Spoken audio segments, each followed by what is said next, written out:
Does it? Is that really what it means? I think that just means you're slightly less late than normal.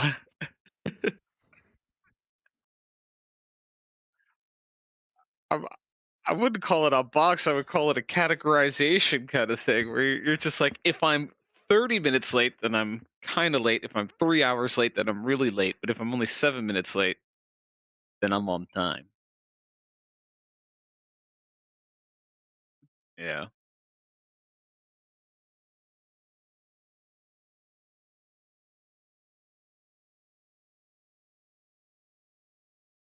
Yeah.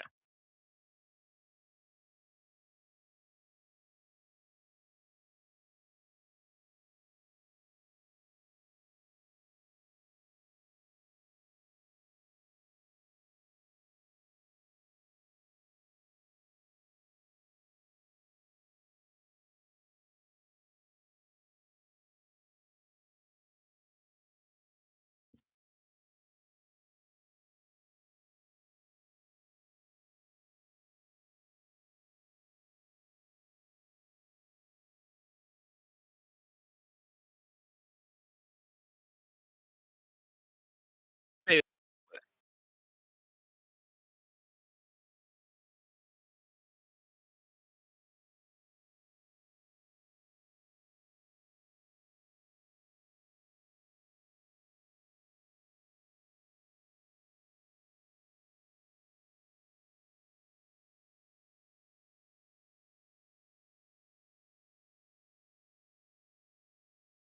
You should now hear sound.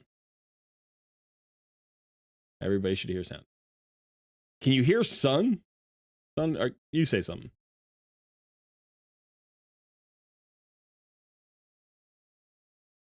Sun, you got to say something when I ask you to say something.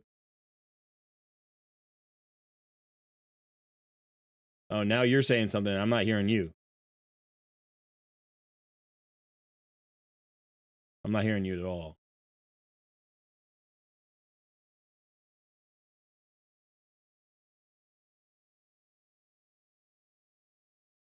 That shouldn't have changed anything. Could it have possibly changed Discord? Let me double check. No, the output device is the same for me.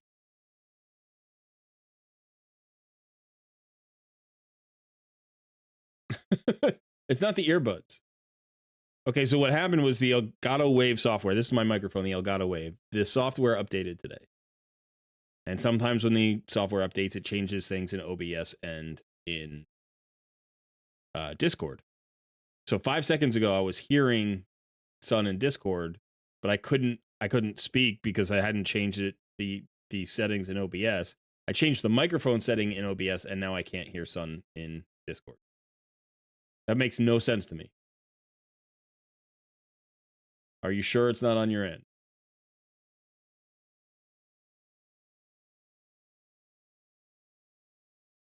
This makes no sense. Why would I not hear you?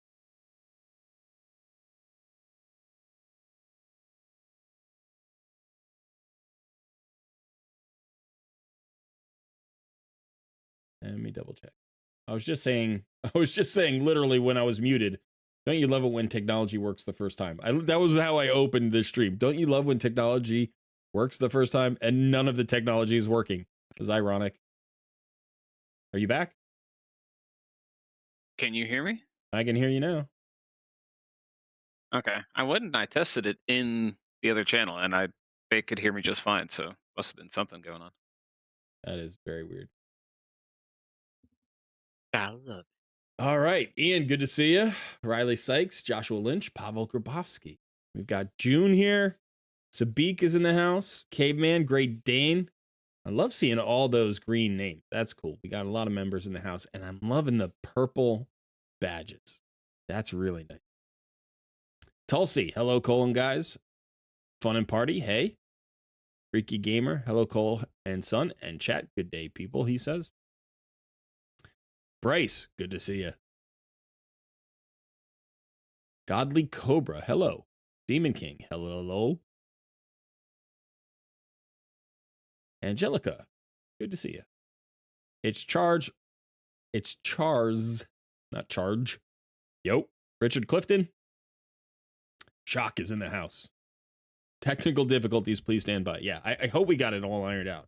I'm assuming everybody can hear me and can hear Sun now. Sun, give a little sound check for the people. Mic check, mic check. All right, so let's just make sure everybody can hear both of us. Yep, Okay, it's working. Suzanne Jansen says, hello, Corey. Nice to hear you too, son. Max Charb, hello there.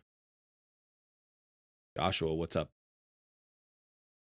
Okay, everybody can hear everybody. Awesome. You know, it's funny. We streamed for like, what was it, like 7 hours on Sunday. We streamed Pal World, Son and I. It was an okay stream. I'll be honest, it was a little bit frustrating. There were some technical difficulties over there, and then there was like some other stuff going on. I mean, the game is still in early access, so the game itself can be a little bit frustrating at times, but it's a very fun game. Like, I think we both really enjoy it. It's just hard to enjoy it when you know that the potential is there, but things are glitching, you know? But I think our max capacity, the maximum number of people we had concurrently in the stream there was 28, and we've got 30 right now. So Takeover Tuesdays is a more popular stream at the moment. I'm not surprised. CPR4 is about to have a name change in the cluster. That's very cool. You guys have picked a name. That's awesome.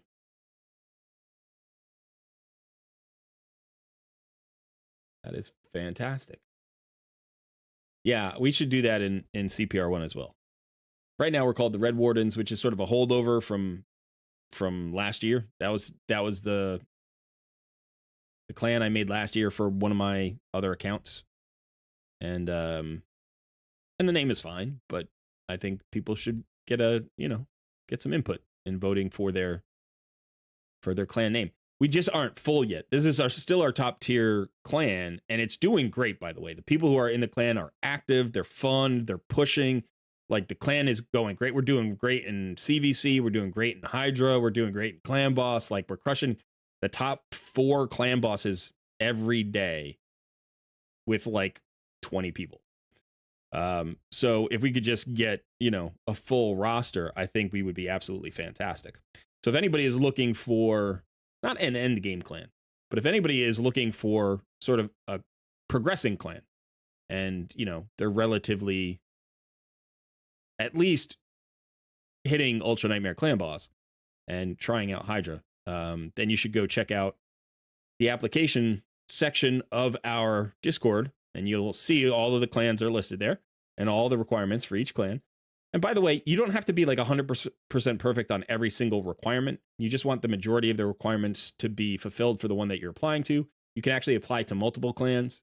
You can set, list an order of preference, and then we can just slot you where we need you or where you're best suited. So if you are looking for a clan, come check it out. John Hodgson, good to see you. McKiller, hi Colred, how are you? I'm feeling much better, McKiller.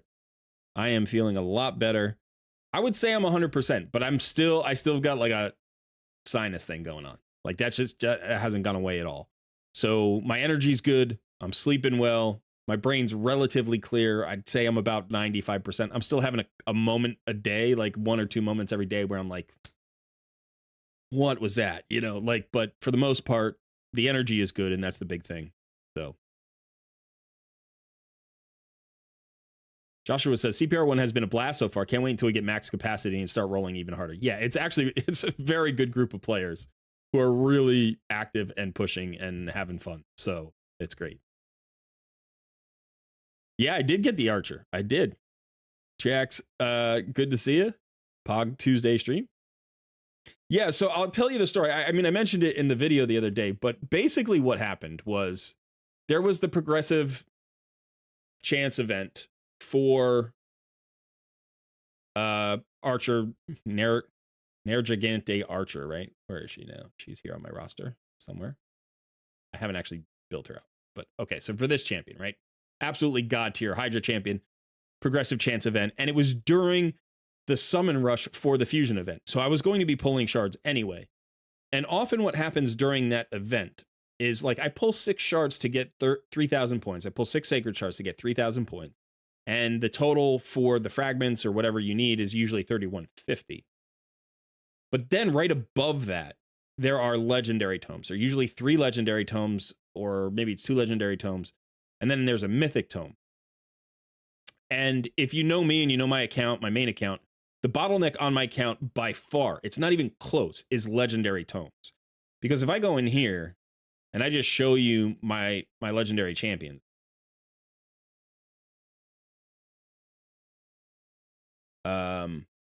you can see how many legendary champions I have unbuilt down here, right?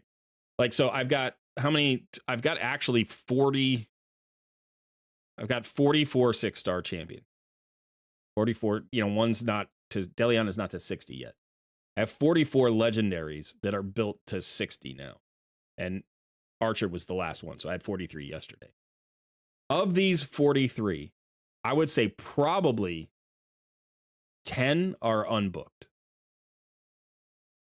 Like 10 of the champions that I have here are just unbooked. Like Drexthar is probably not booked at all. No books. Iron Brago is probably unbooked. No books. I bet you Yannika's unbooked. No books. Cubidus is unbooked. No books. Maybe it's not quite 10. Maybe it's like 7 or 8. Deliana doesn't have books, right?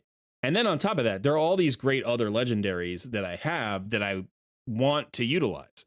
I have Torm in the Cold. I need to get him to 6 stars and get him into the arena because he's a great counter for Go First teams. He's incredibly powerful in live arena. We got him through. I got him through the Torment event, the Titan event over the winter. So I want him at 6 stars. Candrafon is an amazing arena nuker. I'd like him at 6 stars. I want Tamisia at 6 stars. I've got Calvalax. Oella is a very good champion. I got Tatura Rhymehide. Eurost. All of these are potentially worth 6 stars. And then I even have other champions. Like I have a dupe Arbiter. I still haven't leveled up Timid. My Lanathril is still at 50. I have Harima at 50. I have all of these great champions. I've got Roshgard the Tower at 50. Ugir Wormeater is at 5 stars. Rathalos is at 5 stars. Zenogre is at 5 stars. Mishalot is at 5 stars. It's crazy how good. I mean, Eric's like now I have Razzlevarg. I pulled Razzlevarg not that long ago. I just got Kira the Watcher. So like a lot of these down here are dupes, but not all of them are. And so it's not even just getting them to 6 stars, because I could get some of them to 6 stars. Like if I show you my, in my tavern, like I have 23 5-star chickens, plus I have probably like 3 or 4 or 5-star chickens made out of champions. So I could probably get 5 new 6 stars. I could probably do that. I could probably get 5 new 6 stars like today if there was a champion training event going on or something. I could do it. But I have I'll show you the books. I have 11 books right now because I just booked the Archer and she took 12 books.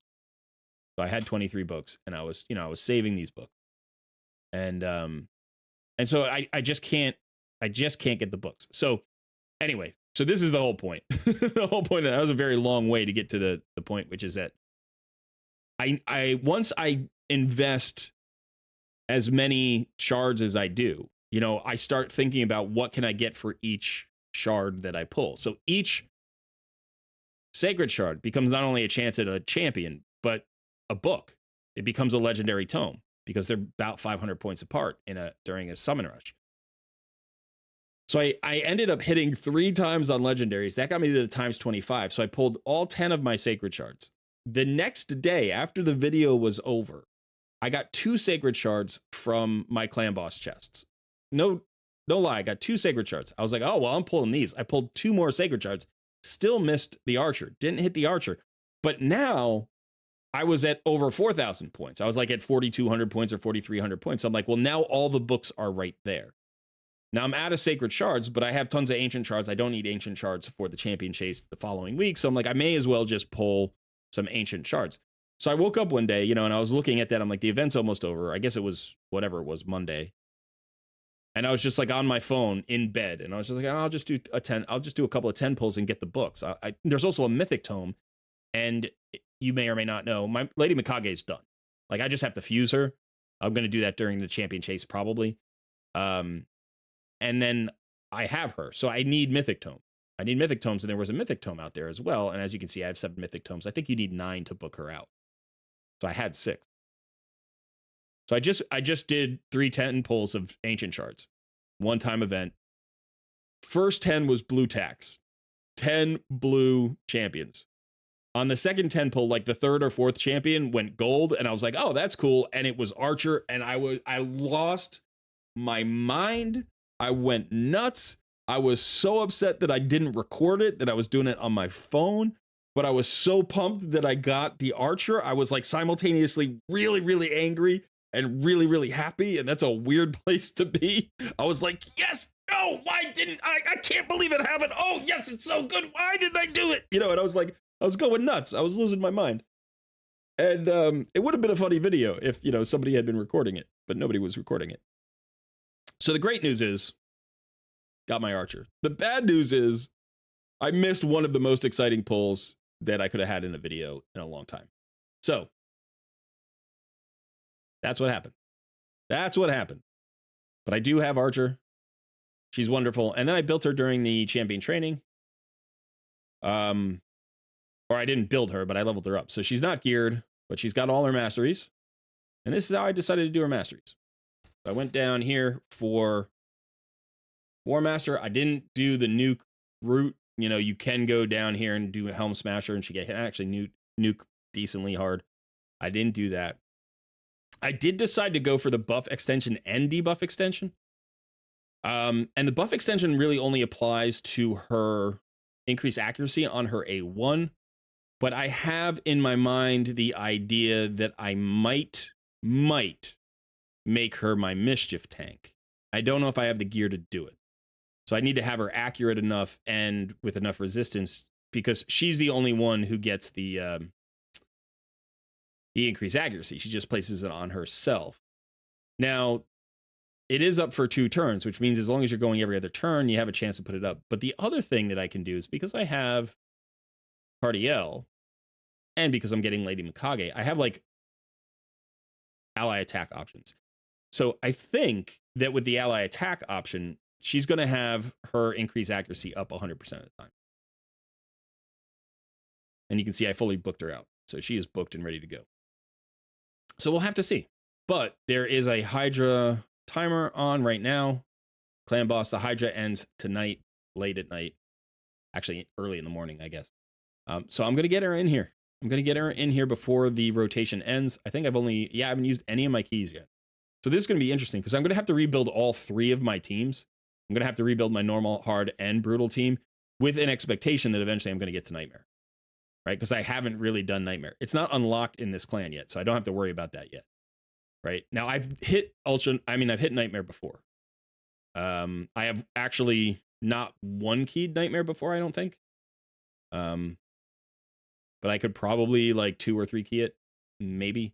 I've 1-keyed Brutal before. I've 1-keyed like 100 million on Brutal before. But it's been a long time. I don't even know what team did it. I don't even know what rotation it was. I don't remember. I got my Mithrala and I shut it down. So I've only been hitting normal and hard for like the last year. So getting into Brutal just every once in a while to, you know, to do a Hydra Clash or something. But so I need to rebuild my teams and help out my clan. So, hey, great day. 114 million on Brutal, man, on a 1-key. That's very nice. Good job. Neo here with 42 million. So we're getting into Brutal. That's really cool. 114 million, Dane. I mean, they're both Archer teams, right? You also have a Krizia. You also have Mishinaki, Artak, Duchess. That's a crazy good team. Ugo, that's a really good team, Great Dane. So I actually can't match that team. I don't have a Krizia or Mishinaki or Duchess on this account. I have at least I don't think I have Mishinaki on this roster. Yeah, I don't have him on the roster. I have him on 2 other accounts, which is why I for a second thought maybe I did. I was like, because I know I have him on more than one account. But yeah, but that's fantastic. So I'm gonna have to figure out a team. I have no idea. I have no idea what the team is gonna look like, but I'm gonna do that. Okay. So let me talk to chat for a second.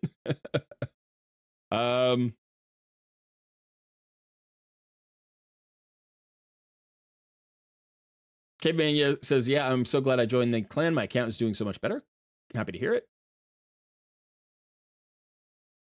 Freaky Gamer, yes, I am happy in this clan cluster, Red Wardens. I have gotten several clan invites for higher level clans, and I'm just like, no, I'm good here. Yeah, you know, there's something about, like, you don't always have to be in the highest level clan. I mean, it depends on what your goals are in the game. But for me, I will happily sacrifice some progression to just be with a good group of people who, like, accomplish things together and are a good community. It's way more fun to do things with a good group of people than to do more things with a group of people you don't care that much about or you find really stressful. I'm what would, you know, most of the time be called a hardcore gamer. But that's one thing. I consider myself more of a flex core gamer or whatever, you know, like, I know those terms are a little bit old fashioned at this point, but, like, you know, I put in the hours. Like, I'm as dedicated as any hardcore gamer is out there for the most part. Maybe not like a couple, you know, there's still hardcore gamers that are above me, but I would comfortably call myself a hardcore gamer. But I just don't feel that way about progression. It's way more fun. It's way more fun to get together with your friends and accomplish something difficult than it is to, like, make something difficult easy with a bunch of people who are just, like, super stressed about, you know, doing the top thing in the game. For me, that's where my joy comes from. If your joy comes from, you know, doing the hardest content, and that's the primary concern, then absolutely, that's where your joy should come from, and you should game the way you like to game.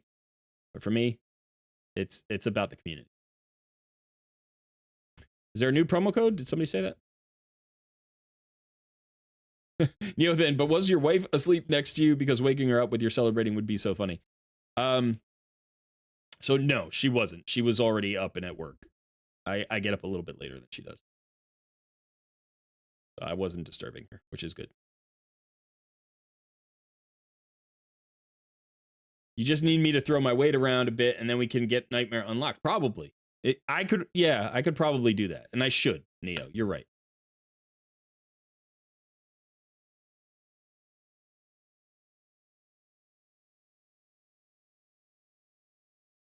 Blazin pulled single Lego, and that's Aslan from the summon pool. That's fantastic. Wait, did he pull it on his challenge account? Because if he did, then that's too bad. I mean, he can always save it and then, you know, use the account somehow later.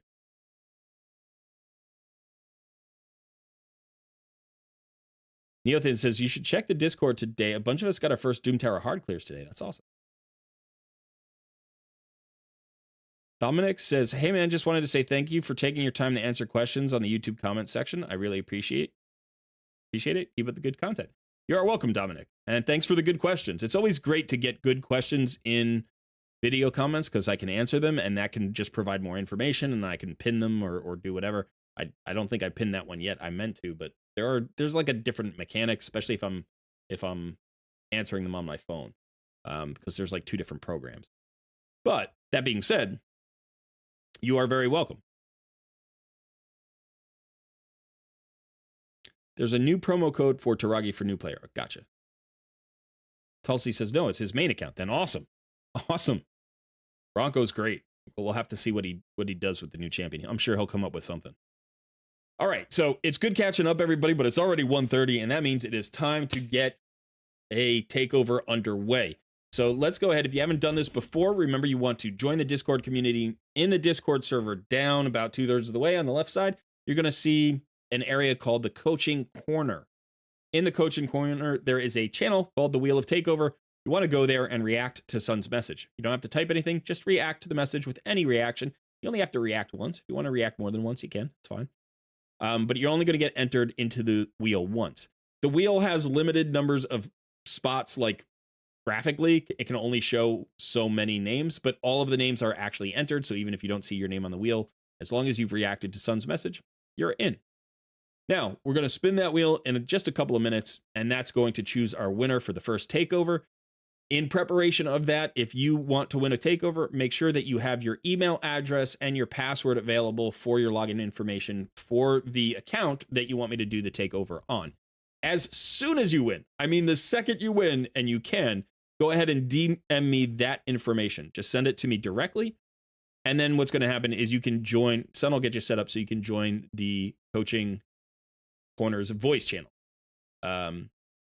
That way you'll be in the channel with me. You won't have to worry about the 5 or 10 second delay in the stream. You'll be able to hear me. You're going to want to mute the stream so you're not getting an echo.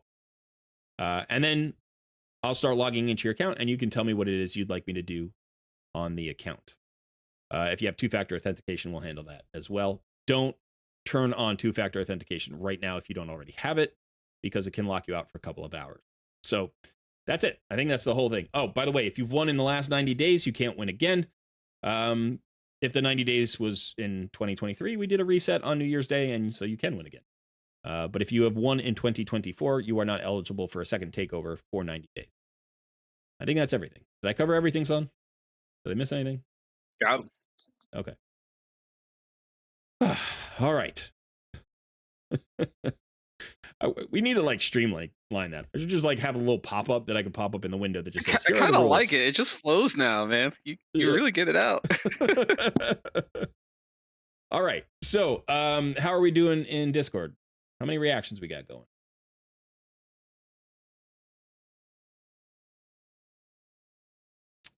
Not that many. Let's see.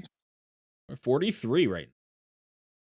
43. We got 90 viewers and only 43 reactions. So some people are just watching and not interested in a takeover, and maybe some people are former winners and they can't do it right now. But we're going to give it one more minute. So if you are looking for a free takeover, please react to the message in the Wheel of Takeover channel, and we'll see how it goes.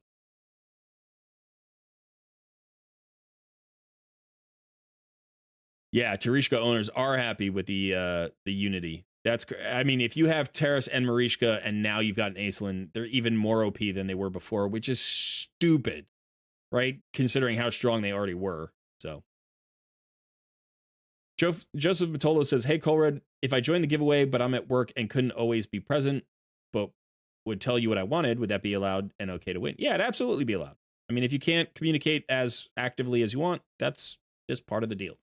But as long as you're here to get me the account information and so I can log in and then just tell me what you want, then I'll try to do my best.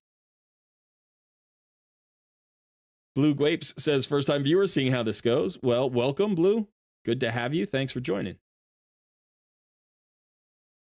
Ian Godwin says, "Less than 30 likes, guys. Smash that like button." Yeah, it would be great. I like that I have viewers that constantly do that for me and remind me that I need to ask for it, because it's really not part of my DNA to remind people to do that. Hey, MZ, good to see you. All right, so yeah, I think we're ready to go, son. Anybody who hasn't reacted by this time, obviously, either doesn't want to react or is not present watching.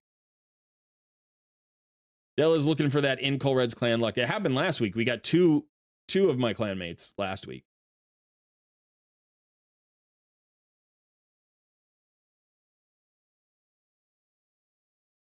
We got MJT 1125. Our first winner. MJT.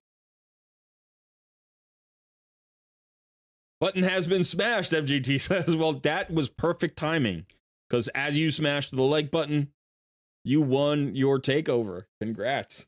So go ahead and shoot me a DM with your account information and I'll get logged in, and then you can join the voice channel and we'll get the takeover started. Let me log out here.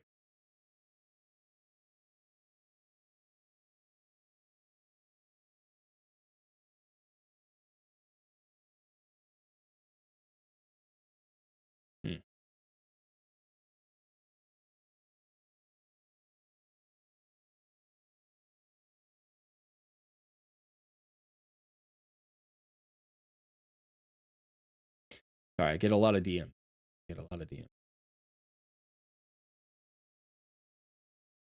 Boom Skillet says, "I'm just lurking today, maybe next week." Yeah, absolutely. Sometimes, you know, you just want to watch a stream. You don't necessarily want to take over. Takeovers are fun to watch, I think, because you get to see different people's accounts. None of us get to do that often, right? We have multiple accounts, maybe. Like some of my viewers have like 8, 10, 12 accounts. I've heard of people tell, like I've run, I think the most I ever I ever ran simultaneously was about 8, and it was mostly referral accounts, So typically I'm running 2 accounts. Sometimes I'm running 3 accounts.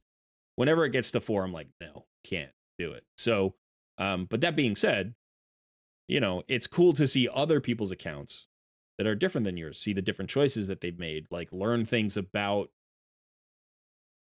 the game that you don't learn because it's not a cooperative game. So unless you're sitting there like, with a group of people like our Discord community and you're constantly chatting about it, this is a really great opportunity to see the, strategies, tactics you've never seen before.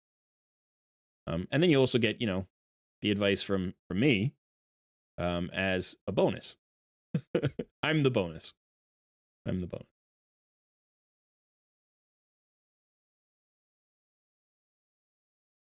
I was running 8 accounts using BlueStacks. I was using 1 Plarium Play, 1 phone, and 6 BlueStacks.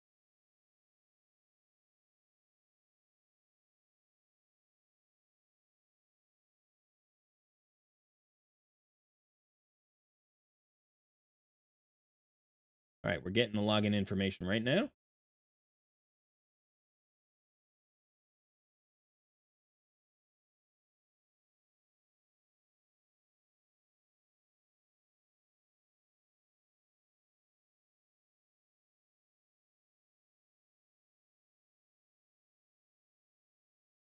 Looks like it worked.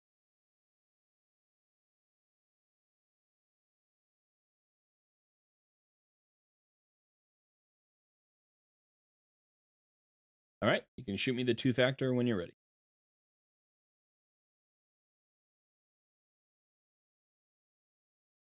Ian Godwin says, after your spider vid, now farming. I can't see what that says actually. Oddly.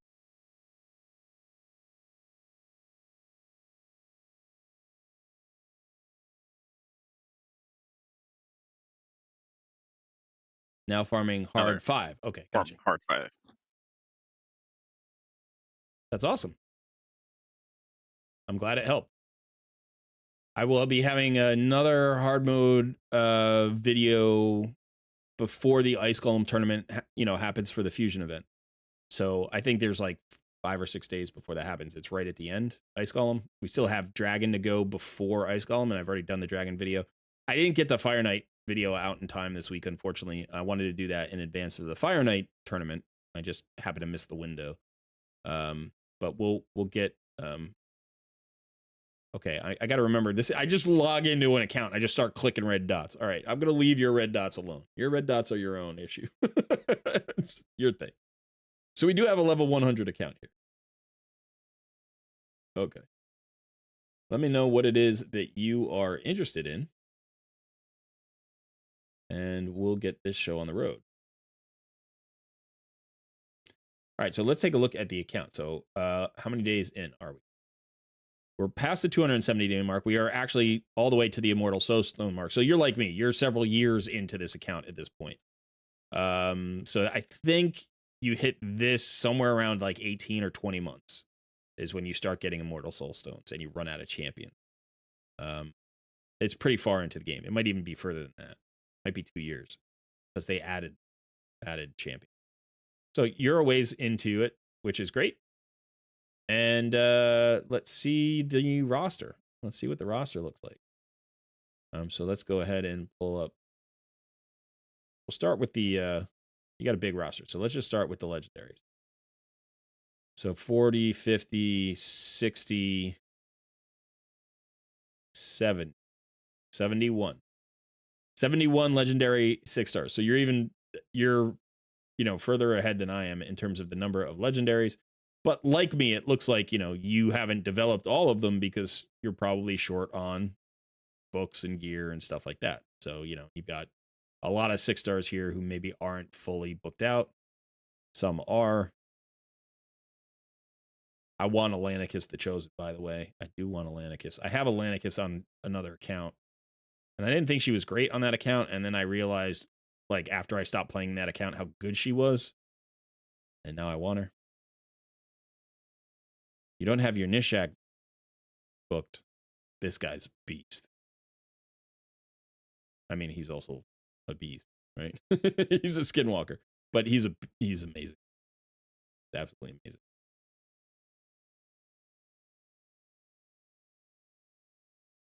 Countess Licks. Brogny holding off one book on his. Yeah, we don't need that extra 5% chance for that HP burn. Who cares? That's not what he's about. That's not what he's about. That's not what he's about. He's about that shield and that block debuffs. Razin unbooked. Oh, all these champions. Yeah, your Krisk. You do have your Lydia. That's fantastic. You got a Theodore. Awesome. Duchess. Elva. Razelvarg. You got a Sir Nick. You got a 6-star Awakened Harima. Artak. Carl. Looks like you've got two built Arbiters. And they're both booked for the most part. This one's just missing one book. How fast is she? 338. How fast is this one? 299. Not bad. Not bad. Got a Yumiko. Man, she's my number one desired champ at this point. So really topping the list now, which is kind of interesting because I've hit several of my most desired champs. But now at the top of the list is Yumiko, Duchess, Krisk. You know, like we're getting to the point where it's only like the top of the top. Like there aren't really sort of S tier champions that I'm high on anymore. Like Corvus was one, you know, it's like, but now it's just like the god tier champion. It literally is. Like I would like Mishinaki, but I don't think he's in my top 5 right now. Like he's a great champion. I really like him. I would like to have him on my account, but I don't know that he's a top 5 right now. You know, there are a couple of new champions that have come out in the past few months that I'm really interested in. We'll have to see. You got a Necrit the Great. Really good. Good roster. It's probably distracting how good the roster is, right? Like it's probably hard to fully book champion. Like you have to save the books to book other champions. To be tricky. Let's take a look at the epics you've got going. 6-star Seer, very nice. 5-star Godseeker and Eerie, beautiful. You've got your Maneater, Genbo, Skull Crusher, Rella, Venom Mage. You got all the good ones. Demitha, Doom Priest, Seeker and Allure. You got your Deacon Armstrong, your Fane. White Triad Nia. Yeah. You got your Geo. You got your second Geo. Rector Drath. You've got Dark Tail.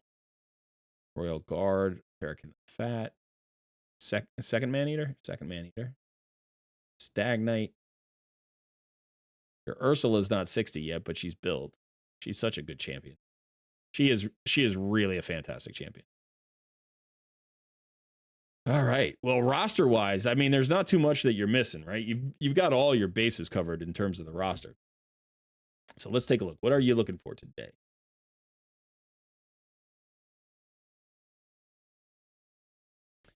Okay.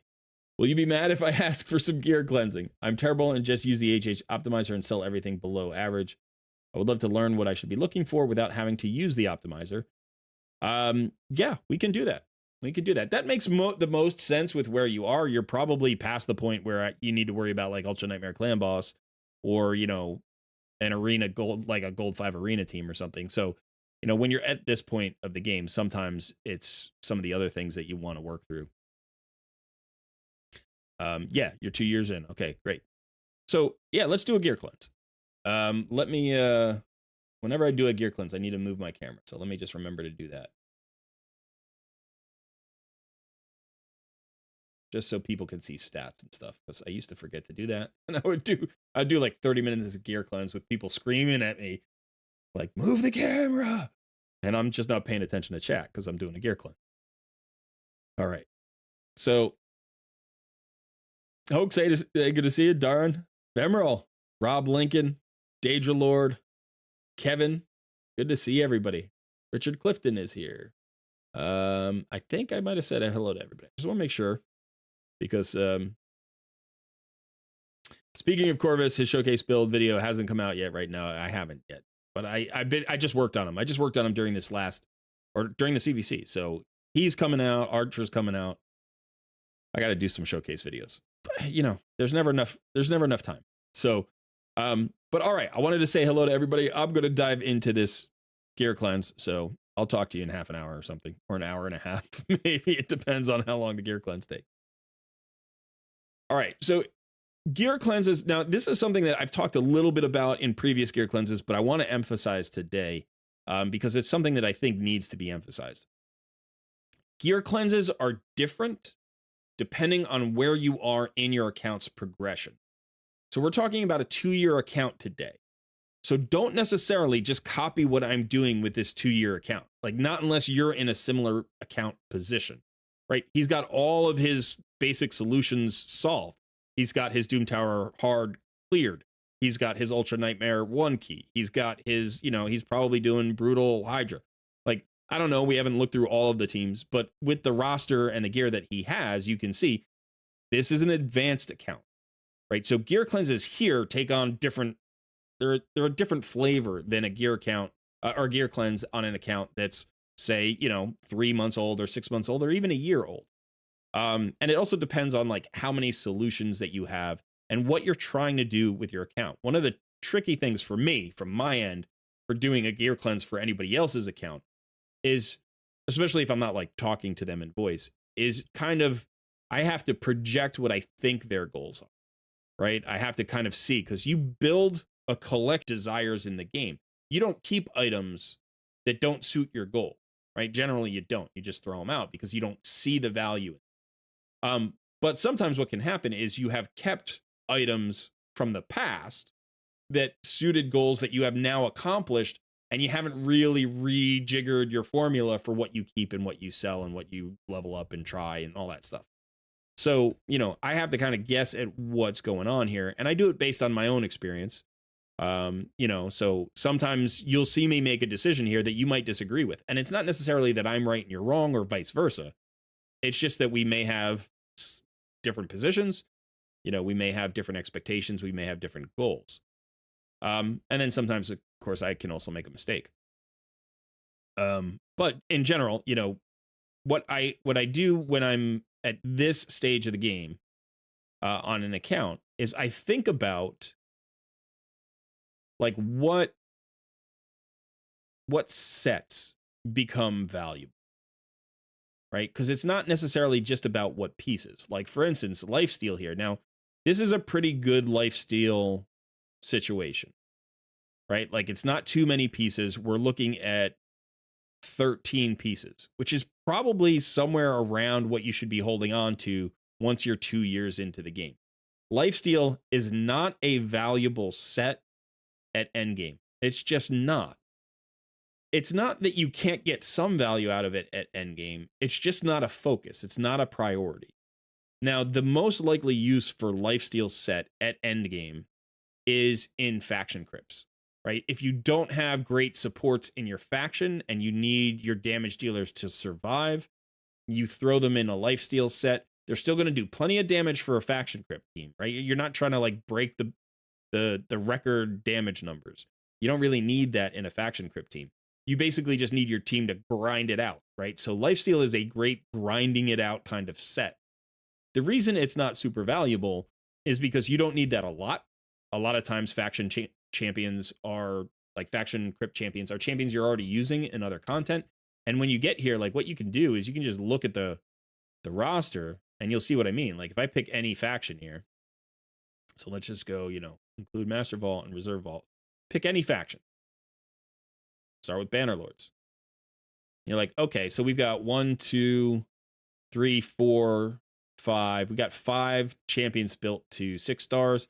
We've got 1, 2, 3, 4, level 50 legendaries. We've got another level 50 epic. Like this can be completed without doing anything additional, right? Like just Rhonda and Rathalos. Like, I mean, Stag Knight and Arc, like Ursula is the reviver. You don't need her at 60. You could run her at 50. That would be fine. This team probably crushes Bannerlord 21, stage 21. Like just crushes it. Just runs. You have everything you need. You have a decreased attack. You have a slow. You have a decreased defense. You have an increased attack from Ursula. You have, 2 nukers. You have a AoE stun. You have a speed boost. Is it a speed boost? Increased speed, crit rate, crit damage.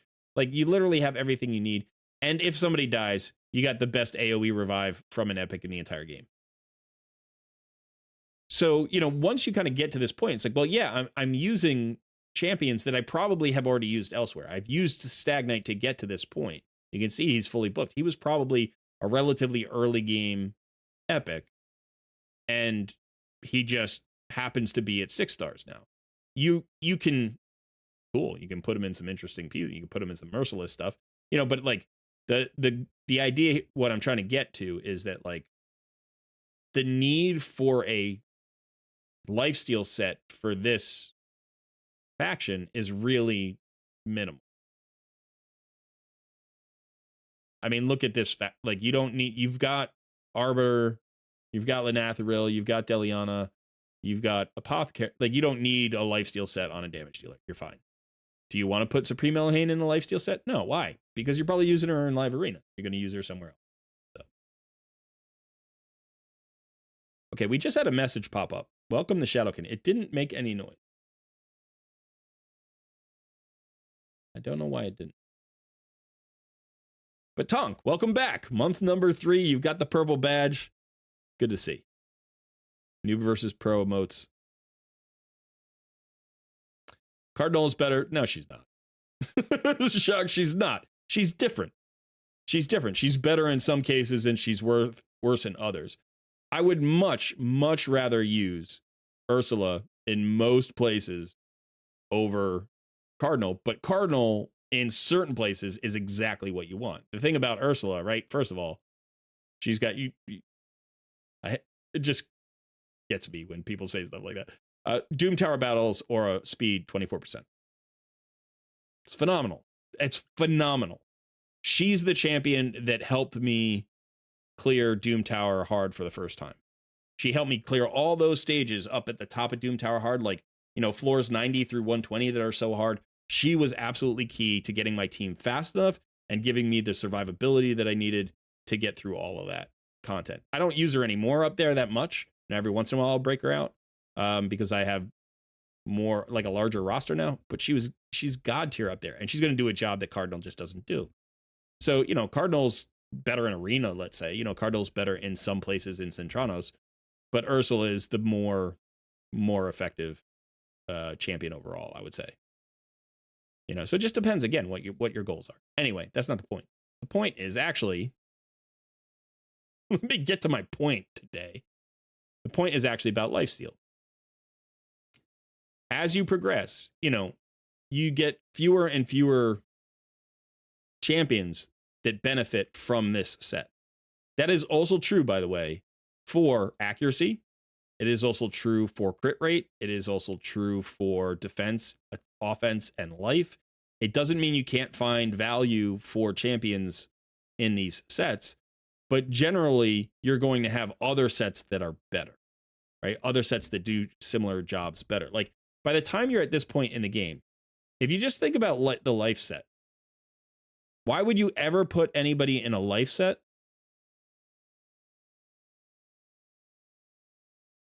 when you have this much Mortal Gear sitting here? It's the same exact HP, 15%, but you get a heal every time. And you get tons of this stuff, right? If you are clearing all the clan boss chests that you can do at this point of the game, you get pieces every day. You literally just, they just fill up. You have all these great lifesteal pieces. Look how, or not lifesteal pieces, immortal pieces. You get all these great pieces. So this does the same job that life does, but it does it better, right? So now let's say we just have these 5 life pieces. Let's take a look at them. This one didn't roll particularly well. I don't love these substats anyway. They're not bad. HP, accuracy, and resistance. but it's slow. We know that speed is critically important at endgame. Every boss, like hard mode dungeons, are way faster than regular dungeons, right? Like, you need speed in Doom Tower. Absolutely. You need speed in Cintranos hard mode. Absolutely. You need crazy stats at endgame, right? So this isn't really giving you much. This is actually a nice piece. These are almost perfect substats for a life piece. Speed, HP, and crit rate. The crit rate's kind of debatable. Is that great? Would you prefer accuracy here or resistance, maybe? Like, those would probably be slightly better stats than crit rate. But this is really nice. But again, did it roll perfectly? No. Like, either you would want, like, maybe one speed and a triple roll into HP percentage, or the other way around, a triple roll into speed, one roll into HP, or a quad roll into something, like. Now we come to the second part, which is like, okay, so now we know where the account is and we know what sets are valuable. Now, any piece that we keep, especially in these less valuable sets, you have to have a champion that you can envision putting this piece on, right? And like I said, compare this to the Immortal set. So let's just look at shields. We're just going to look at shields between, so we got this shield, which even has more crit rate and crit damage, so that's slightly better for that job. And then we have a triple roll on accuracy here, which means this shield has probably been sitting here for a year and hasn't been used on anybody because it's got a triple roll and you hate to throw it out. But, like, you could use ore on this. Like, you probably have ore on this, and you could look for a triple roll into speed or a triple roll. Like, you could get a triple roll into accuracy, but with a speed subset. Like, I don't know where this goes. I can't envision a champion where this is the piece that I need. And that's the tricky part. Like, I know I sometimes sound annoyed when I do these gear cleanses. I'm not annoyed. I'm not annoyed at all. I'm not annoyed at you. I'm not annoyed at anybody. I'm just like, I'm irritated by the need to do the gear cleanse, and you do, and you have to come to these hard decisions. I'm like, I want to see somebody. I want to see value out of this piece. It's a triple roll into accuracy. That feels like it should be valuable. But I can't think of a single champion where I'm going to get more value out of this than, out of one of these. I mean, this is arguably better substats than what we just saw, for the job. We didn't roll into speed or accuracy, but this is a really tanky piece with speed and accuracy. And you've still got one substat roll to go. Now, if you roll triple into HP, awesome. Huge heals. Really tanky piece. If you roll into defense, great. Same thing. Absolutely same thing.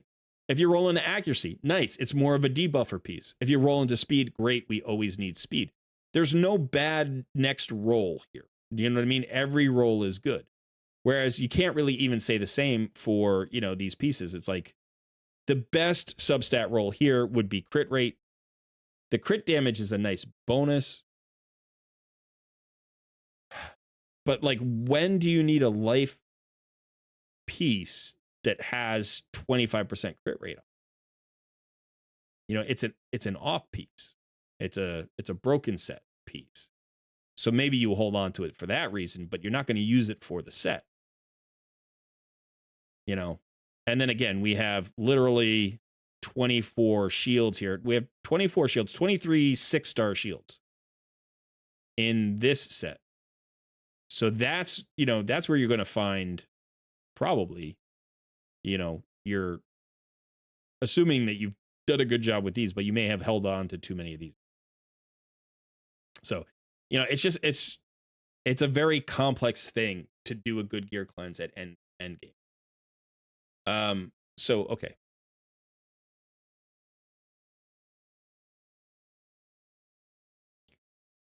I think this is a useless piece at this point. I don't see this going on anybody. I think this has a chance. I think this has a chance. This piece, I know it hurts, but I would probably reforge it or chuck it. I won't, because there may be a reason that you have it that you're thinking about. Attack percentage in the life set with no rolls into crit rate, but rolls into speed and HP. Again, this is really tricky. Who do you put this on? This is a broken piece, broken set piece. So we're going to sell this piece. We're going to hold on to the rest. But I would highly consider literally getting rid of all 4 of these pieces. And part of the reason why I say that is not because you couldn't in some theoretical way find value out of these pieces. But remember that they're holding 4 spots. You got 1,491 artifact pieces. You only have 1,500 spots of room.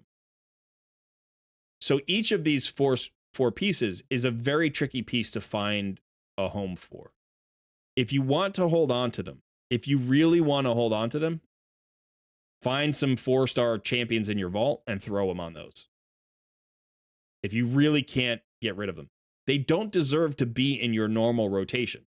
Like if you want to do a search for them and you can find them based on, like if you go coming into the filter and you do the equipped thing and you search for a particular piece, if you still want them in the search, put them on a 4-star champion in your vault or a 5-star champion in your vault who you're not really using and you don't care what the gear is on them. Maybe they're a vault guard, a faction guardian or something. Or just go ahead and get rid of the pieces. Because what happens is the value comes, 1, you get silver. Great. I can spend silver instantly. 2, you free up 4 vault spots. Great. I can use those vault spots for other gear. 3, you now aren't in this dilemma. It may not be the optimal choice. There may be value that you're missing sometimes. But I think I said this last time during my takeover. You will never miss these pieces.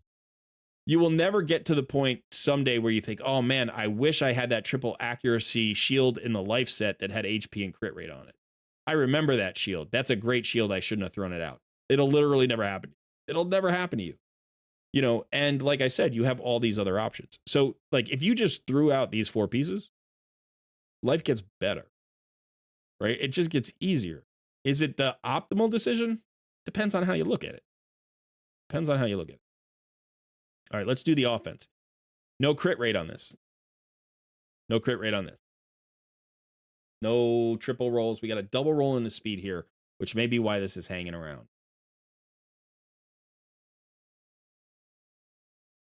These feel wonky to me. If this offense shield is here because this weapon is here, and you need 2 pieces to at least make it worthwhile, and this weapon feels like something you can't throw out, now this weapon is wasting 2 spots. The 17 speed is nice, and potentially you could roll this into a triple speed. And if it was a triple speed, you could potentially put it on a champion that needed speed and had a composition where you have an increased crit rate buff or something, where you only need 70%. So it's not like you can't envision the scenario. You can.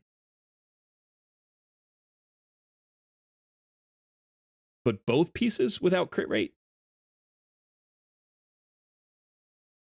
you're giving up a lot of crit rate.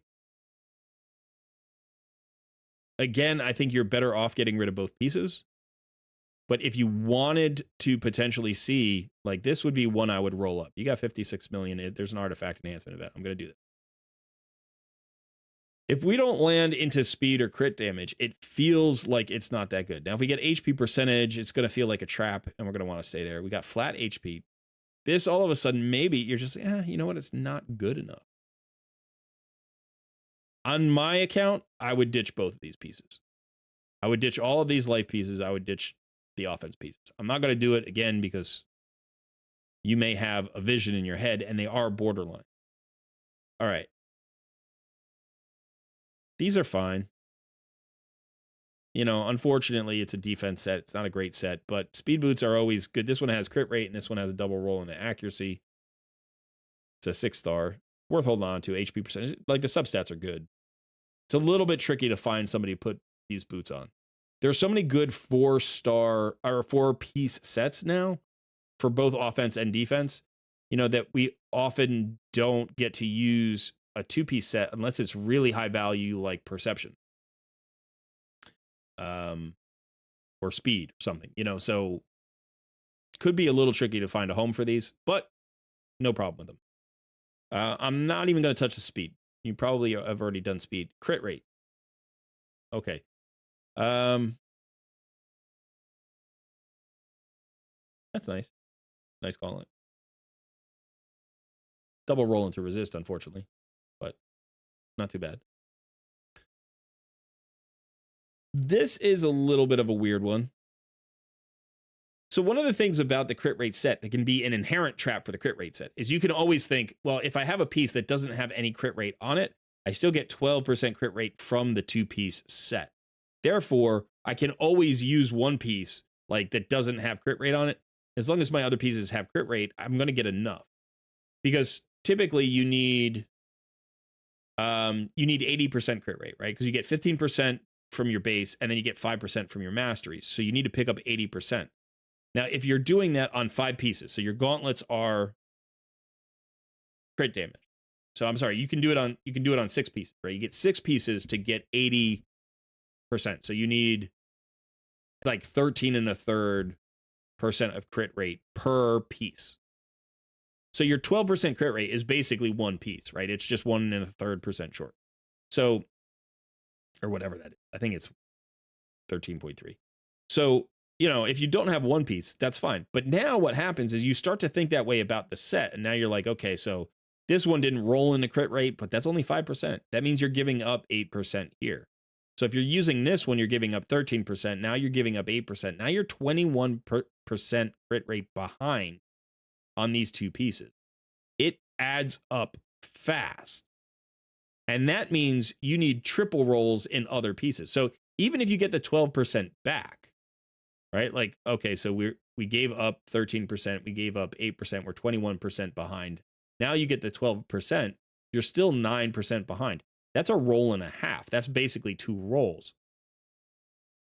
So that means now your other 4 pieces have to average over 15 per piece in terms of crit rate. Now we've got another one.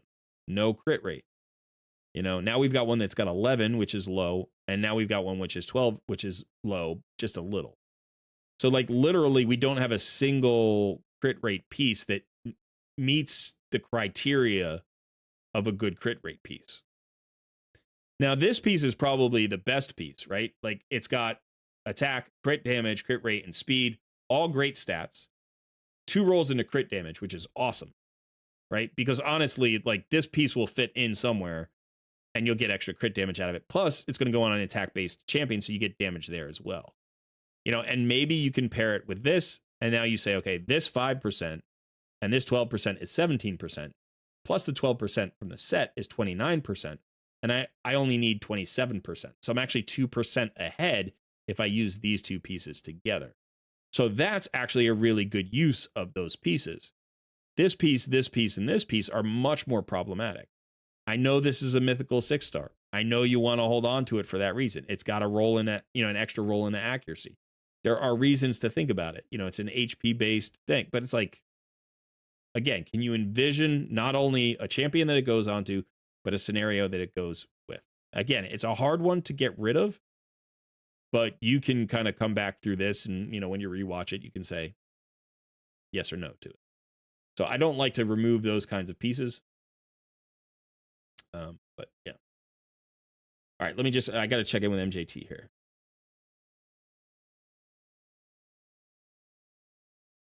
Okay. So his goal is not to be at 1,500 items, be harsh with anything level 8 and below, and I trust you to sell anything above 10 that you think is trash. Just so you know my process, let's see. I go to the optimizer and search all artifacts that have very strong legendary and godly and roll it up to 8. After that, I roll everything that still has those potentials and roll it up to 10. I then do the artifact upgrade airplane mode to roll up all my legendary godly stuff. Again, I don't put a lot of thought into it, but I want to do it more manually in the future. That's a good process, actually. You're using the optimizer pretty well there, right? You're letting it judge the pieces, but then you're rolling them and investigating them, and then you're trashing stuff. And so like you have a whole process here. I know like the idea of doing it manually, it's good to know how to do it manually. But the reason it's good to know how to do it manually is because it's going to help you actually get better at using the optimizer in this particular case. It sounds like you're a pretty accomplished optimizer user. Like you do more with the optimizer than I do. Yeah, and that is the hard part. You can't ad hoc look at items and know if they're good or not. So, the issue isn't necessarily knowing if a piece is good in a vacuum, right? If we looked at this piece, where was it? This piece. If we looked at this piece, we might say, in a vacuum, this is a good piece. Good substats, decent rolls, 6-star, right? But we never judge pieces in a vacuum. Like we never use pieces in a vacuum. We don't want to judge them in a vacuum. We always want to judge them based on what we're trying to accomplish and what we can envision in terms of use. Theoretical use is okay. Practical use is way more effective, right? Like theoretical use, sometime in the future, I can envision this being used. Like that's at least enough to hold on to a piece if it's very good. But if you can say, you know what, I've got a champion that I want to build that I could put this in, or you know what, I want to upgrade this champion's gear and I could put her in this. That is a reason to hold on to an item, you know? Or you're like, maybe I can't put this on anybody yet, but the stats are crazy good. Then you can just say, like, again, this is a piece where I kind of think like that. It's like this, I may not have a champion for this right now. And I might not even be able to like say there's a champion coming down the line that this could go on to. But I have no difficulty envisioning the type of champion this would be very useful for. And because I have this, I would say these two work really well together. Now, here's the tricky part with this. My other gear sets might not work that way. Like if I try to put this together with, say, a savage set, I might find that I have to use a savage weapon. Like the only way that a build would work is with a savage weapon, which means now I have to use this chest plate and its HP percentage, and I wanted an attack percentage chest plate. So it might be that even though these two pair up well with each other, they don't actually fit into the other pieces that you have in the sets that you're going to use them with. So you might have to use them in a suboptimal way on a champion that's maybe not critical to your roster. You're like, you know what? I have a little bit of flexibility in the crit damage set. I'm going to use crit rate and crit damage together, or maybe I'm going to use them with a cruel set because I have a lot of cruel pieces. And you're not going to get like the perfect build, but you'll get a pretty effective, good build that you can use, for a champion that gets spot usage in maybe 3v3 arena or, Doom Tower secret rooms or faction crypts or, something like that. So not a pivotal role. So, is this a good piece? Is this a good piece? Yeah. Now, is this a good piece?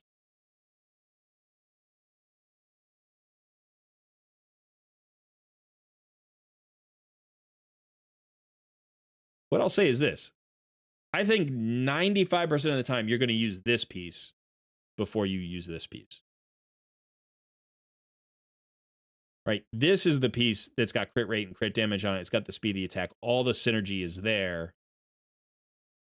This piece has 1% less crit rate for the same number of rolls. Now, let's say it rolled into crit damage. You would still be like, okay, this is faster. This is the faster piece. So that's the 5%. 5% of the time, where like 11% crit rate is going to be enough, versus the 12% crit rate. It's not a huge difference. Sometimes 1% can be a big difference, but most of the time it's not. These 5 speed might play. They might about 5% of the time. Same thing with this. Like I look at this, like this, the resistance almost certainly won't play. So this is 1 speed slower. This is 1 speed faster. It's got accuracy on it. Is the accuracy going to play? 5% of the time. It's like, this is the piece you're probably going to end up using. And this is the piece you're going to end up using. And these 3 pieces are going to just hold spots in your storage for months. If you really want to hold on to them, mule them onto somebody. Put them onto somebody that could get a little bit of value out of them in a faction crypt team, or just a 40 in your vault. And then you have them available for the search capacity, but you don't need to keep them. You don't need to keep them here.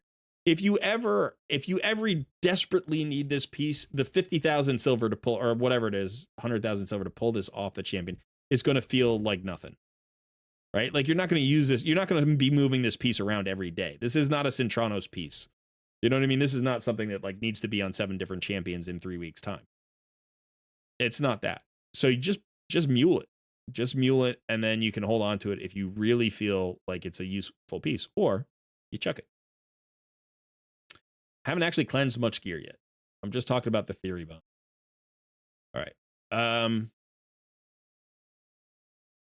It's really hard to hold onto any kind of crit damage pieces that don't have crit rate substats. And this is flat stat. What you could do here is you could go for a triple roll in something. Doesn't matter what it is. We want defense now. Didn't hit it. So I'm like, if we got a triple roll here, then maybe it would be worth an ore. But this is, it's a flat stat piece without crit rate in a crit damage set. It's really hard to make that work. Same thing here. Even this one. It's like, it's defense percentage, which feels okay, and you don't have other chess pieces. So you feel like this has to flesh out a set. But you're never going to want it there. There's never a time where you're going to look at this piece and be like, that's the perfect piece. It'll never happen. So, any crit damage pieces that don't have crit, this is a good piece. This is a beautiful piece. Triple crit rate.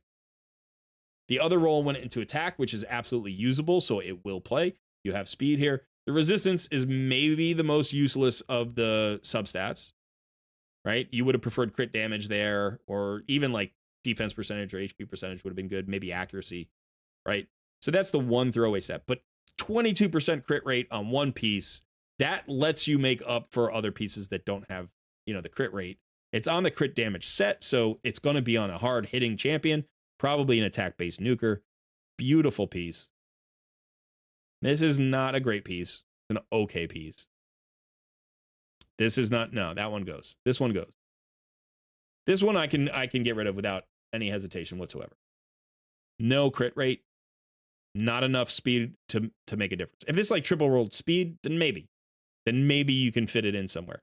But crit damage set needs 100% crit rate, or at least it needs to get to that 70% threshold, and that means you need flexibility in your pieces. Same thing here. That one goes. Not good enough. This one, hold on to, right? Double roll into the crit rate. In fact, honestly, this is one that should be rolled up, right? So, like, we're hoping for either.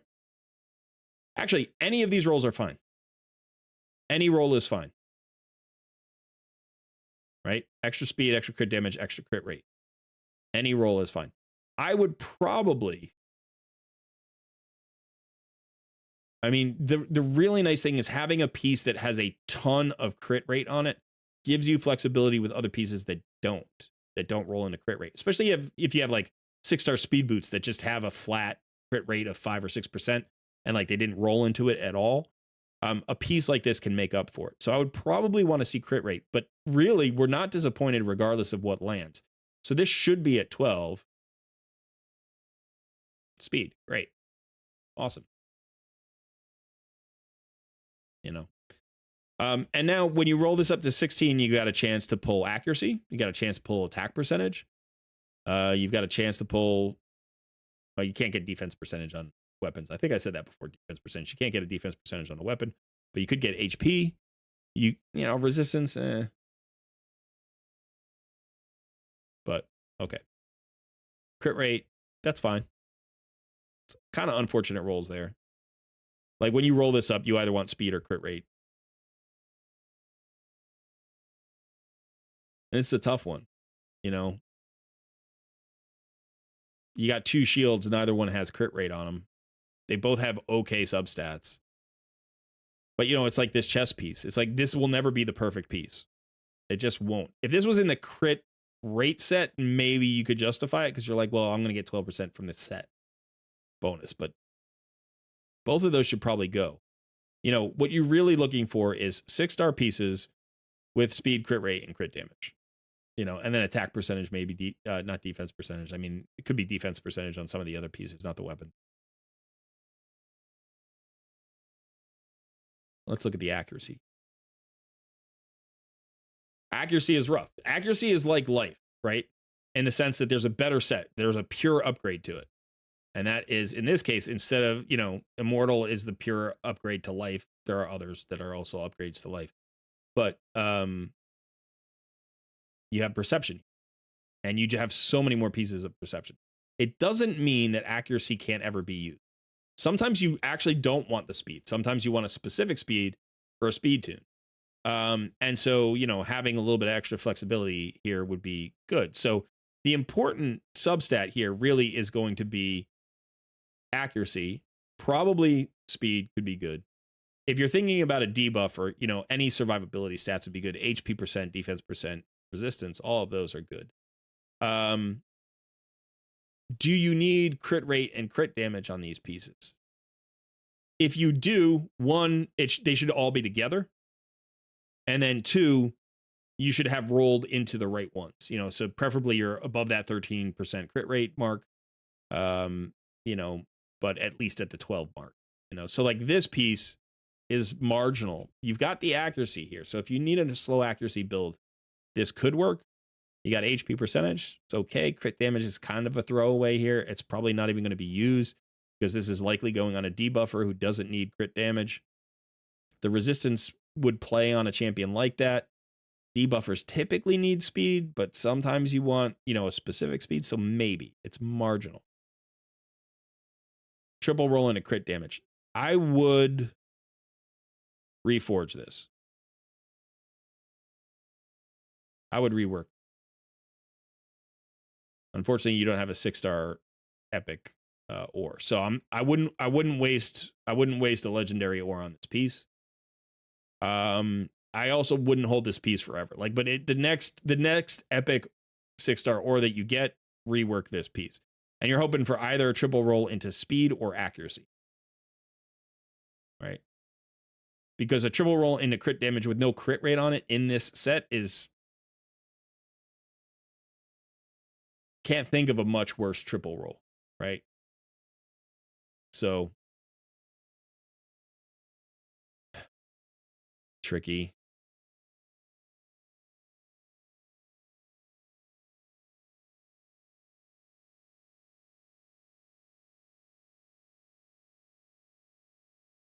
All right, I'm gonna roll this.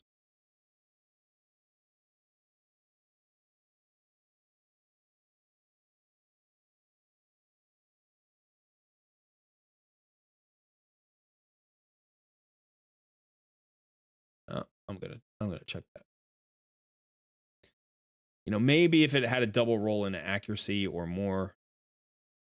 But again, crit rate and attack percentage are not high value in this set. Not that they can't ever be, but if they are, you want them all together, right? You want speed, crit rate, crit damage all together. Probably even accuracy, it could be that thing. So you want at least an epic 6-star piece or above, and you want to roll into the right stats. You want them all together. So again, this is the problem with this one. It's like it's got speed, crit rate, and accuracy all together. That's nice. But it dropped a roll into resistance. So finding a home for this is going to be a little bit tricky. It's not trash. It's just not good. And it depends, on the level of count that you're on. Chances are you have better perception pieces. So this piece could go and you probably would never miss it. In fact, let's go ahead and we'll just look at the weapons. Right? And let's just see, speed, crit rate, resistance, and accuracy. Let's see what we've got down here. Accuracy, crit rate, attack, and crit damage. This is better as a damage weapon.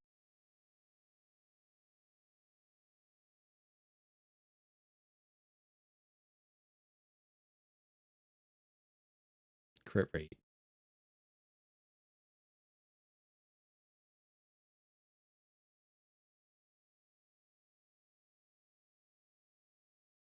Okay, so I'm not seeing the same stat combination here in perception.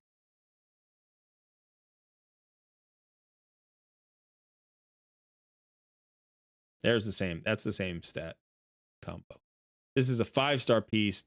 Double roll in a crit rate, though, with 1 in accuracy, which is really nice. So if we compare that to this piece, right? This is same stats, much less crit rate, less accuracy, a little bit more speed. Where was that piece? Was it this piece? But then you don't get the speed from the set, which is going to offset the speed. So you're going to get 5 additional speed from the set. This is a better piece, even though it's 5 stars. And it's just more likely to get used. this one has attack instead of resistance, this one's more likely to get used.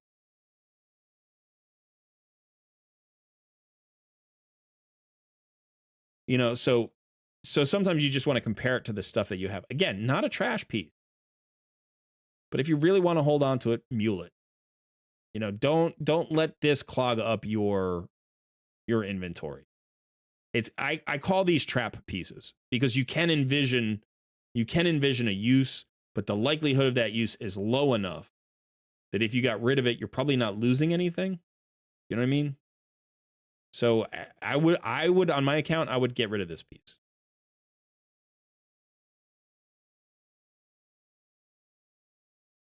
Yeah, I'm just gonna get rid of that piece for you. I'll take the decision away from you. You can always blame me later. You won't, but you could. You know, and it's the same thing for all of the other pieces here. Like this has some accuracy, but not a ton. Crit rate with no speed, no crit damage. Accuracy with defense, it's okay. They're okay pieces. Double resistance roll. Double crit damage with one accuracy roll. I don't think you need all four of these. You know, so that's the other thing. It's like we could just look at them and say, like, which one's the best one? All right, so this has 20 accuracy. This has 22. This has 23. This has double crit damage, but you're not going to use a double crit damage without a crit rate substat. So this one can go. It's also only 5 stars. So you can do that. You know, you can just do a little comparison and be like, yeah, I can free up 1 or 2 spots. The amount of time we're investing in this obviously is a lot, but that's because I'm lecturing. I'm up on my soapbox. I'm not, you know, I'm not moving as fast as I would move on my own account. This is a good piece. This is worth holding on to. It's got 18 speed, you know, with accuracy, resistance, and crit damage. Now, the crit damage is the one that won't play, but there's a chance that the resistance, you know, will play in addition to the accuracy. And it's got a nice chunk of speed. This is going to find a home at some point, you know, and you're like, this is a rare. Now you look at this one might find a home. This one might find a home. This one's going to be a little tricky. I don't know where that ends up. It does have the 13% crit rate and it has some accuracy, so I'm not going to get rid of it. This has a triple roll into resistance. I would probably re-roll this one. I would probably, you know, sometimes you want a resistance build, though. I mean, I'm trying to think of like, yeah, maybe I wouldn't re-roll that one. Maybe I would just hold on to that. Those are some tough shields. 5-star mythical.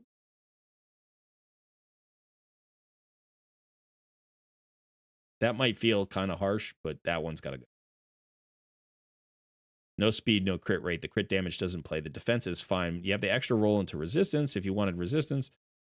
But if you really want resistance, you want a different set.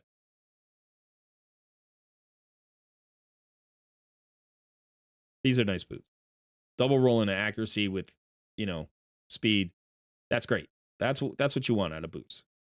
These are okay. I know they're 6 stars. You don't have that many speed boots, so we'll hold on to that. Resistance, pretty simply, they all need resistance substats. That one doesn't have it. That does. That actually rolled. That doesn't. That does. That does. Doesn't have crit rate, though. It's a crit damage gauntlet with resistance and the resistance set with no crit rate. That's going to have trouble landing on anybody. Boots, no resistance.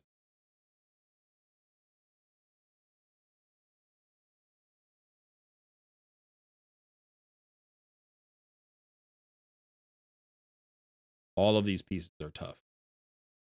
All of these pieces are tough. What I would probably say, if this was my account, I would do this. I would get rid of this one, this one, this one. I would hold that one. I'd probably hold that one for now. I'd get rid of this one, and I'd hold that. And so I'd get rid of those 4. The problem is you don't have enough pieces to like start really ditching. But this is something that you can do. I've talked about before in gear cleanses. Don't bring the groceries home, because once they're home, you'll eat them. You know what I mean? Like, make the decision at the store. When these pieces drop, the nice rule for resistance is if it doesn't have resistance on it, don't bring it home. Sell it instantly so you don't get stuck in this situation. Because if you need resistance, you need a lot of resistance. You never just need like, I just need a little bit of resistance on a good piece. If you needed a good piece with a little bit of resistance, you would go into a better set and get the resistance as a substat, right? Like you're specifically picking the resistance set to get that additional 40 resistance because you need every drop of resistance. And obviously there are better sets for resistance as well. You can come down here to, where is it? Righteous, right? This is a better set for resistance because it's the same amount of resistance, but it gives you the 10% speed. Most of the time you have resistance on cleansers and revivers. They need to go relatively fast. So speed is helpful. It doesn't have to be. The resistance set isn't useless. It's not like completely redundant.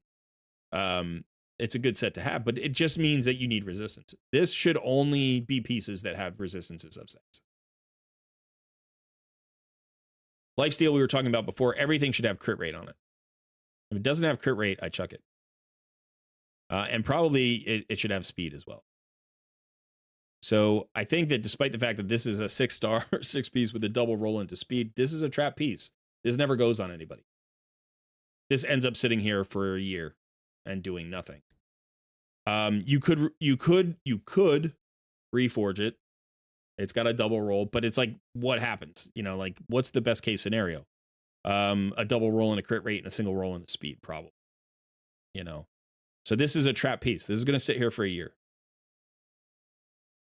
This is actually, oddly enough, a better piece. Doesn't have speed, but it's got attack percentage, crit rate percentage, and accuracy. All of those are good, right? Accuracy is probably the least valuable here because there's probably going on a damage dealer, but maybe it's a damage dealer who needs to land a debuff, and you have them in faction crypts, so the stats aren't that high. All you need to do is get them to like 150 to 200 accuracy, and they're going to do their job. And so this might be a perfect piece, and they don't have to go super fast in faction crypts. So this is an okay piece, right? Like both of these pieces are better than this piece. This only has a single roll and a crit rate, but all of the stats synergize. And again, probably a Faction Wars champion, which is what we're talking about with this set anyway. By the way, there's the other set, the Bloodthirst set. I don't know if you have any.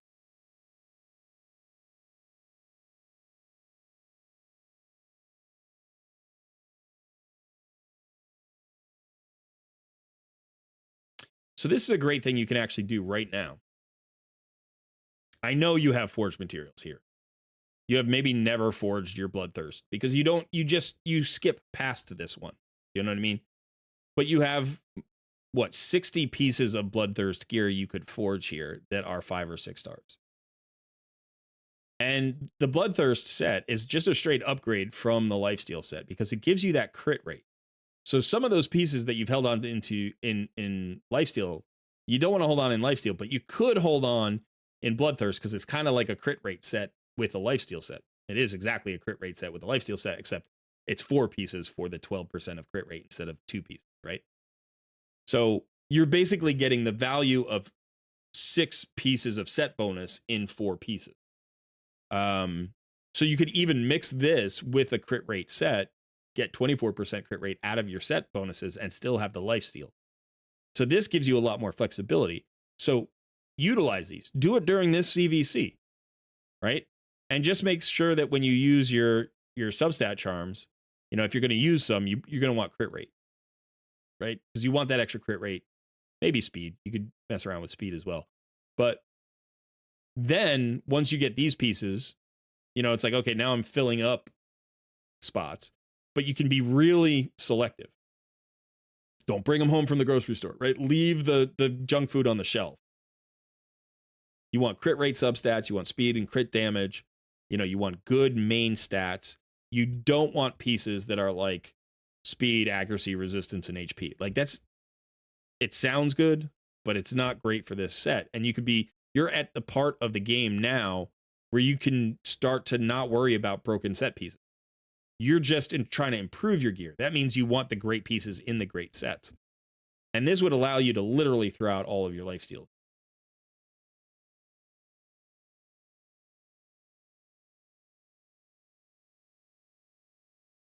Get that done. All right, so we come back in here. So let's close all of this. Yeah. All right. So now Fury. I think Fury is a bad set.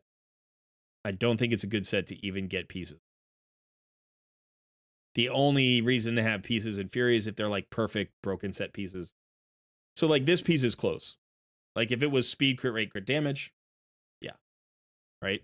And it actually rolled okay. It's got your 13% crit rate. That's what you want. 17 speed. That's nice and fast. 8% H or 6% HP is not a throwaway. Like it plays on everybody. HP plays on everybody. But now you know it's a broken piece. And again, you've gotten to the point with this account where maybe you don't want to be collecting broken pieces or broken set pieces, except in specific sets. You know where it's good to collect a broken set piece? Retaliation. Right? Because retaliation can work on any style of champion. It can work on a buffer, it can work on a healer, it can work on a damage dealer, it can work on a debuffer. Like it doesn't matter because extra hits almost always mean good things. Like very, very rarely are counterattacks going to be a bad thing. So this is the perfect set to create, just collect everything. Just collect everything. Another great set is the one we've already been talking about so much, Perception. You can put Perception on almost anybody. It's got speed, it's got accuracy. That plays like on 80% of champions.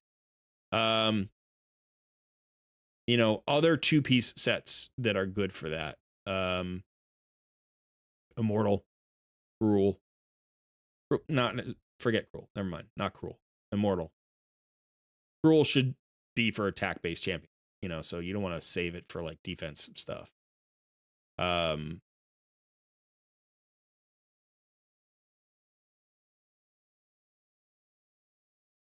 Yeah, that's, you know, speed. That's it.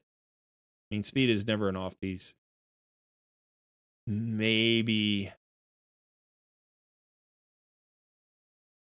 Stone Skin and Protection. You know, maybe Supersonic and Merciless because they have, you know, they have a bonus from a one piece. So like these are perfect for off set pieces because you always get at least some additional stats just from one piece.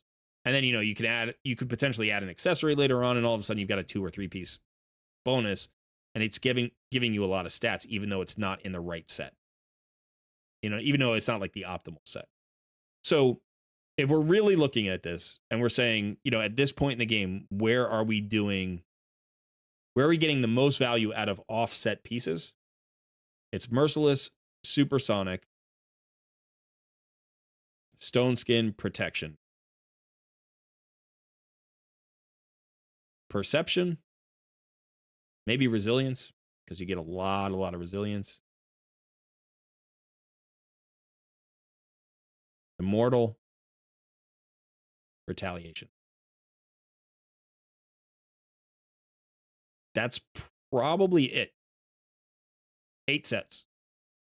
8 sets where collecting offset pieces makes sense because you got potential for value. And that frees you up for the 23 other sets or whatever the heck it is to not worry about collecting offset pieces rather. Like, you know, and when I say that, it's like something that's going to be a broken piece.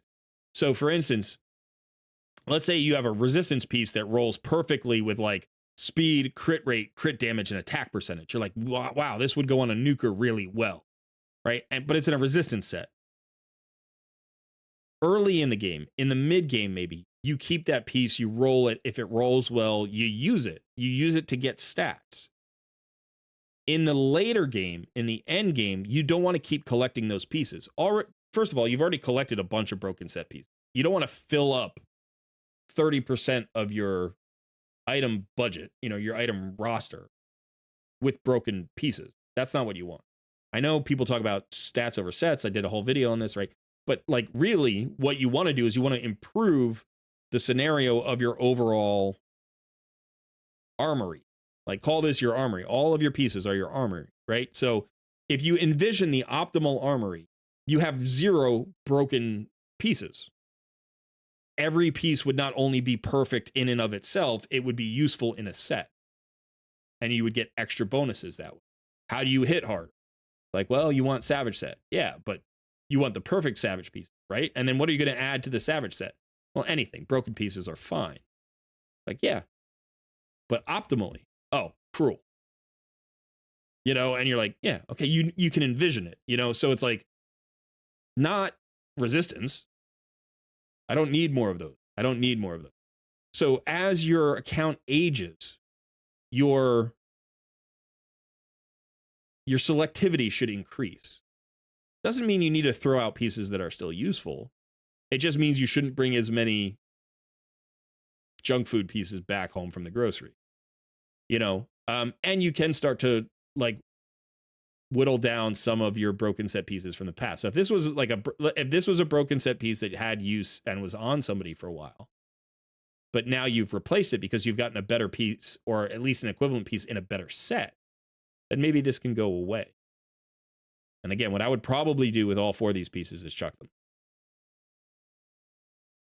Yeah, this boot is, I don't see any reason for that boot.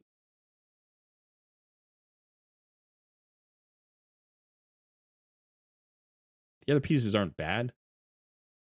They're okay pieces. I just don't know who they're ever going to end on. Days, personally, I will say this. You should collect pieces that make sense for you to collect. I personally look for opportunities to simplify my gear collection. I want to simplify. I want to have the most good pieces in the best sets. Like, that's where I want my space. If I need more inventory space, it's not for days. I'm not trying to collect more days pieces. I'm trying to avoid collecting days pieces. So what I actually do now on my account is I sell days pieces without looking at them. I don't look at them. I don't care if they're 6-star mythicals. I don't look at them. I have sold every days piece on my account.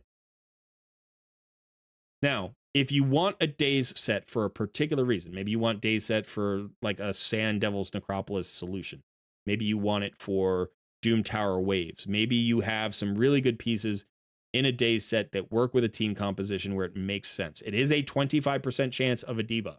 That is better than stun or not as good as provoke. Better than stun, right? Because stun is 18. Where is stun?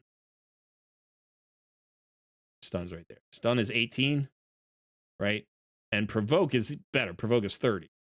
But it's almost as good as provoke, right? And provoke is not like a hard CC. It's because champions can still attack you. So this is a better chance than stun, worse chance than provoke. It's a tricky set to use, but in certain cases, in certain small, very niche cases, you can get value out of this. But most of the time, you could just bring a stun champion or a freeze champion or a provoke champion. Or you use a provoke set because it's got a higher chance anyway and it does the job that you need. This is really, really, I don't like this set. I'm not saying that players can't get value out of this set. But my philosophy is I want the most space in my inventory for the best pieces in the best sets. I would literally sell. I'm not even going to look at these pieces because my reaction is just going to be sell every single piece. Sell every single piece. If it's a broken set piece, you don't need it. We don't need it right now. Maybe mythics. Maybe like you could look at this. You're like, okay, this is speed, crit rate, crit damage. It's got an extra roll on crit rate. This is a beautiful piece. This could be this is the level of a piece that makes sense on this account to be a broken set piece. But you need to roll it. You need to really, like, as it is, it's probably good, actually. You probably don't have to roll, but I'm going to roll it anyway. We're hoping for crit rate or crit damage, maybe speed. Yeah, okay. So, you know, you're spreading out the stats here, but this is good enough to be, at this level of account, it's good enough to be a broken set piece. Nothing else probably is. I would literally sell every other piece. But that's me. Some people will probably think that's crazy. Cursed. I'm not, you don't have enough pieces for me to do. Frost. This is a little bit of a trap set. It can have utility, but we're looking at 9 boots. And chances are on your entire account, you'll build 3 Frost, sets. You may already have built some Frost sets. Here's a Frost piece, and it's an off piece. It's an off piece. It's a broken set piece. So again, do you need broken set pieces? Not really. These 5-star boots, I know they're speed boots. I would get rid of them. Probably you have 6-star speed boots. Yep, 6-star speed boots. So if you need speed, you want the 6-star speed boots. You probably have the substats. Yeah, there's accuracy, there's resistance. This is a really nice piece. Resistance, accuracy, defense, and HP. That's what you want for this set. Because this set is a tank set. It goes on somebody who's going to take hits and create freezes on the enemy, right? You can even add this to like a Torment so that you get a double chance of freeze from your Torment. And that means you want resistance, you want HP percentage, you want defense percentage. Accuracy is nice because chances are you have debuffs on a tank somewhere. Like usually you do. You have a decreased attack, or you have, you know, decreased accuracy, or you have something, probably. Maybe you provoke. So accuracy plays. So that's beautiful, and it makes all of these 5-star pieces, like these other 5-star epics, like, don't need it. So I'll get rid of these 3 boots here, I think. Shields can be, you know, you can collect a lot of these pieces. Weapons can be kind of problematic. Those are not bad weapons. Weapons in this set can be really tricky because you have a situation where it's like you can't really get defensive stats on the weapon. Like you can't get defense percentage here, right? So speed and accuracy makes sense. The crit rate, like you don't care about crit. You don't care about damage often on these champions. You just want tankiness. So crit rate and crit damage, like that becomes a broken set piece probably. So, you know, that's a thing. Chess pieces should always be defense percentage or HP percentage. You should not have, like, this shouldn't happen. Like the fact that, you know, you have this one is fine, right? I know this went on a damage dealer. That's great. But it's like this one is a problem. Who do you put? Why would you have somebody squishy in Frost? Like, can you think of the scenario? Can you think of the scenario? It's not a bad piece. Like the substats look great. Even roll the double accuracy roll. Like it feels like it could be a usable piece, but it's really a broken set piece. So again, if you love it, mule it. Otherwise, chug it. Don't bring it home. Don't bring it home anymore. No more of these pieces come home. These pieces get sold at the point of of dropping. As soon as they drop, they get sold. Frenzy. This is a lot like Days. There are probably some creative ways to use this set. I don't need any of them. I don't want any of them. Not yet. Not until somebody really convinces me that those creative ways are better than the alternatives. So I only think of this as broken pieces. And at this point in the game, you don't want any more broken pieces. So that's a good piece. I'd probably hold on to any 12 or 16, like level 12 or 16 legendary 6-stars that you think are really good. And I would probably sell every other piece because you're not going to use this as a set. Probably. Maybe some 6-star speed boots. That's not a bad boot.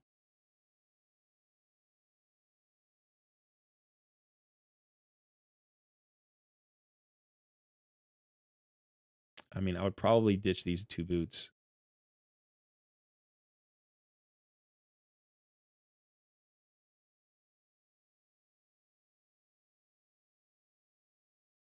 Probably get rid of that shield. Again, this is a comparison. This has a double roll into accuracy, and this has a single roll into accuracy, and then in crit damage, I don't see crit damage playing here. So, like, the likelihood of this, like, this probably goes on a cleanser. Maybe a reviver. This doesn't go on a damage deal. I don't think. I mean, you could, maybe you could.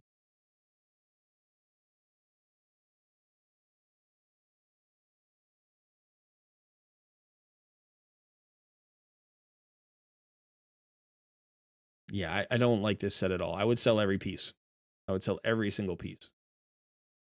Regen we'll leave alone. Immunity.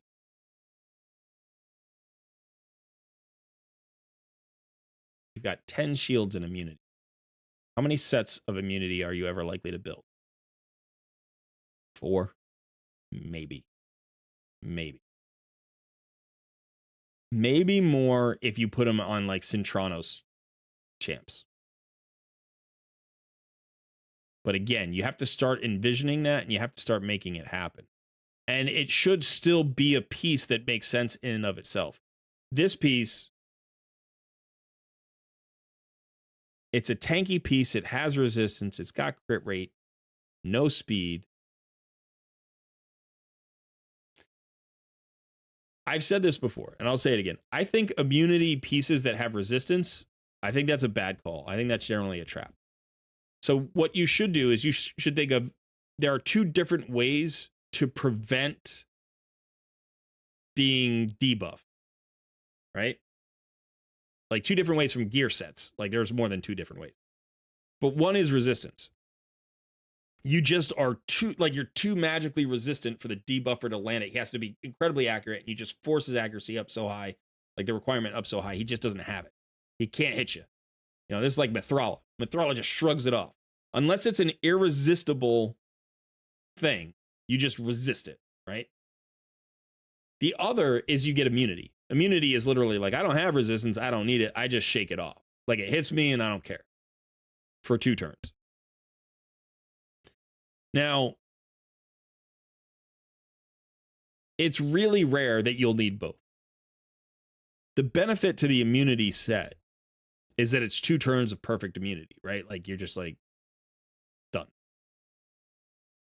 The beauty to resistance, it's unlimited in terms of duration. It never goes away. You always have that resistance. This is temporary, but strong. Resistance is, it can be overcome, but it's permanent. To try to go for both weakens both.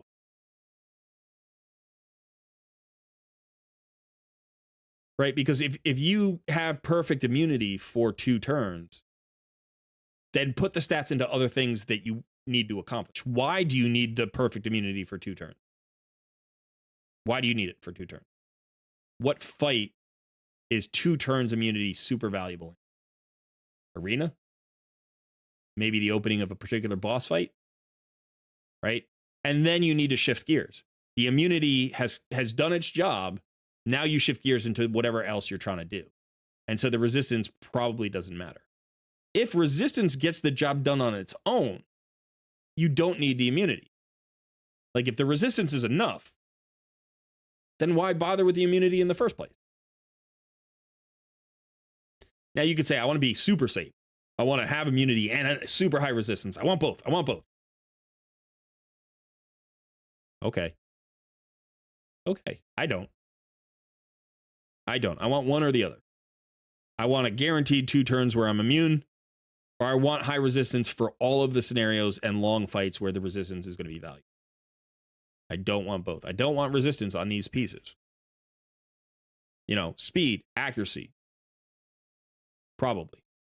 Speed and accuracy. Maybe tankiness. Maybe defense percentage, HP percentage. Unlikely to want damage here. But maybe, if you can envision a situation where you're like, yeah, I want a damage dealer in immunity for a particular fight, and that makes the solution work really well, great. But this is where I'm talking about, 10 shields in immunity. Let's envision the champions that these go on. Let's figure out where this is really worthwhile. This is a damage dealing set of substats. Decently tanky, decently fast, but crit rate, crit damage. Who do I want in this set running this piece? Or is it a broken piece? And if it's a broken piece, it should be better. If it's an offset piece, it should have a double roll into crit rate, or a double roll into speed, or a double roll into crit damage. Spreading out your rolls like this doesn't become a super appealing offset piece. Not bad. It's really good for mid game. Right? This is a great mid-game piece. But at endgame, where do I break a set to do this?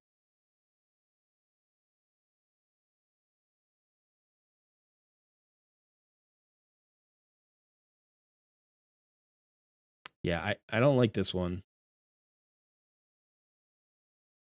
I don't like this one.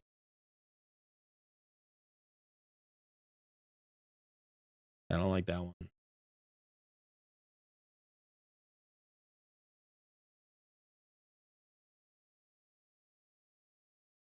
Get rid of those.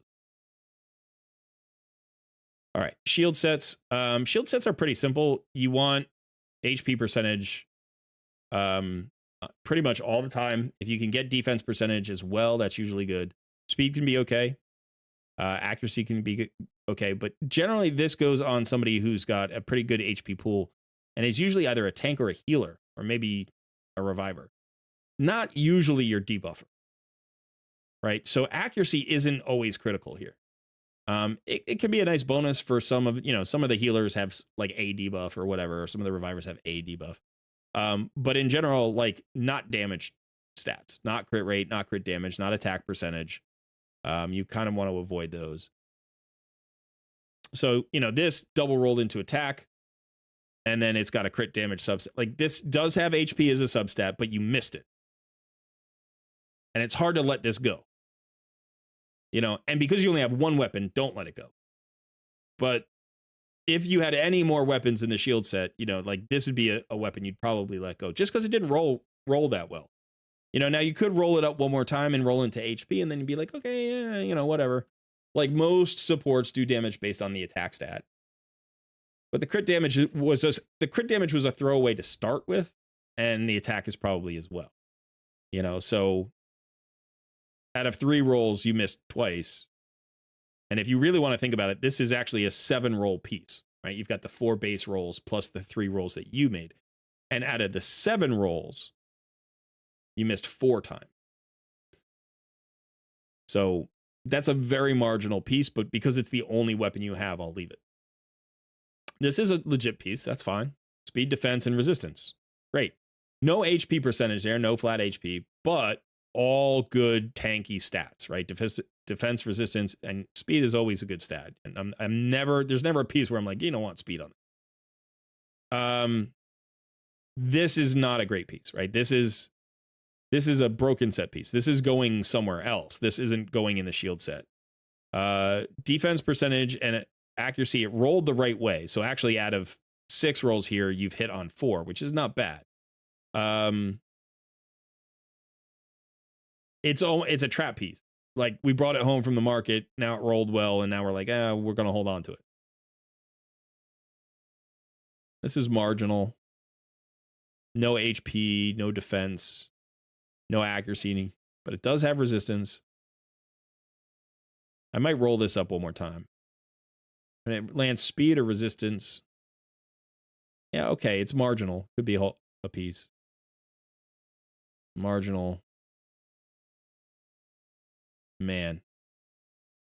Right, these are marginal pieces. This one is even worse than this one, right? Because this is crit rate at least. This is crit damage. Defense percentage is fine with double speed roll. That's great. HP percentage with accuracy, crit rate, and speed. That's fine. The crit rate's a little bit of a throwaway stat there. Attack percentage boots, no. If you're keeping attack percentage boots, you want crit rate. The only person who doesn't get value out of crit rate in attack percentage boots is a bomb champion. And I don't think you're putting a bomb champion in shield boots. So this would only be a broken piece. I know it's got good defensive substats, but it's literally an attack percent. This piece should go. I'm going to get rid of that one. This is unfortunate, but it is a 6-star speed boot, and it does have defense percentage. It's marginal. It's marginal. It's not bad, actually. Maybe it's a little bit above marginal. This is okay. Attack boots with no...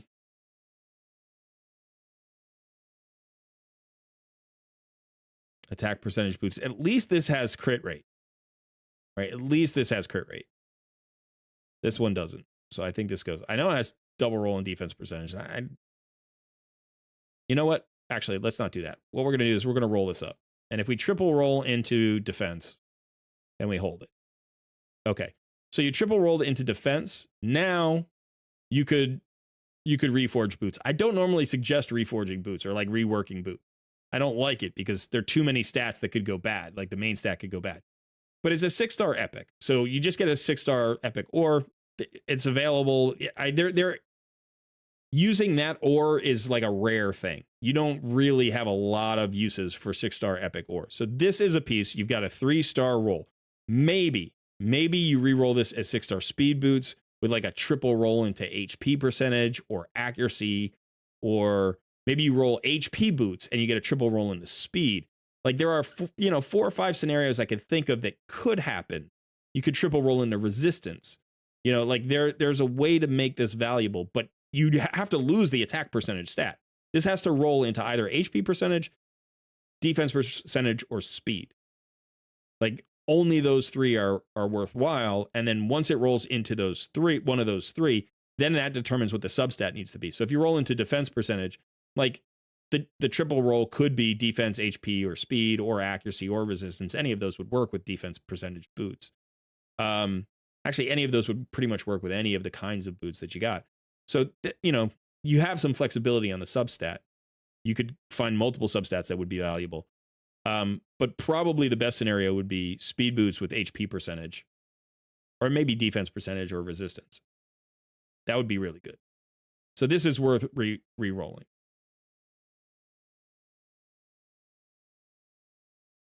Yeah, I don't like that these boots came home. But now that they're home, I'm kind of like, I also don't want to throw them out. That's where the trap comes in. I'm not.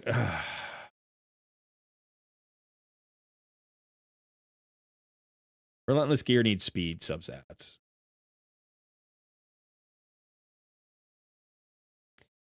But sometimes it's just hard. You don't get speed substats.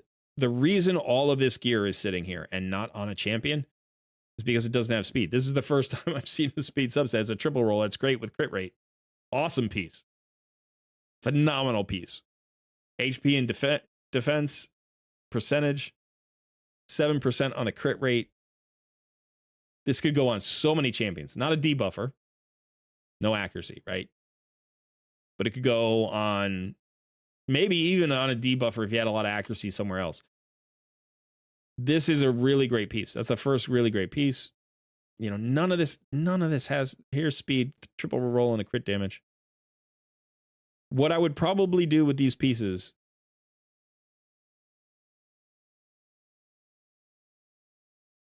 it's just hard. I would, think about re-rolling pieces that you could maybe get value out of. Although it's also tricky. Crit damage, no crit rate. Crit damage, no crit rate. Crit damage, no crit rate. I would probably hold on to these 2 pieces. This one has speed as a substat, and this one has accuracy as a substat. This one has resistance, defense, and HP as a substat. And it's your 3rd crit damage gauntlet with no crit rate.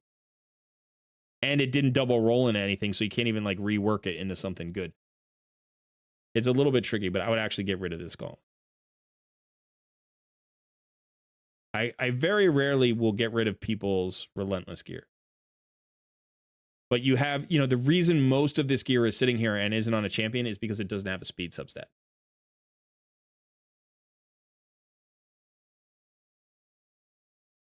Savage is pretty simple in most cases. You want crit rate as a substat. Speed can be useful. Crit damage can be useful. Attack percentage, defense percentage, HP percentage can all be useful. But this is always a damage dealing set. This is never a set. You never really want to collect Savage pieces that go on like a debuffer as an off piece. You just don't want to do it. You want good damage dealing pieces. This is an okay piece. Anything that has crit rate and usable substats, right? So that's okay. This is okay. This is okay. It doesn't have crit rate, but again, we don't always need 100% crit rate. This is okay. This is not. This should go. There's no damage dealer where that's okay. There's no damage dealer where that's okay. It's not enough. You don't have a crit damage substat. You have it 1 attack roll. You have 2 resistance. You don't need it, and we don't care. Like, we're happy to get rid of that piece. Speed and accuracy and HP shouldn't have made it home. Should have made it home from the market, but it did. And now it's rolled enough into accuracy that you're thinking, maybe I hold on to it. Who does this go on? Wukong? Herndig? Rima. You know, like a damage dealer that needs accuracy, and you have to get the crit rate from somewhere else. It's not enough speed to like make a huge difference. The accuracy is nice. It doesn't feel great. I feel like that's a sell. This is close. That's marginal.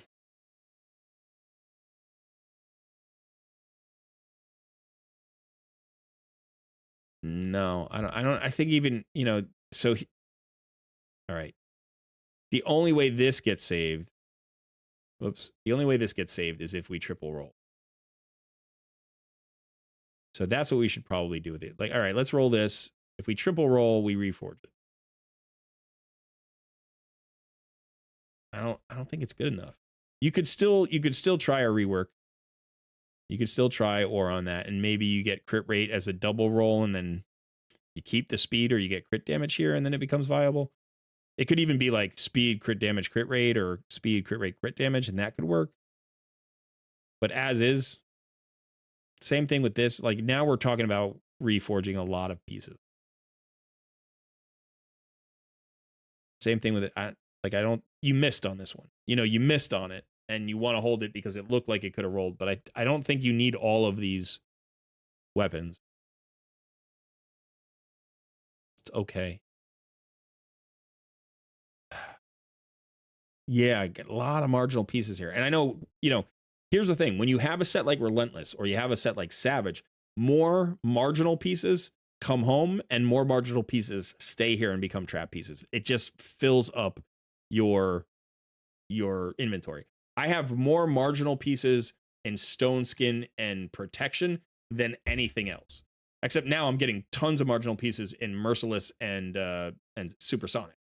So it's like those 4 sets are so ugly, and like my collections are so dirty. You know, like I don't even like looking at them. I feel like, you know, I have a nice, pristine, well-kept house, and then my basement is like full of trash. You know, like that's how I feel.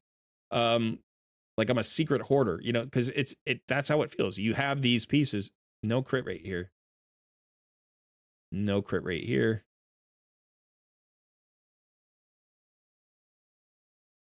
This is a great piece. Awesome piece. Best piece I've seen so far. 5 stars, double roll and a crit rate, roll and a crit damage, has flat attack and speed. It's not perfect, but this is a really, really good piece. This is a piece that's usable even at endgame, because like a 5-star pieces have less stats. Like that's just the reality of it. But Savage is so powerful. That 25% ignore defense is so powerful. You can make a piece like this work. It's got the 16% crit rate. That's more than enough. That will actually make up for another piece somewhere that's missing, you know, 2%. So you got an 11%er and a 16%er. That's 27%. You're over your 13.3% average. Great. So as a 5-star piece, this is as good as it gets. Now, the 8% crit damage is a low roll. It is a low roll. And as you progress, this will become more and more marginal. The 4% speed is a low roll. Like, I get it, right? But the 16% crit rate is enough to make this a great piece, and all of the substats work together. So this is a beautiful piece, especially as a 5-star piece. This is okay. This is fun. Marginal. I got to go through some of these. I got to remove some of these helmets, I think. That piece has got to go. That piece has got to go.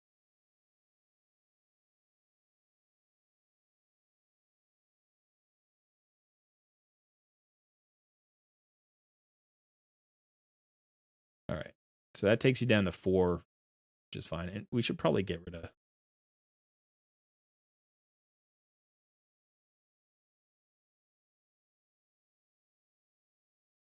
least some of that 5-star weapon.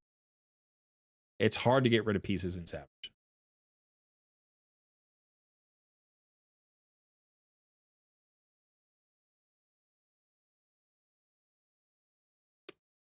Some of these pieces should not have come home.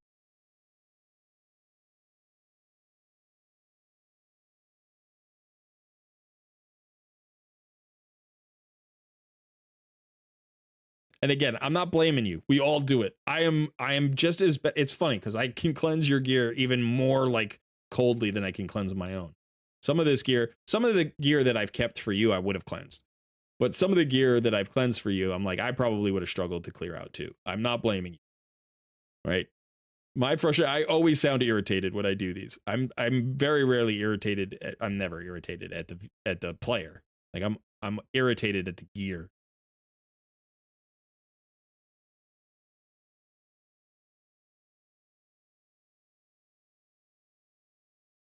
Provoke is about tanking. So this is a broken piece, right? Like this goes somewhere else. This goes on somebody else. It's a triple roll into crit damage. Now you could re-roll this. This would actually be a pretty good one to reform, right? Because it's not so powerful with speed, resistance, accuracy that you're like, yes, this is a perfect tank piece. And the triple crit damage roll could be anything else and might work.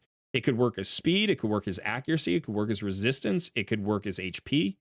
It could work as almost any other stat. It could even work as crit rate. Crit damage is almost the worst triple roll you can get on a provoke set, right? So right now it's a broken piece, but the great thing about reforging a weapon is that you know what the main stat is. You're just going for substat rerolls, right? So this would be a perfect piece to reroll. And in fact, you got 60 of these. So I would actually recommend doing it. I would do it right now. I don't normally do that. Okay, so I'm gonna do this. I'm just gonna do this one time. You got 60 of them. This is a good reroll. What I would hope for here.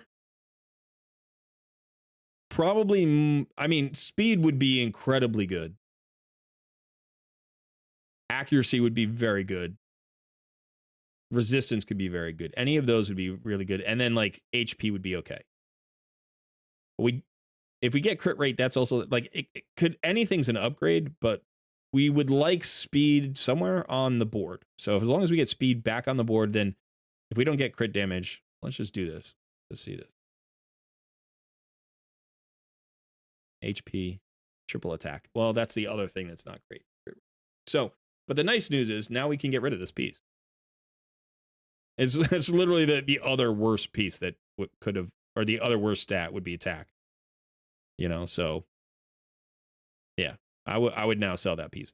But that's the great thing. It's like you have an opportunity to make a really good piece. If it doesn't happen, you sell it, you get silver, and you free up a spot for something else that could be a piece. This is a good piece. That's a nice piece. That's okay. This one's a little weird. Feels like a broken piece. That's okay. You know, tankiness is good. And anything that goes. So again, a little bit of a weird piece here. With the double crit rate, it's like it feels really nice, but ultimately, who does that go on?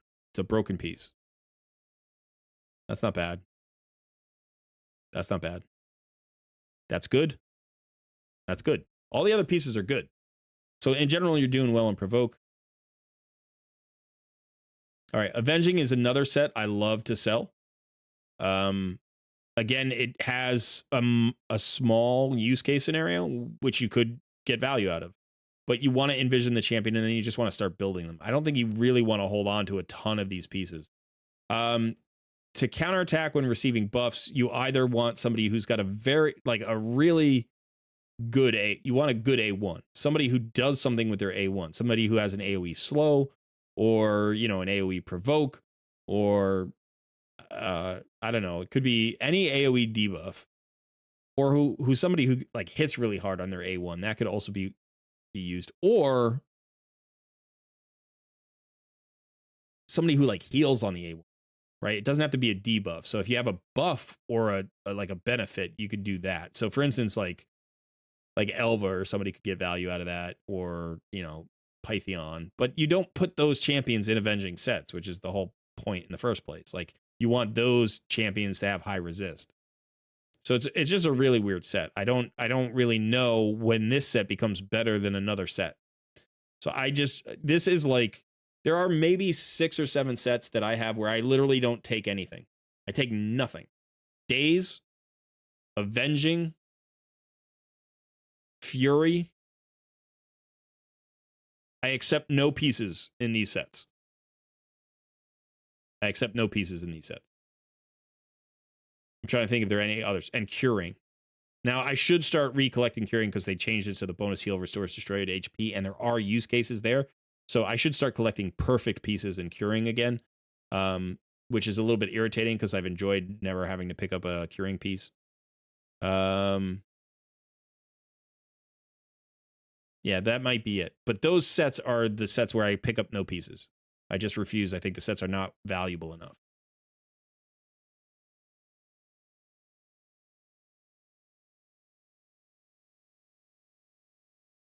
Okay, let's skip down and just quickly look. You know, these are the sets where you're going to get a lot of stuff. Okay, four-star boots can go. Doesn't matter even if they're perfect. You will collect a lot of these pieces. So, you know, think about, again, the usage. We have 12, 16 weapons. So you don't need to keep the weapons that aren't really, really good. Because even if you need to build a ton of champions, like it's going to be like, oh, I need 3 more champions in Cruel. I've got 16 weapons. So speed, crit rate, crit damage, attack percentage, maybe accuracy. This is a good piece. This is marginal. It doesn't have crit rate. Attack percentage, no speed. I'm going to sell that. That's good. That's marginal. That's good. Probably not. I mean, there's a chance it, like, you know, you could put a bomb champion on, right? So bomb champion doesn't need crit rate or crit damage, but does need accuracy. So in that case, like, and the ignore defense is like not really part of it, right? Because bombs ignore defense anyway. So it's not likely to come from a Cruel set, but you could use it just for the 15% extra attack, but then you want accuracy. Okay, that's good. That's good. Marginal, but maybe. Okay, so this one has accuracy and HP percentage crit damage. This one has flat HP, crit damage, and resistance. So this is probably not necessarily, like, you're going to pick this one first. No. No.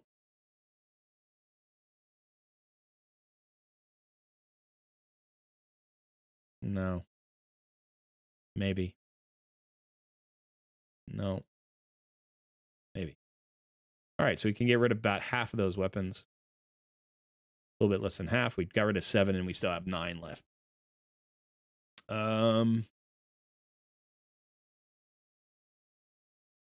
No crit rate, no crit damage, no attack percentage, just speed and accuracy.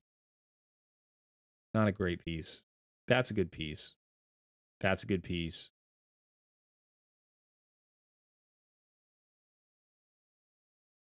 Say no. Probably get rid of that one and that one. Good piece. Good piece. All right, shield, same deal. That's okay. Yeah. All right, that's good. Saying no on that one. Okay. Okay. All right, 2 speed, accuracy, resistance. This was an accuracy, speed, and HP. Probably don't need either one. Probably don't need either one, but this one's 11 and 23, and this one's 10 and 19 with the resistance. So let's get rid of this one. I'm not even going to look at the gloves because I'm not going to get rid of them. I'm not going to get rid of the chest piece. So let's just get rid of those, and then we'll look at the boots real quickly. So it's going to be attack percentage boots or speed boots. So if there's any other boot, I'm getting rid of it.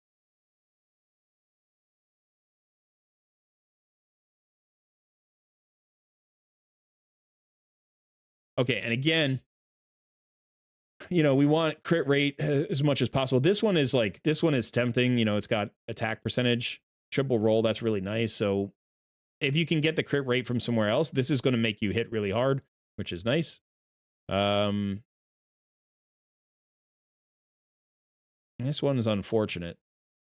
Attack percentage boosts should almost always have crit rate. Not having crit rate here really hurts the chance that this is going to make it onto a champion. Chances are we roll the boot up to 16, that'll just stay in the inventory forever. This is an okay boot. It's still got a chance to roll into crit rate. You might get like 11% crit rate out of this. But even with the 5, it's manageable. And then this one is nice. And this is one that you would like roll up during this event to see if you can land at least one roll into crit rate. And hopefully we do. There we go. And so now it's a beautiful boot, you know.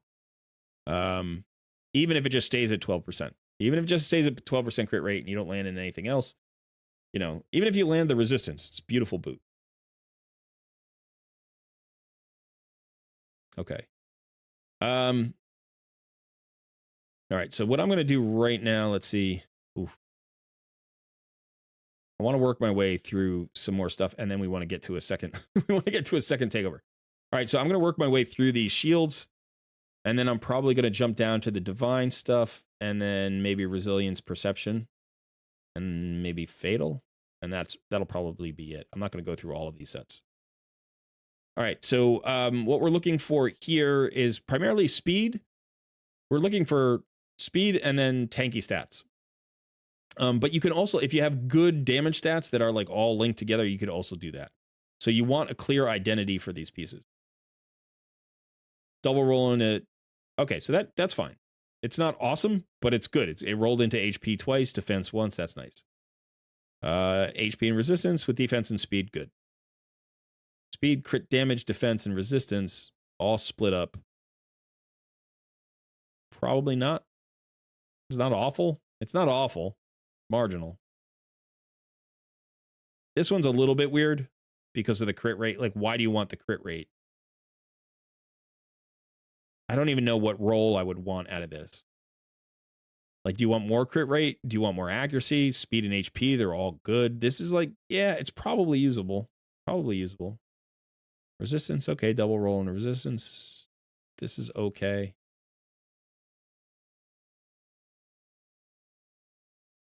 I think that one's going. No speed. And although it's got okay substats and rolled into the crit damage is a throwaway, and we've got all of those shields above it that are better. Like, I would use any of the, literally all 6 of these shields are better. This is okay. This is like, it's almost an exact match for this one. Except instead of accuracy,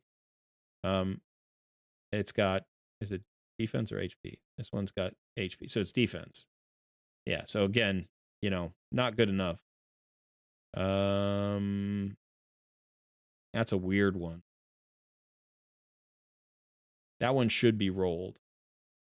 I feel like this one, you want crit rate on it. Like, you need a crit rate roll somewhere, but you could take it all the way to 16. As long as you get one crit rate roll, it could work. So that's actually usable. That's a good piece.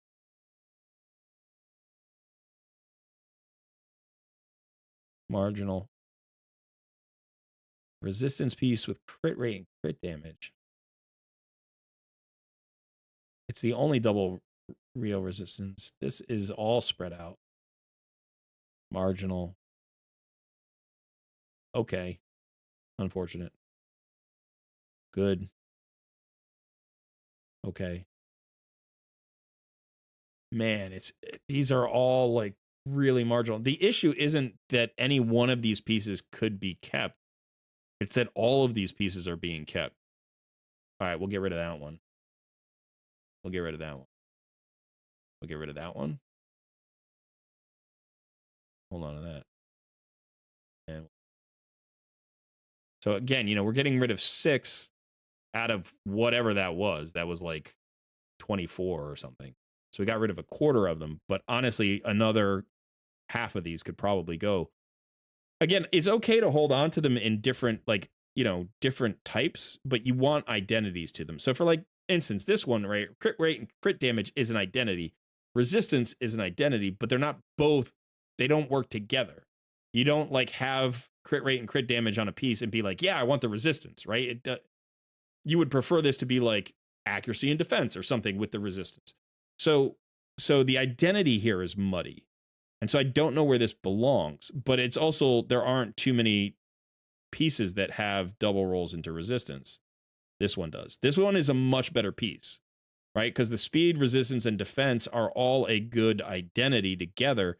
the crit rate isn't necessary, and you hope that you miss it. If you roll 2 more times and land into speed, resistance, or defense, the identity stays clear.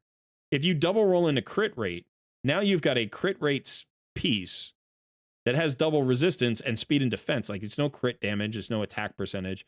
I mean, you could put it on like a defensive based damage dealer, maybe, you know, who wants a little bit of resist, like a tanky damage. Like, maybe you could put it on like a Harima or somebody. Maybe it's really questionable. Like, you know, Rotos. Who would you put that on? Like, you want damage dealing sets on those champions. All right, let's do the divine. He says divine offense should be perfect, or it should be gone.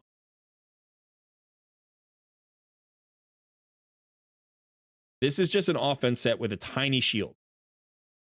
Attack-based champions have really, really minimal shields. Now, sometimes there's utility to that shield, but almost never will it provide survivability, right? You're talking about a tiny self-shield. Like, maybe your nuker has 30,000 HP, so you're talking about a 50, what is that?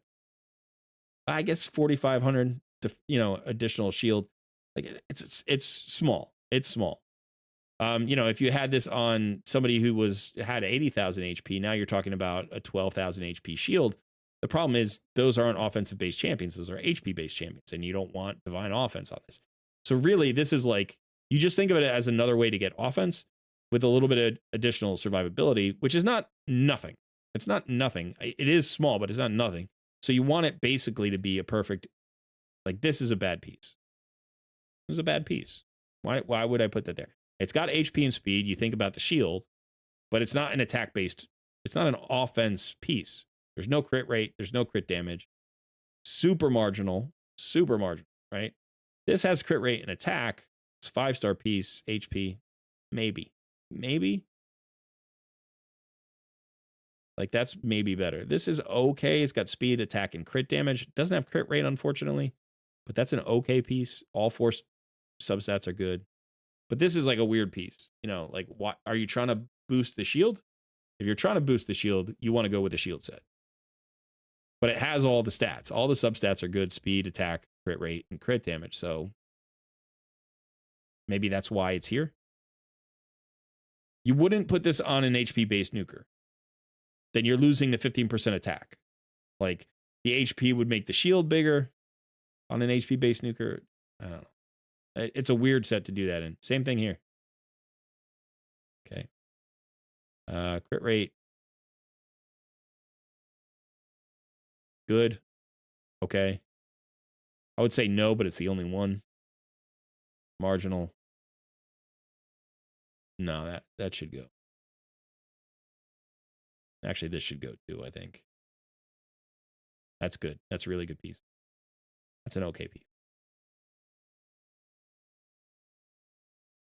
We're talking about perfect pieces in these sets now.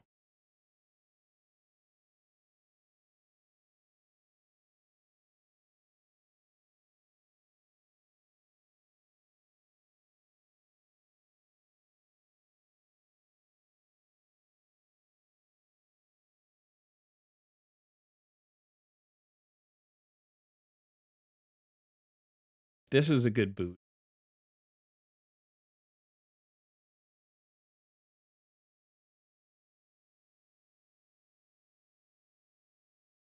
This is not a good gauntlet. I would like to get rid of those shields as well, but they're marginal and they might be useful. Divine speed, everything should have speed. This is really easy. If it doesn't have speed, it goes away. So let's get rid of that. Even if it has just a flat starter speed, that's fine. But we don't take anything. I'm not going to throw out. This is good. That's gone. That's good. Good. That's nice. It's weird, but it's nice. That one's gone. That's good. That one's actually kind of okay. The ones that I'm keeping that don't have speed on it have a clear identity that works, and they're already leveled up. This is a really weird piece. That's a really weird piece. That's okay. That's good. Nope. That's a weird piece. That's okay. That's okay. That's good. That's good. Again, attack percentage boots. So 5-star attack percentage boot with a speed substat, but no crit rate, no crit damage. I think that goes. Be hard to sell these, special sets. Okay. So the last one I wanted to look at, I think, was I wanted to look at resilient. I don't have time for all this, I don't think. So let's see. What did we clear out? We cleared out about 65, 70 spaces. We spend 2 hours doing a gear cleanse, and really we just talk about gear cleansing because ultimately I think it's really important to know your roster, know who's geared in what, and to have a clear sense of the identity of your account and where it's going. I don't like to over cleanse. I would rather under cleanse. I know sometimes people are really looking for, they just say like, be harsh, like crush it. Like I don't feel good about that. I don't always feel good about that because that's why I talk so much out loud when I'm doing this. I want you to have a sense of what my thoughts are so that you can go back and rewatch the takeover if it's your takeover, or even if you want to like use these takeovers as learning opportunities. You can then make decisions based on the concept, but your account better than I do. And I hate taking value out of an account without knowing where that value would be used. If it were my account, no problem, because I know how my champions are built. I know what the gear is on my various champions. I know where I need gear improvements, and I know how I like theorize my gear collection as a whole. And so it's easier for me to gear cleanse my own thing. So, unfortunately I only made whatever it was, 60 spots of space here, but that should be enough to get you started.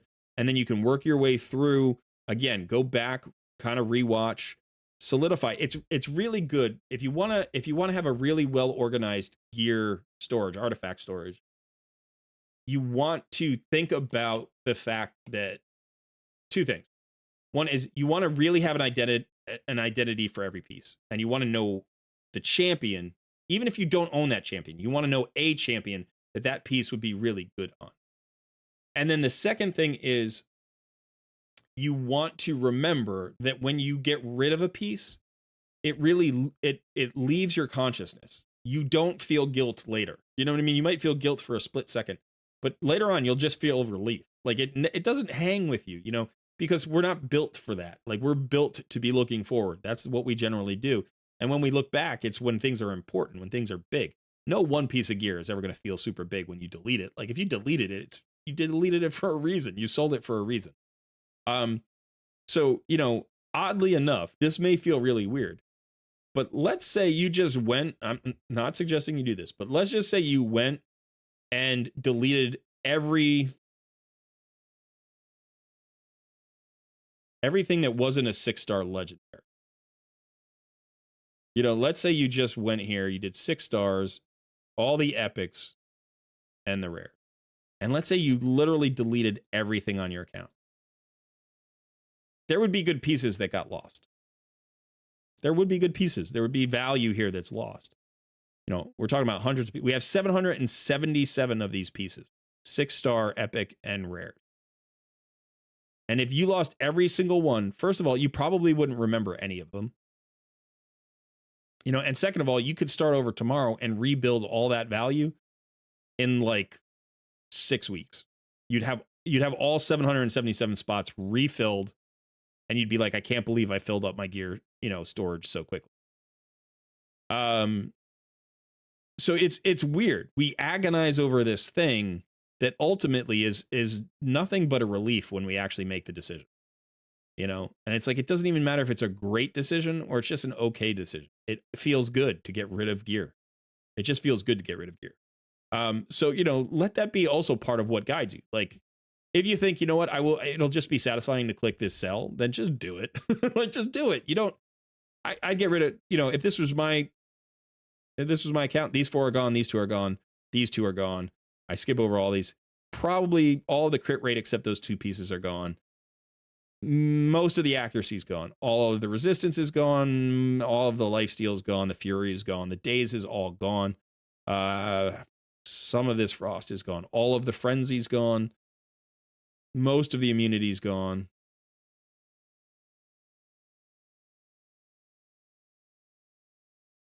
All of the Avengeance gone. We could go through some of the Stalwart. All of the curing is probably gone. You know, and by that time, I've cleared up another 100 spots, 120 spots, 150 spots. You know, and it's like, and I'll never miss them. I will never miss them. I'll never think to myself, man, I wish I didn't get rid of that 6-star legendary life shield. Like it'll never occur to me that I deleted a good piece of gear. It'll just be a relief that I now have 100 extra, you know, spots in my inventory. So when we get too obsessive about min-maxing, when we get too caught up in the FOMO, like that this could be the perfect piece, we end up actually hampering ourselves. It's like, you know, it's like spring cleaning. You know, all that stuff you've saved since like you were 17 years old that's still sitting in your closet. Like every 5 years you go back there and you cut that pile in half and you get rid of the other half and you're like, why did I hold on to this? And eventually by the time you're 60 years old, you're holding on to like 2 shoe boxes and like, you know, like 1 plastic container. And you're like, that's all I need from my childhood. That's literally all I need. But it took you 40 years of trimming down to get there. And you could have just trimmed it all at once. You just didn't know, you know, and that's sort of what we do with the gear cleanse. It's like, if you get rid of stuff, you won't miss it. Give yourself the freedom to get rid of stuff. I think that's maybe why I get so irritated. I think that's why I get so irritated when I do gear cleansing. Because I'm like, I feel myself struggling to let go, even though I know it's healthy. Do you know what I mean? It's just that it's that struggle. It's like, it's the most lifelike scenario that happens in the game. Like, I don't get to fight dragons in the real world, but I struggle with hoarding and letting stuff go in the real world. My closets are full of books I read when I was 13 years old, you know, and it's like, I should probably donate those to a library or sell them to a used bookstore, or like I could probably hold on to 20% of my books or 10% of my books for like my kids someday. That's it. You know, it's like, but I just can't let go. Can't let go. And I think that's what actually irritates me the most. And you all come to this live stream and make me do it for you because you're not willing to let go either. So it's your fault too. I blame every single one of you who makes me do a gear cleanse. You're making me have the pain instead of you having the pain. I just might outlaw gear cleansing. I'll do 1 a month from now on. Yeah. MJ's like, I'm glad I got the last one. No, I will always do gear cleanses for people, and I will always kind of hate doing gear cleanses for people, but I will do it because I do think it's a good service to walk through that and to see that happen. Even if it's for somebody else's account, it can help. So MJ, that's your takeover for today. Thanks for letting me tool around on your account. Thanks for trusting me to clear out some gear. I'm sure some of those might have been a little bit painful, but now you have the relief, you know? So hopefully you can go through this, watch it again, and make some more of those decisions and clear out another 50, 100 spaces and get yourself on a way towards, you know, cleaning up that inventory a little bit and getting more value out of the gear that you do pull, because that is maybe one of the biggest lessons to take away is that if you don't bring it home, if you don't put it in your inventory, it doesn't become a trap, right? Like if you're really brutal with yourself when you're collecting gear and you go through that screen and you sell everything but like the 1 or 2 absolutely perfect pieces that you get, you know, you'll run 20 spider runs, super raids, you get 38 drops, and 2 of them should make it into your inventory. And that's the way it should be. The rest should be silver. Because if 20 of them make it into your inventory, they're going to stay there for a year. And they're not going to do any good because they're not going to end up on anybody. And if you really, really have a piece that you feel too emotionally attached to that you can't swap out, but you know it's not giving a lot of value, find a Vault Guardian to throw it onto, mule it, and create space that way. MJ says, now I'll go forge 64 more pieces and be maxed again. Yeah, same with me. All right, so that is it for this takeover.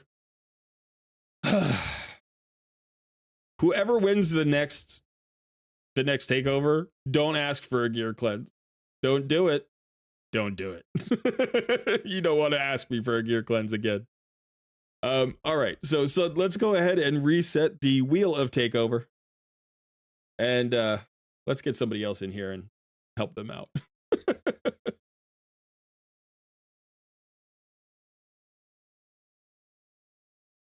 Sabik says, no, I will never give up the books. What if I want to reread them 30 years from now?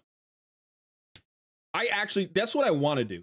I want to pull out all of my crates of books and reread every book and then like make a rule. Like if I love this book at the end of it, I'll hold on to it. You know, like I'll try to aim for 10% of the books.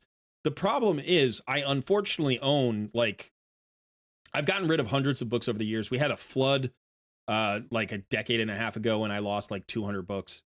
I still probably own close to 3,000 books. Maybe not. Maybe like 2,000 books. And it's a collection of books. It's like, you know, it's paperback books from when I was a kid. And it's like academic books from like college and since, you know, there's professional books. There's, you know, histories and biographies. There's a ton of books. And they're just, I mean, they're all in boxes. They're all in like, you know, cardboard boxes. And so each box has got 60 books in it. And unfortunately, I've got like 40 of those boxes.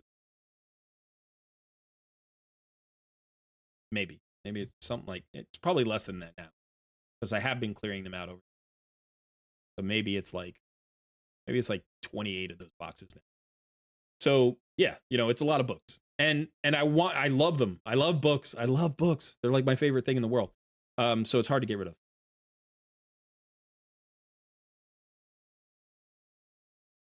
Ibtisam says, please pick my account. Well, we will see what the wheel says. It'll be the wheel.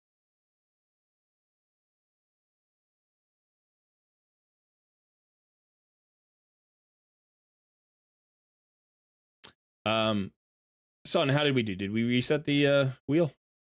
We did. Everything's reset. Just giving folks a few minutes to get in there. Yeah. All right. We'll give everybody a few minutes. Ian Godwin says, I promise never to mention Geo again. Can I get a takeover?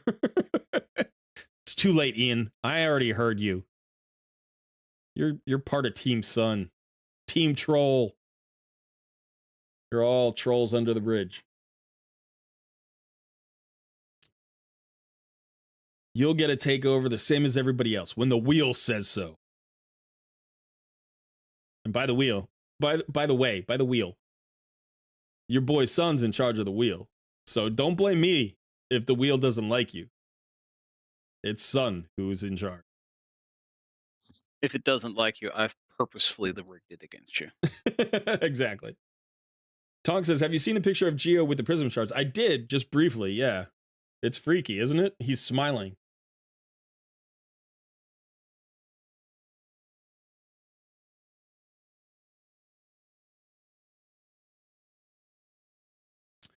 Yeah, Darren, I have a lot of books that are not mint. I have a lot of books that are mint. And sometimes, you know, that's what you do for family. You love your son more than you love the books, which is the way it should be. But it does make you sad, you know?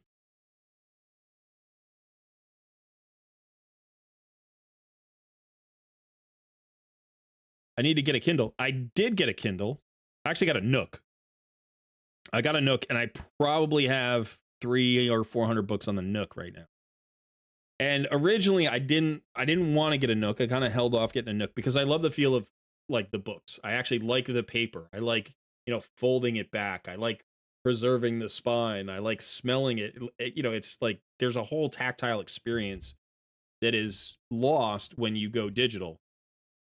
But despite that, it was so convenient to be able to carry around like just a tablet and not have to worry about, you know, like my books getting beat up in my bag or like which book I was reading. Like if I, like swapping it out, I just carried it. And if I wanted a new book, I could just buy it instantaneously. Um, the problem is, of course, the technology like becomes obsolete really quickly. Like I bought a Nook, and then a year later there was a new model. A year later there was a new model. A year later there was a new model. And by the time it was 5 years old, it wasn't working that great, but they didn't support it anymore. So it was that kind of thing. So I really liked the convenience of it. And I eventually really liked a couple of other things, especially when you get a little bit older and your eyesight starts going. You can increase the font size, you can change the colors, you can do all sorts of things to the text, which is nice. So it's I like Nooks and Kindles now.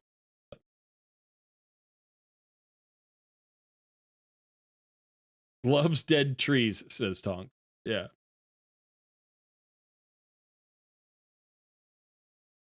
Yeah, and the space you save is significant. I mean, the truth of the matter is, I think if you love books, if you're a bibliophile like I am, you do love the physical object. But the love of the physical object has come from the experience that the object gives you, right? Like that love wasn't instantaneous, right? That built up over time. You began to associate the physical sensations of like thumbing through the pages with the act of the imaginative process of experiencing the book, whatever kind of book that you enjoy, whatever kind of story or information, turns your brain on. So you can have that experience with your Kindle, right? Or with your Nook. Like it does happen over time. I noticed that. Like I'm very fond of my Nook now. It's been like 12 or 13 years, something like that, since I bought my first, tablet for reading books. And like I still have the original one and I know where it is and I know the books that are on it. And when I look at it, I don't see a tablet anymore. I see the 350 books that are on that tablet. I see the moments where I was sitting having a coffee in the park and reading in my Kindle. I see, like sitting up in my bed late at night, when I should have been asleep and turning pages because I was, frantically trying to finish a book that I was engrossed in. So it doesn't even happen there. And I do think that I'll never lose my love of a physical book. But simultaneously, I have grown to appreciate my Kindle in almost the same way. So much so that when I'm reading in a Kindle, I almost don't see the Kindle anymore. You know what I mean? Just the way you lose the vision of the page. Like you're actually reading the words, but you're seeing the picture so much more strongly in your mind. And your fingers are just acting without thought. And that experience is exactly the same. It took a while to get there. But yeah, I still love that process. The one difference is you can't see the books up on the shelf on a Kindle. Like when you have I love bookshelves, right? I love seeing all the colors and the spines and the titles and the author's names and all that stuff. And like you could pull it off and you don't even have to read it. You can just look at it, and like look at the cover and remember the story inside. That's a thing that doesn't really happen with a Kindle as much, or with a Note. So, all right, Let's do it. are we ready to go? The son was just waiting for me to stop talking for a second so he could spin the wheel. What kinds of books do I typically read? What are my favorites? I as I've gotten older, the types of books that I read have expanded. When I was a kid, it was almost all fantasy fiction, with a lot of science fiction mixed in. Obviously, those two tend to go hand in hand. All right, we got a winner, J.C. Spector. That sounds like a law office or something. The offices of J.C. Spector. Congrats, J.C. So yeah, my it was a lot of fantasy fiction and science fiction. I've always liked historical fiction as well. And then I started, as I got older, I got into just straight histories. I really like histories. Tends to be like ancient world histories or like, medieval history. I'm not like a huge fan of, let's say, like the Victorian age or something. Like that's not old enough for me. It's like Renaissance or before, preferably ancient world history.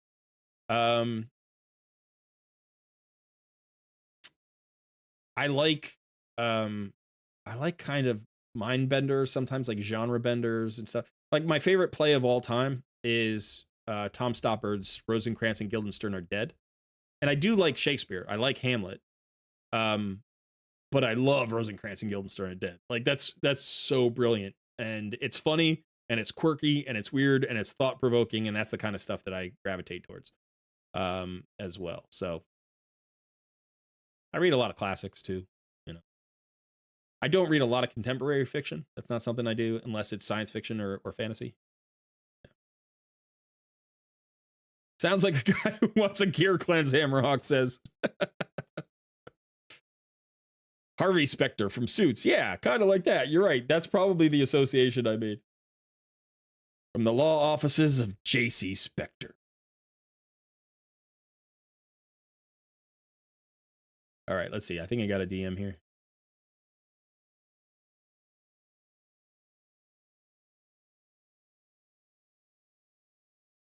Oh, it's June. Awesome. I didn't recognize you, June. But let's get you fired up. Yeah, what kind of books do you guys like to read? I assume that, you know, when people are like gamers and they game in fantasy games, that those tastes translate to their tastes in books, but that's not always true, right? Or like their taste in movies. So I'm kind of curious. Let me actually put up a poll. Let me just log in first. I should put up a poll.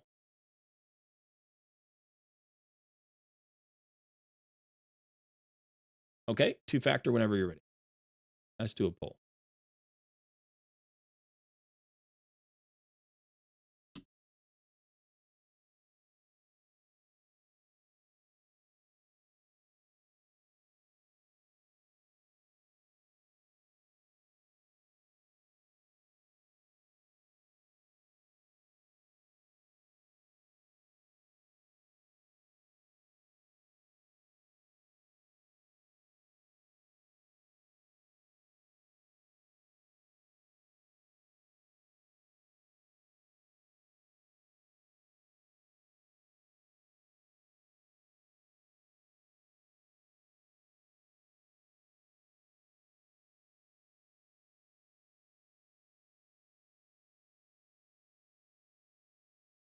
Okay, I realize these aren't all the genres, but these, you know, just pick the category closest to what you like.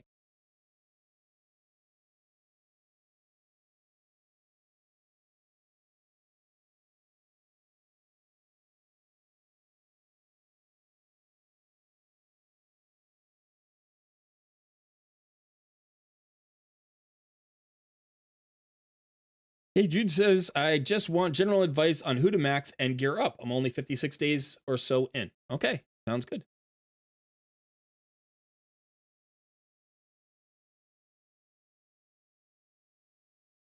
I'm really enjoying my lemonade today.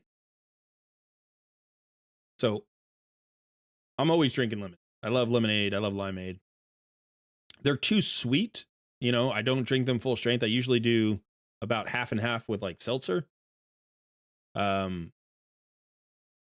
But today I've got like raspberry seltzer. So it tastes like a frizzy raspberry lemonade. Really nice. Wait. All right. So JPR or JPR, CPR. We got a cluster mate.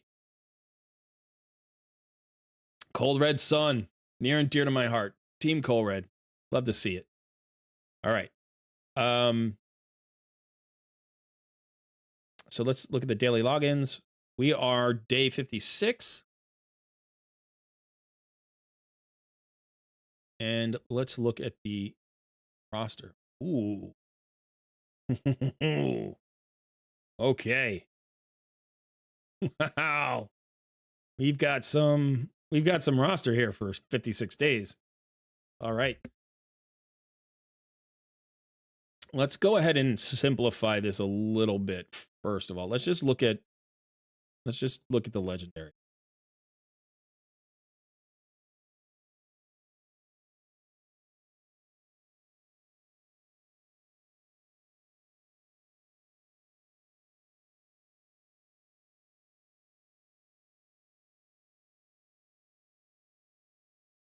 Okay, so when I'm looking for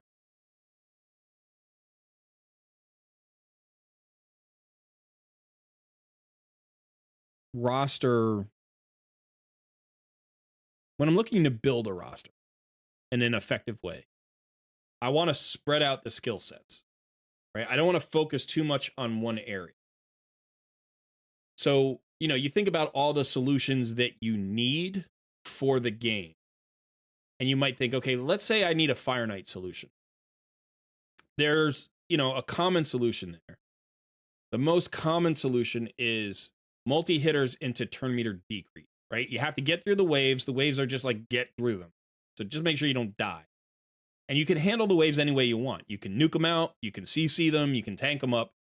This is a thing I haven't talked about in a long time. But in wave content, those are the three solutions. Any wave content, Doom Tower, Dungeons, Syntron, it doesn't matter where you are. Syntronos doesn't have waves.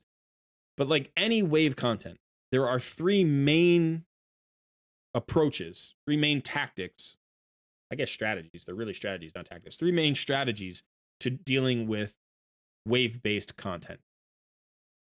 The first is you nuke out the wave. Now, in the early game, that's generally what people do because the waves are weak and you can hit them harder than they can hit you and you just nuke them out.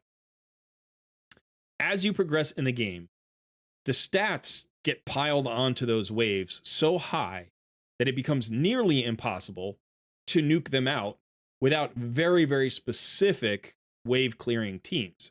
That could be a seer comp, right? It could be a poison explosion comp. There are a few different compositions, but at that point, you go from like 1,000 options to like 5, right? Like literally it really narrows down. There are very few ways to clear out high level waves by nuking them to the ground. Most of the time, you have to use at least some combination of the other two methods. The second method is to CC the waves, to just crowd control them. Could be stuns, could be freezes. Those are the two best. In addition to that, provoke can be very helpful. Slow is always good. Fears can work somewhat. Sometimes you rely on fears if you have to. Generally, daze is not great. You also have petrification if you have the few champions who can get to petrification. Mostly it's just Mithrala. So you do have those options. So CCs are another option. The reason CCs tend to be good is because CCs don't care about the target, right? Like you do have to care about affinity, but if you have let's say you have Vizix. Vizix is a great wave content champion because she has an AoE slow, she has an AoE provoke, and she has single target turn meter control. She's void affinity. She never weak hits with any of those. So she's good against all wave content. In addition, she also has an ally protect in case you're actually getting hit. You can kind of defend your team a little bit. But so, like it almost doesn't matter who the target is. There's a few exceptions. Foley, for example. Foley is basically immune to CCs and he gets a counterattack and he's going to hurt you if you try to CC him. So it's not 100% foolproof, but it works at early game, it works at mid game, and it works at late game. The only difference between those three stages is that you need to increase your speed and accuracy as you progress so that you're going faster than the enemy team and that you can overcome their increase in resistance.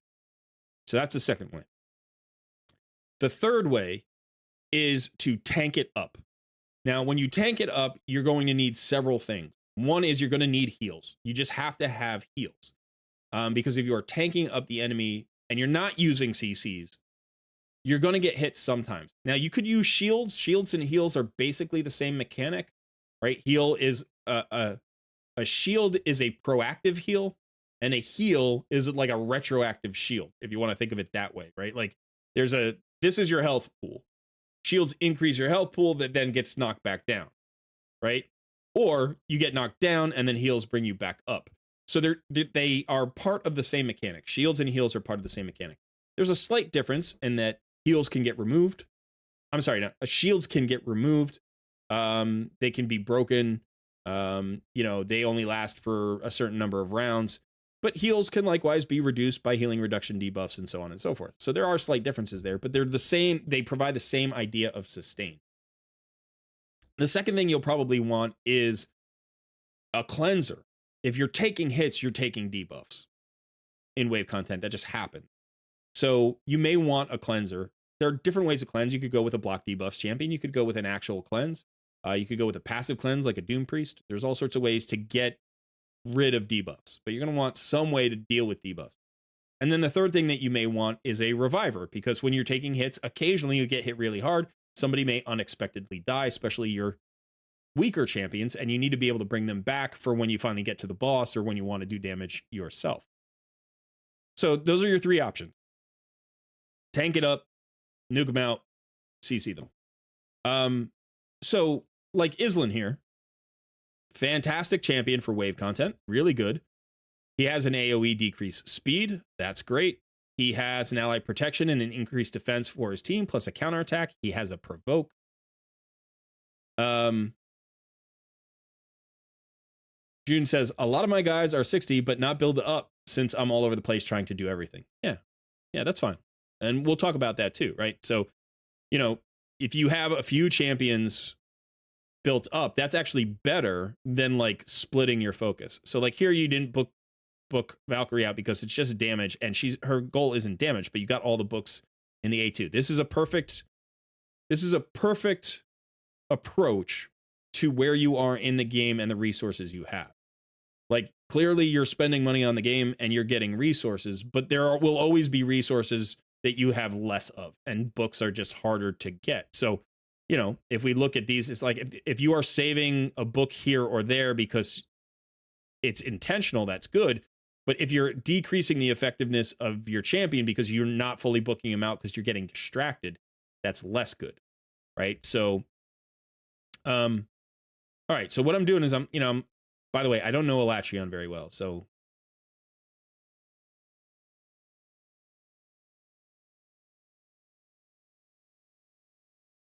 Okay, kind of a cool support. 30% speed in dungeons. So it's a cleanse with a block debuffs. That's really nice. Increased defense and a shield buff. They're really nice. If it's a boss, the buffs are always protected, which can be really valuable in certain fights, like Griffin. And increase the duration of 2 random buffs on each individual ally by 1 turn. So he's pretty solid, actually. Okay. You've got, do you have 4 of them? You have 4. You have all of the non-voids monster hunters. Congrats. That's pretty cool. Nice quartet. Okay. So, you know, when I'm looking around, I'm thinking, I don't need to necessarily do all of it right away. I want to think about versatility champs first. What champs are really good in a lot of places? What offer a lot of solutions? 2 is, how good are any champions at their job? Meaning, like, are they in the top 50%? Are they in the top 20%? Are they one of the top 3 champions at the job? Because the better they are as a specialist, so like versatility champs over here, but if they're a specialist, the better they are as a specialist, the less likely I am to need to replace them in the future. So for instance, you know, I might think of like a versatility champion. Like I said, who's a really versatile champion here? You've got several, actually.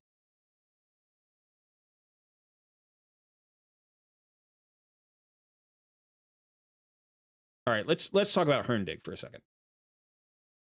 All right, so Herndig he's a multi-use champion, and I'll call him that, right? So, forget about his A1 for a second. So he has this A2, decreased defense, decreased accuracy, 100% chance. He's got this, will also attack all enemies if the first attack is critical. This AoE attack has a 100% chance when booked of placing a weaken debuff for 2 turns. Will also place HP buff debuff for 2 turns after the attack on enemies whose turn meters are below 30%. So you got an AoE weaken with a conditional chance of an HP burn, which would actually be kind of tough to land.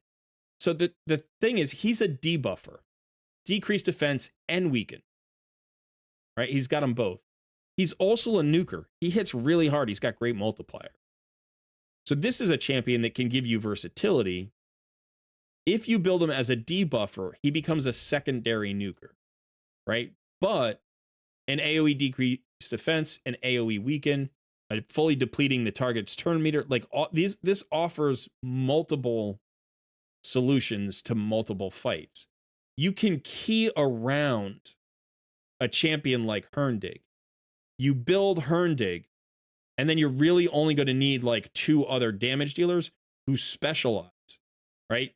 You could use a Tunisia, let's say, who's got an AoE HP burn and an AoE stun, right? You could use her as the other one. You could use Vlad, who's more of, classic, like he just kind of destroys things, but he's also got a decreased defense, right? So, you could use a Ray. A Ray is she strips the buffs and then she freezes them. Now, this is on a 6-turn cooldown. It's really long, but she also is just an all AoE champ. She does good damage. Now there is some overlap. She does, decreased defense on her A1. You've got Herndig who does the decreased defense on his A2. This is a 100% chance. Ray's A1 is a 50% chance. But my point is, like, you don't need a ton of damage dealers now. You pick your different kinds of damage dealers, and Herndig becomes central to your roster. You don't have to go that route.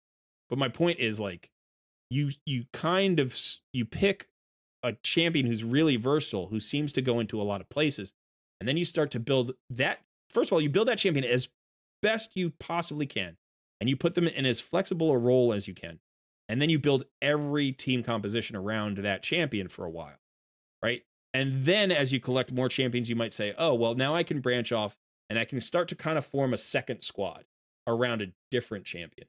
There are always going to be 2 or 3 champions who dominate your roster for a period of time. Then maybe it changes. For me, I pulled Cardiel in month 4. He's dominated my roster ever since. He's never come out. But there was a time when Scylla of the Drakes was on 80% of my teams, and now she's on 10% of my team. Okay. There was a point where Mithrala was on like 80% of my teams, and now she's on like 40% of my team. So, that happens. Like, that'll happen. But the nice thing about the Mithrala like situation or the Scylla of the Drake situation is when I built her as good as I could at that moment. And that gave me a lot of flexibility in a lot of places. And I used her in dungeons, and I used her in Doom Tower, and I used her in Hydra, and I used her in Iron Twins, and I used her in all of those places. And she still built well, and she still gives identity to certain teams. She's the core mechanic of certain teams, or she's the core of like a duo that becomes the identity of a team. So for instance, for a long time, I used Deacon Armstrong with Seeker. I put those two together. Now you see them in like Clan Boss speed tunes, and there's a reason why. They synergize perfectly, right?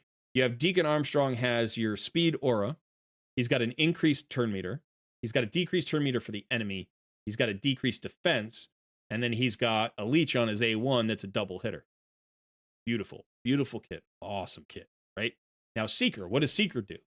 Well, Seeker has a 30% turn meter fill, so that's even more turn meter fill. He's got an increased attack on his turn meter fill.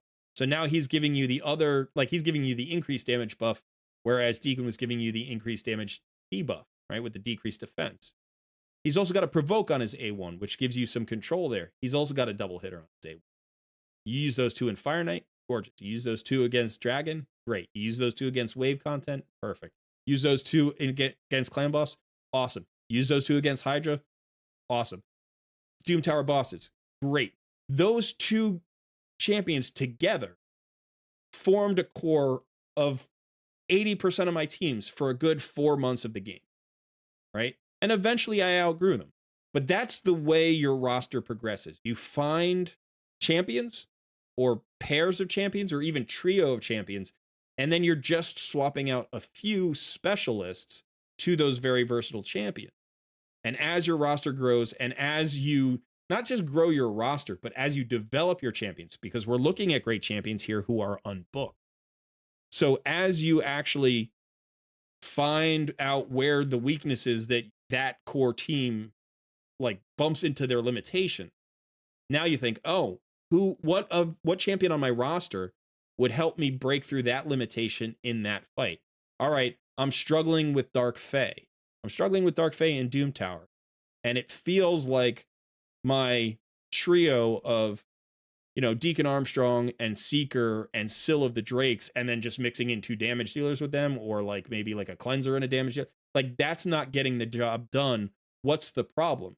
Like, well, the problem is that Seeker and Sill of the Drakes are too tanky.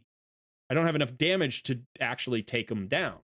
So now I need to pull those 2 champions out, and who becomes part of my, Dark Fae situation? Well, it's like, well, turn meter helps and nukes help. So like, okay, now I brought in Ninja. That was my solution way back then. But for you, it could be Herndig. And maybe I need more turn meter control. So I bring in Allure. So now I replace Seeker and Sill of the Drakes with Allure and Herndig. Like, now I have no trouble nuking out my copies because they're wimpy.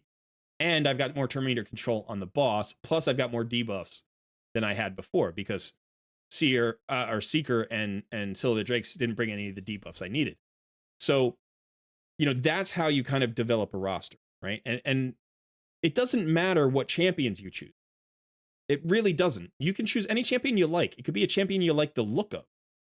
You could look at, like, maybe you like this guy, Bellatar Mage Slayer. Like, dude, this guy's just cool looking. He's got a flaming staff, looks like the sun or the Eye of Sauron, and then he's got this, he just looks mean. Or maybe you think he's stupid looking and you just, it's like, look at this big goofy ogre guy.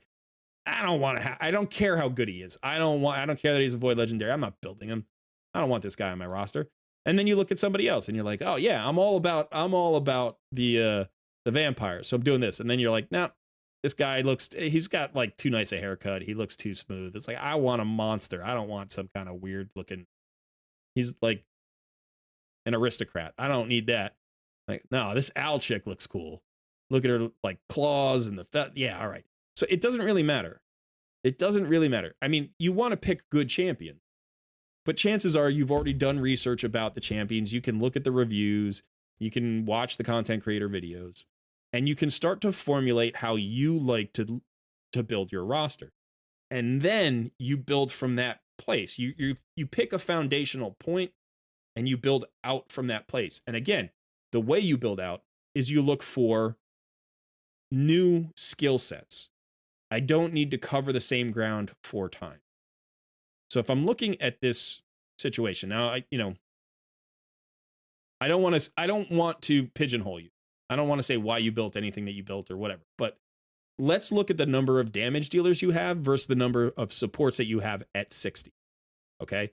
So tanks, healers, cleansers, debuffers versus damage dealer.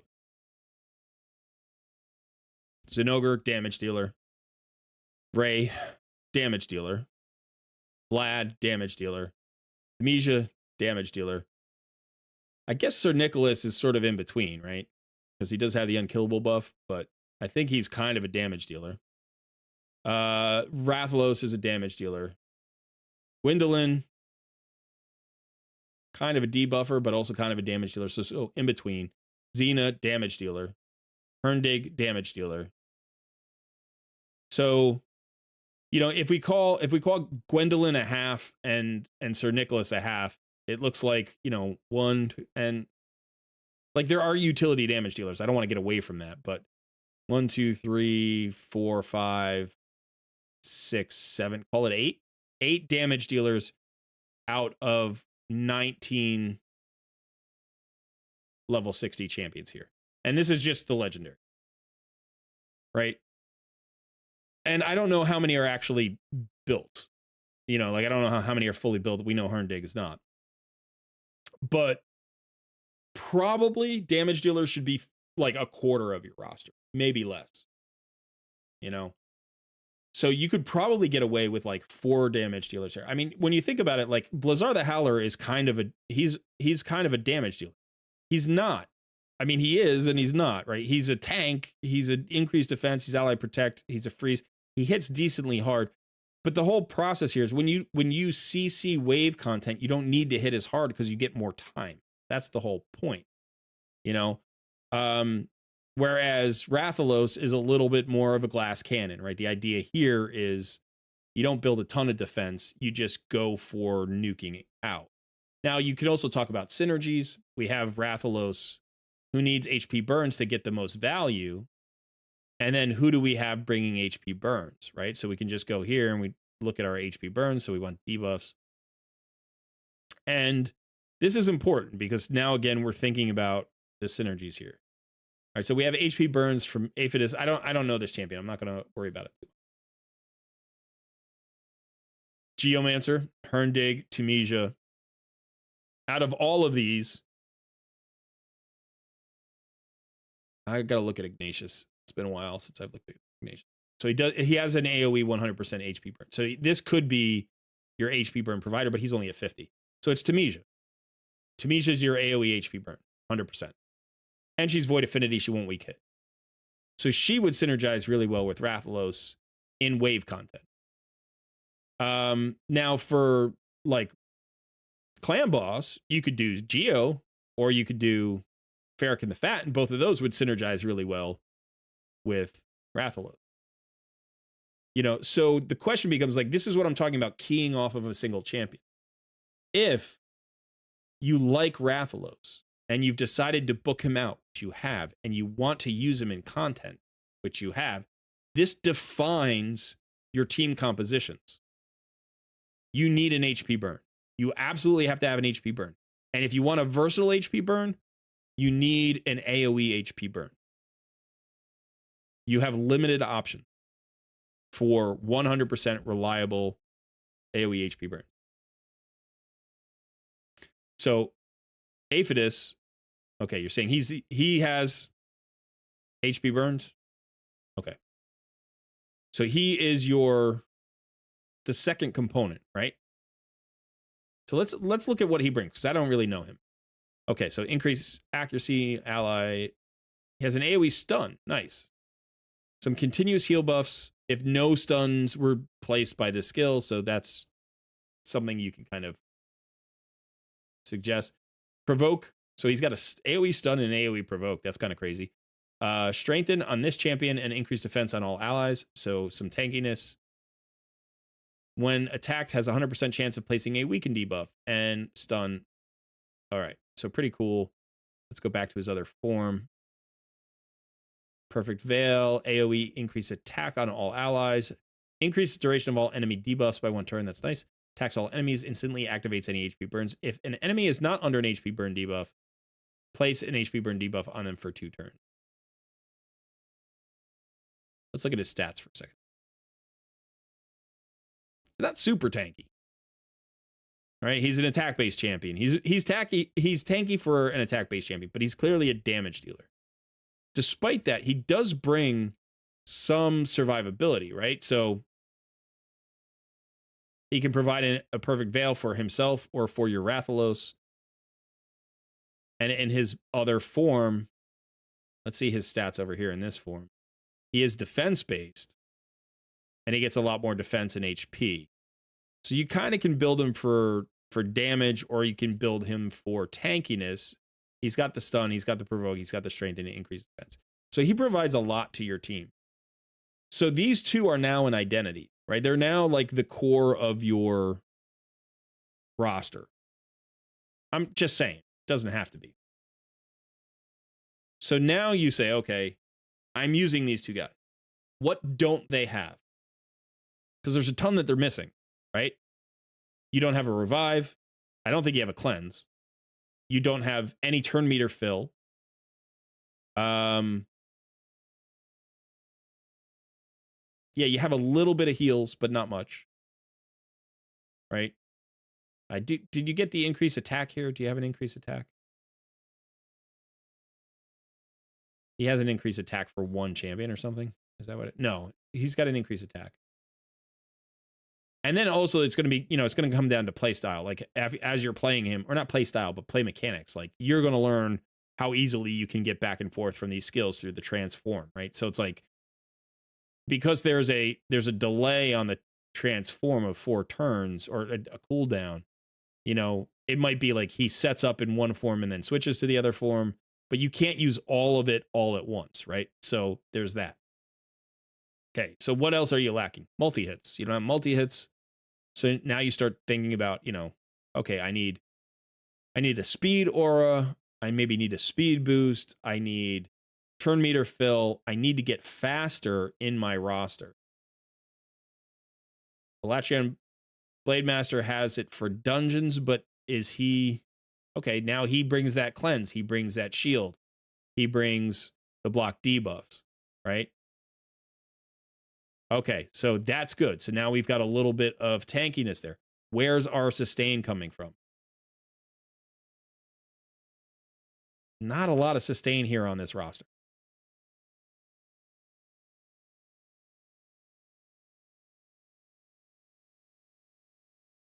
So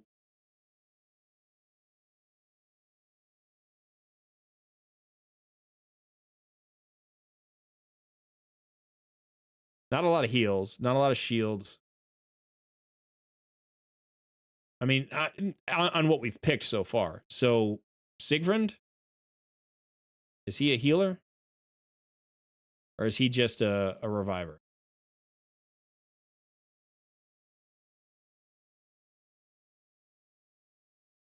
Heals all allies by 20%, removes all debuffs from all allies, then heals all allies by 30% of their max HP. So he's a healer. Okay, so maybe we bring him in, and maybe we bring him in instead of Elatrion. Maybe we don't need Elatrion because we've got the cleanse and the block debuffs plus the heal. So maybe this is just enough. And then now we've got Siegfried. Okay, so now we've got 3 pieces. We're still missing speed. We're still missing speed. You know, maybe your best speed aura right now is Deacon. He gives you turn meter fill. He gives you 100% drop defense. You know, he gives you that leech, which gives you a little more sustain. You know, okay, now we've got 4 champions. Now what else do we need? You know, and in different places, you're going to need different things. Maybe you don't need the cleanse if you have a CC. Maybe you go with Blizzard the Howler. You know, so again, this is sort of... So it's good to like have an idea of what your core philosophy is. I like tanking. I prefer to do things slow and steady and get them really reliable and then worry about speed later. I'm never trying to do anything fast. I don't care about fast, right? Like I do care about fast because raid takes forever to play. But my point is when I'm starting, when I'm theorizing, when I'm, you know, theory crafting, I just go for like what team's going to get me there, right? So let's pick a thing that also you like to do. Maybe you really like to do Fire Knight. Maybe you don't. Okay, what's your team? Zinogre. Yeah, absolutely. Great speed aura in dungeons, right? And she's a multi-hitter. So for normal Fire Knight, right? For normal Fire Knight, before you get to hard mode, she's a great lead. She might work in hard mode. I've seen some people experiment with her in hard mode and she can do the job. She brings a decreased attack. She brings an increased speed. I think she brings a leech. I don't know if she brings anything else. I forget. I do own her, but I haven't built her yet. Let's see. It's a weaken. She brings a weaken. Increased speed, increased attack, leech, decreased attack. Increased attack is just for her, right? Yeah. Ally attack is great. I don't know how hard Vlad hits.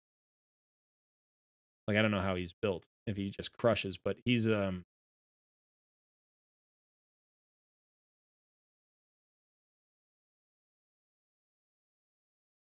a 75% chance of stealing 50% of the turn meter. Okay, so what I would probably do in this particular case is if we're looking for turn meter decrease, who was it? We had somebody. We saw them at some point.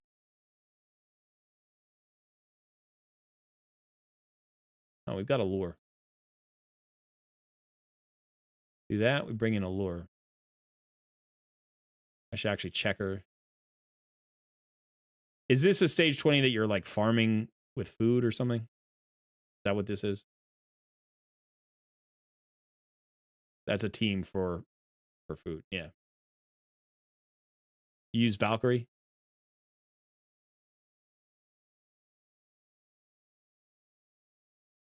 All right, so let's say we're looking for...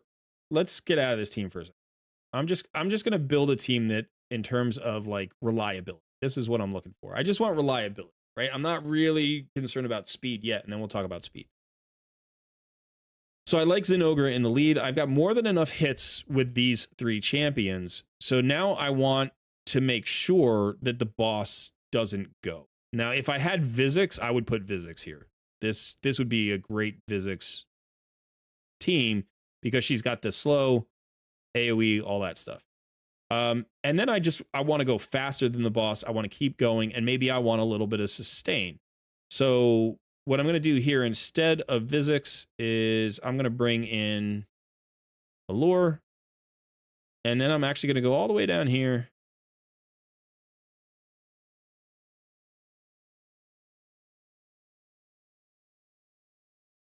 How's your apothecary build?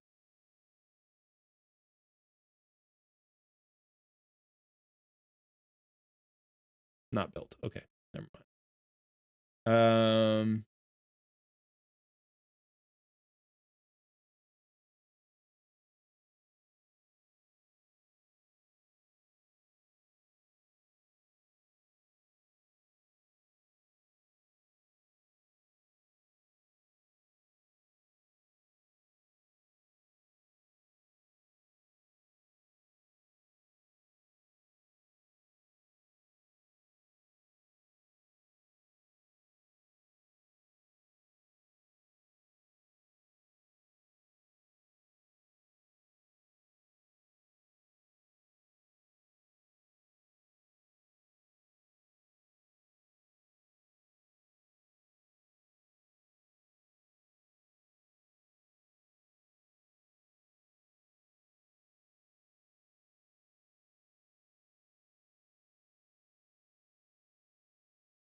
I'm just trying to get a sense of who you have built here. Like Stag Knight's perfect for this too.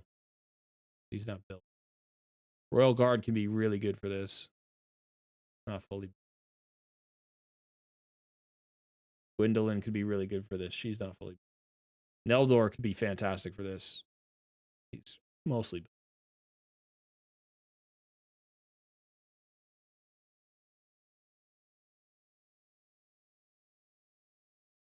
Morella is great for this. Morella is actually perfect.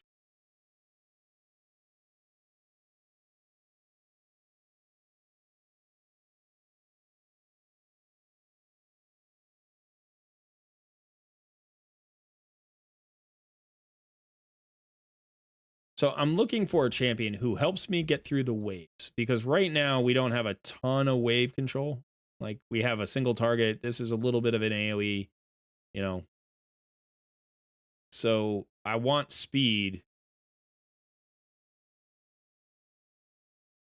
I want speed. I want to slow on the boss, and I want wave. You know, it's like I can't get all. I can't get all of it. I was thinking about, this could work. Mm.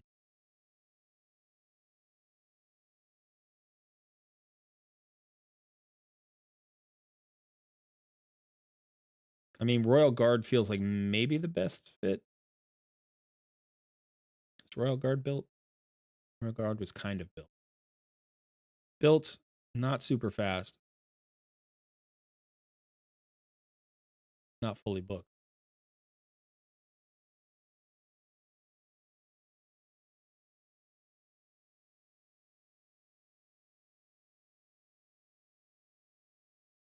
Ushan is also great. He's actually really good.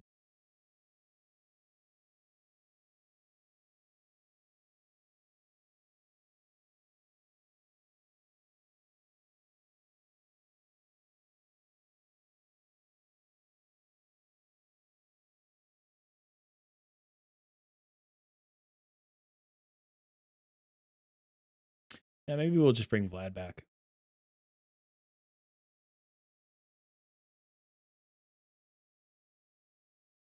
No, we don't have a slow yet. No.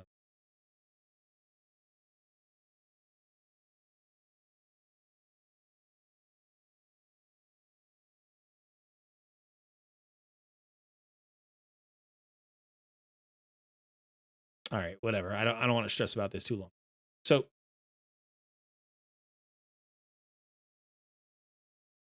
you farm 21 because 20 is a bad affinity because of your Yeah, I'm not too worried about that.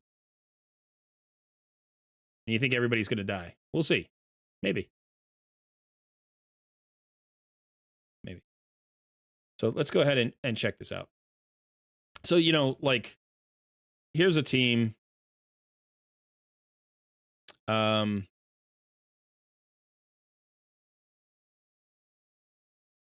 We've got plenty of hits.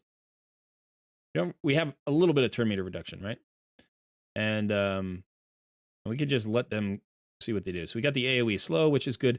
So this is where I'm talking about. Like, you can tank it up, or you can CC it, or you can nuke it. So what we're pretty much going with here is a nuke CC combo. The CC is really just slow and turn meter control, but that may be enough. And then we're just bringing champions that hit hard. We do have a freeze, I think, from Neldor, although it's only single target.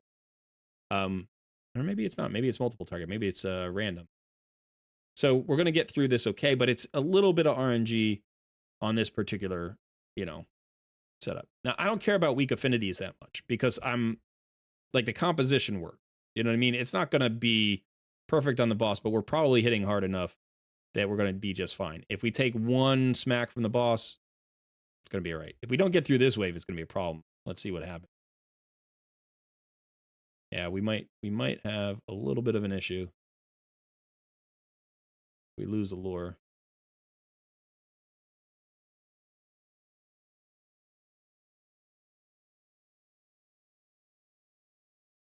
Yeah, we lost him. So they just didn't target select. They just would not target that guy in the middle, unfortunately. And that's something I could have done manually. And you're right, like the affinity could be an issue here. But part of it could also be just building. Like we could still make this team work. We just need to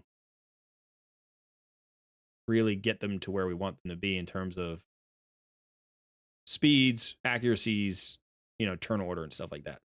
Now here's the interesting thing. Okay, let's stop this. So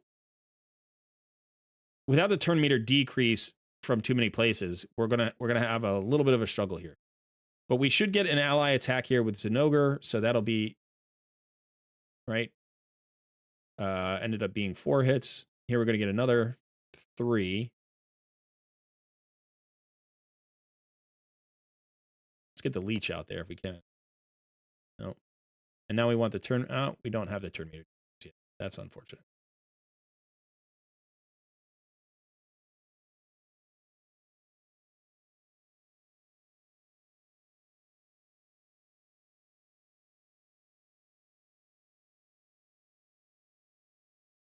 Decrease attack would be good. Decrease speed would also be good. Get the decrease attack out there because we are going to get hit even with the decreased speed.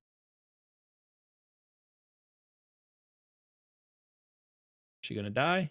No, she lived. Okay, so now we're fine, I think.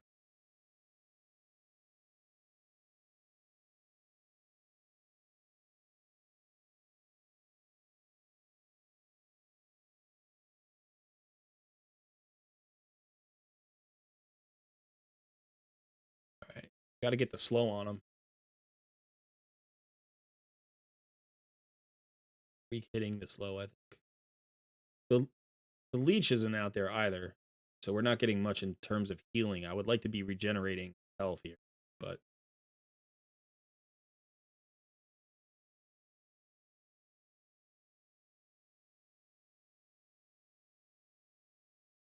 still lived. This is without the allure. If we could get the allure through here, right?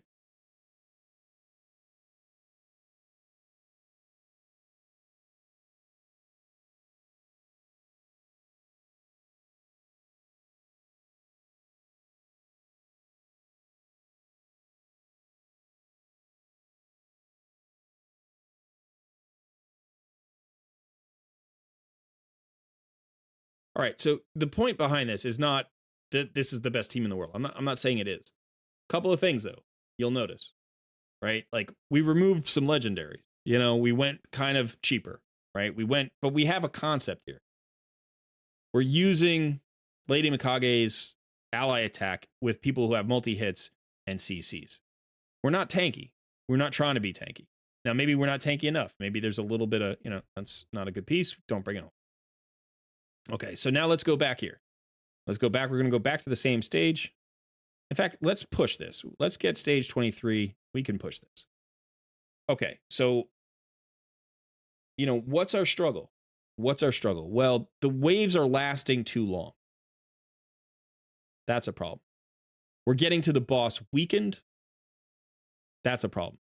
But if we get to the boss and we keep him crowd control, we keep him turn meter controlled, we don't have to worry about the fragility of our team. He literally won't go. He won't get a turn. That's the whole goal. So maybe here, what we've actually overemphasized is too many hits. We have a triple hitter and a quad hitter here in our lead. We've got an ally protect. We've got a triple hit here on the A1. We've got a quad. We've got so many hits. Maybe we don't need all of the hits. We do want slows. I do think, let me just double check this. Does Lady Mikage have a slow? No.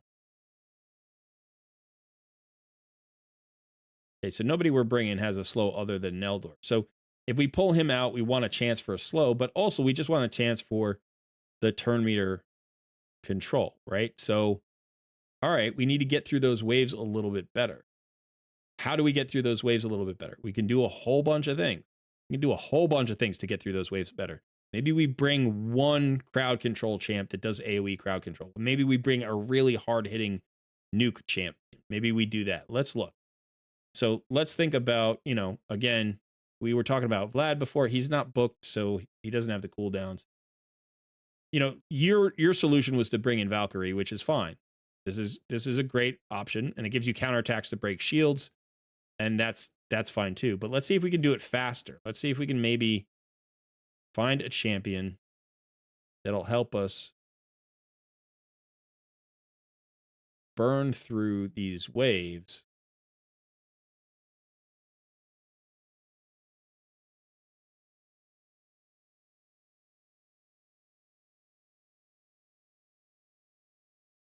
There we go.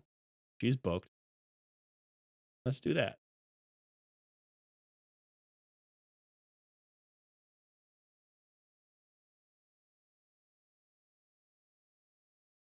Let's see if that helps. It's not a slow. I would like a slow. Let's just do this. Let's just see how this works.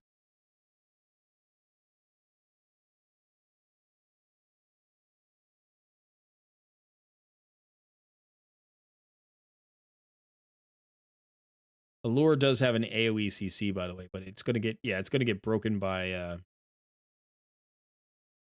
Cold Heart most of the time.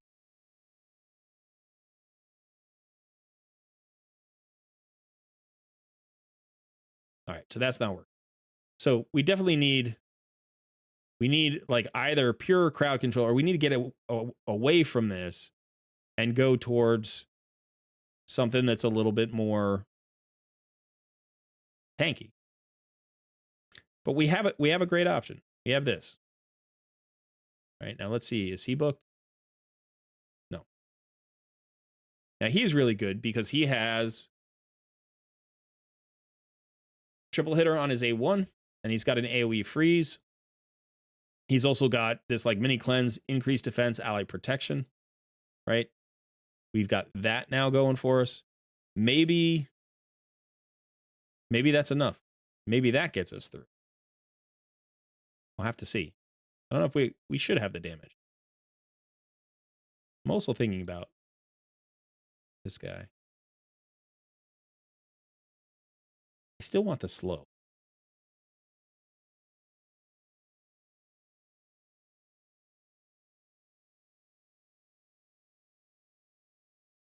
She's booked, right? She's always, yeah, of course she's booked. She's in Relentless.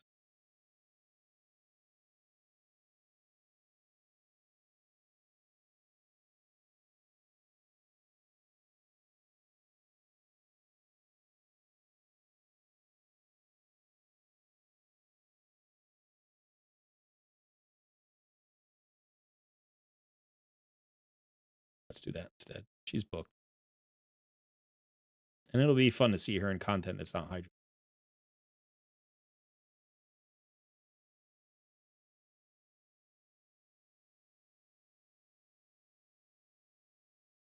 She's going to help speed us up a little bit with the Hex. She's going to give us a provoke, which means on this wave, we don't have to worry about anybody else getting hit. We've got stuns, in fact, so they don't even get to animate.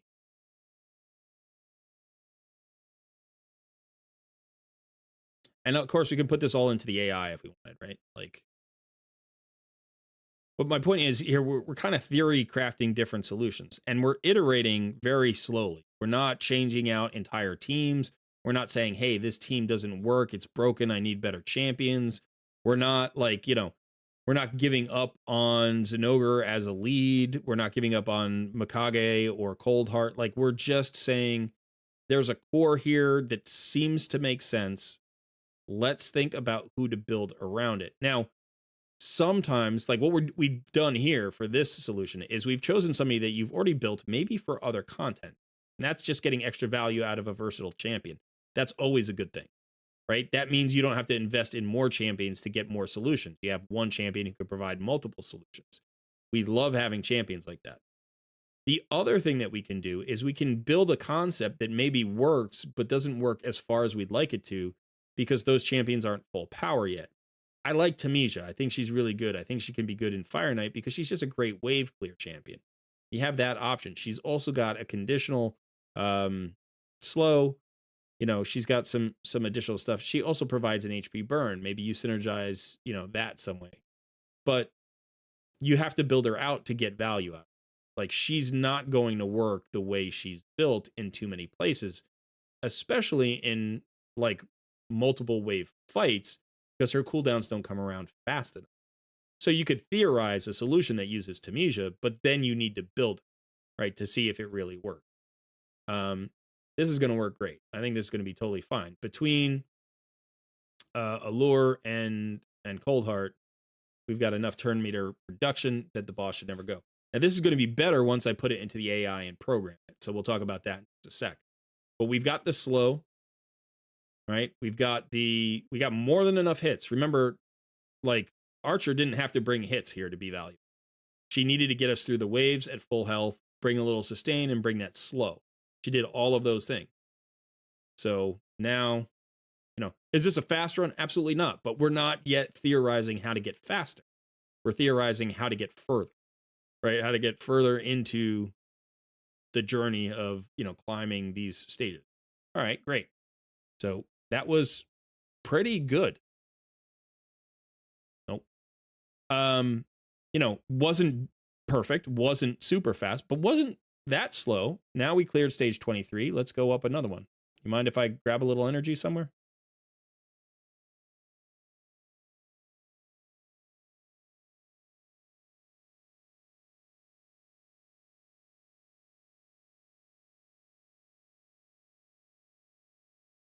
You got plenty of energy. I'm going to grab an energy somewhere. Oof, look at that. All right, we'll grab one.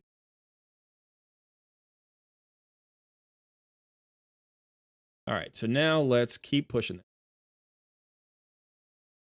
Actually, let's look at spiders. Okay, you're good for spiders. All right, so now let's push this stage. Now, things to think about. The affinity changed here. We know that Allure and Zinogre are going to be weak affinity, but I'm going to set up a team now, and hopefully that's going to counteract it and be a little bit more efficient. So we had Zinogre as our lead. We have Lady Mikage and Allure and Coldheart as our multi-hitters, and then we have Archer as our tank. Okay. So let's go ahead and do that. And let's go ahead and figure out the AI now. So let's look at round 3. Really, we could do all the waves, but let's go ahead and say on wave 1, we're going to open. She's going to do what she needs to do there. That's actually just fine.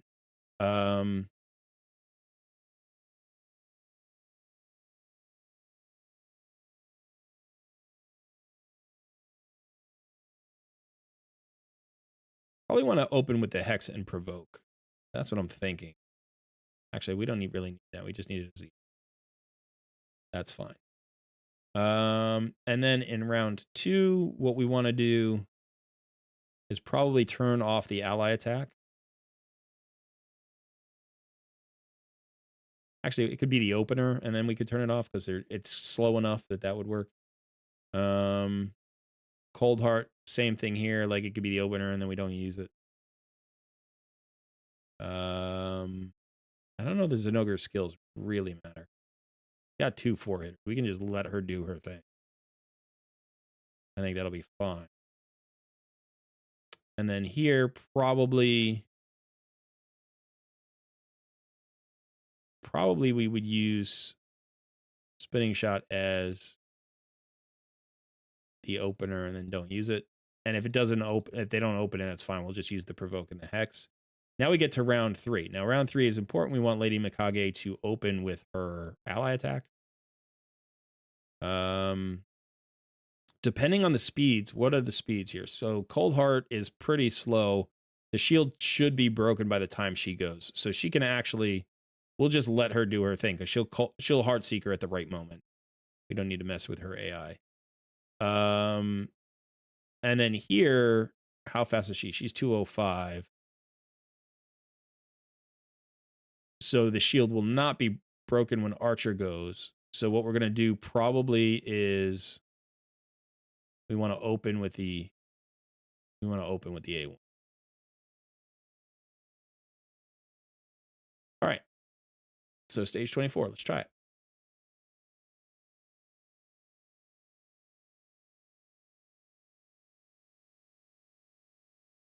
You got the Provoke into the stun. It's kind of crazy. It's like, you really need both? Here you don't, right? One or the other is good. But so we're using, CCs, stuns, provokes, turn meter control. That's how we're basically getting through this. And then, again, not super fast, but really reliable. We can work on speed later. And we can work on speed in 2 ways. Actually, 3 ways. I'll give you 3 different ways you can work on making this faster. The first is you can just improve the champions on the team. You can improve their damage. You can improve their kits. Their builds. You can just make them hit harder. You could specialize certain champions for this fight in terms of their masteries, and that will speed things up a bit. You might be able to even cut the time, say, in half if you absolutely make this an optimal team, like in terms of all their builds, masteries, and everything. That still might be kind of slow. It still might be kind of slow because it might be that this is just not a super fast team. But that's the first way you can increase the speed. The second way you can increase the speed is you can keep iterating and like push the margin of error like tighter and tighter and tighter. So it's like if you have a lot of leeway here, this is really, really reliable and it's really easy to see that it's going to work most of the time because of certain things. You can start to say, where do I have the freedom to bring in more damage? Where do I have the freedom? Like, can I pull back on the multi-hitters? Can I pull back on the turn meter control? Can I bring in something that hits harder? Maybe I don't need the Lady Mikage. Maybe the ally attack is overkill. Maybe there's just enough, there's enough damage without the ally attack that I could just bring in a pure wave clear champion. Maybe that's not it. Maybe, there's another champion that you have that would replace, I don't know, the Cold Heart or something. Because Cold Heart's great on the boss, but she's not great on the waves, right? She doesn't speed through the wave. So that's the second way. So first way is optimize your champions. Second way is iterate on the team that you have and try to push the envelope so that you're, getting the job done everywhere you need to. And any freedom, any flexibility in that goes then into speed, like into faster runs, not speed stat. And then the third way that you have is to start to theorize new compositions based on, research or whatever it is and the champions that you have. So, maybe you need to completely gut this team and build from scratch, but that requires building specific specialty champions for, faster runs in this dungeon. And that's fine. Maybe it's a Seer comp. Maybe it's a Poison Explosion comp. Maybe you have a Calvalax or you have, a Teodor or something that's going to help you like burn through the waves. And then, you keep the the Zenogre and the Lady Mikage for breaking the shield, and like everything else just goes into that setup for those wave comps, and then you just nuke the boss out super hard. Maybe that's what happened. So it could be that this team has a cap. This team has a cap of like, it's going to be around a 4-minute clear, a little bit less. Maybe the cap on this is like 2.5 minutes. Like you can't get faster than that with these champions or or iterating this particular team. And so you need to conceptualize a new team. That gives you direction in your roster building, right? The big question that we're trying to answer with the takeover today is, where do you go with your roster? And it starts with making a choice about where you want to push your account. So what we're doing here is we're seeing how much we can push the account, that's going away, with what you've already got, right? Where can we get gains out of the champions you've already built? And maybe, we're just looking at Spider Dungeon. You're in stage 6 hard mode Spider Dungeon. Clearly, you don't need to push that as much as you need to push Fire Knight. So maybe the question becomes, my roster needs to be better at Fire Knight. That's the decision. My roster needs to be better at Fire Knight. My next way to make Fire Knight better is to get away from the composition that I'm in and to theorize a better composition. That requires new champions. That doesn't require a champion I've already got built. Or maybe it does.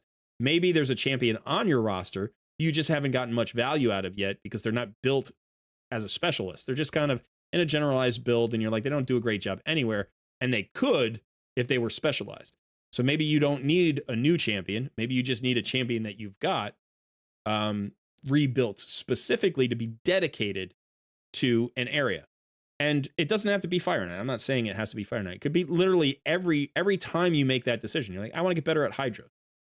That gives you direction to say, this champion, this champion, this champion. Specialize them. By the way, sometimes when you specialize a champion for one thing, it makes them worse somewhere else. So you also have to keep that in mind. So let's say you're like, okay, you know what? I might have a champion like Archer, who when I build her for Hydra, she is super usable in other places because the requirements for Hydra are really high. And so she can do a great job in 10 other places because the stat requirements aren't as high in all of those places as they are in Hydra. But sometimes the stats aren't what you need for a particular thing. Maybe like we were talking about, whether it's Dark Fae or Bommel or Fire Knight or Hard Fire Knight. Like those things require very specific kinds of champions and builds. And so let's say you think Zenogre is great for this particular fight. Building her for Fire Knight might make her useless for clan boss, or vice versa. So she could provide you with 2 solutions, but not simultaneously. She can provide you with 1, or she can provide you with 2, but she can't provide you with 1 and 2.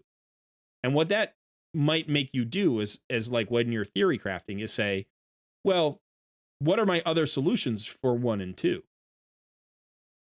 Right? So let's say Zenogre is a clan boss damage dealer solution, and she's a Fire Knight speed lead solution. But she doesn't really work in both. Because if you're going to use her in clan boss, you need to speed tune her specifically for clan boss, and that's either going to run her too slow or whatever, to work for Fire Knight. Let's just say, I don't know if that's true, but let's just say that's true. Then what you might say is, well, like, who's my other clan boss damage dealer solution? Who's my other Fire Knight speed lead solution? What compositions does that mean? How many champions do I have to change? How many champions do I have to rebuild? Do I have everybody I need for those different solutions? So at that point, you might say, you know what? If I move her over to Fire Knight and specialize her there, I actually have like 3 other options for a clan boss damage dealer that's going to do just great. The speed tune's going to work. I have the gear for it. So let's do that. Let's specialize her in Fire Knight. I'll still get value out of her in faction crypts, but she'll be a Fire Knight specialist, and she'll be so good at that she'll add value to the overall roster simply by being my Fire Knight solution and being a beautiful Fire Knight solution.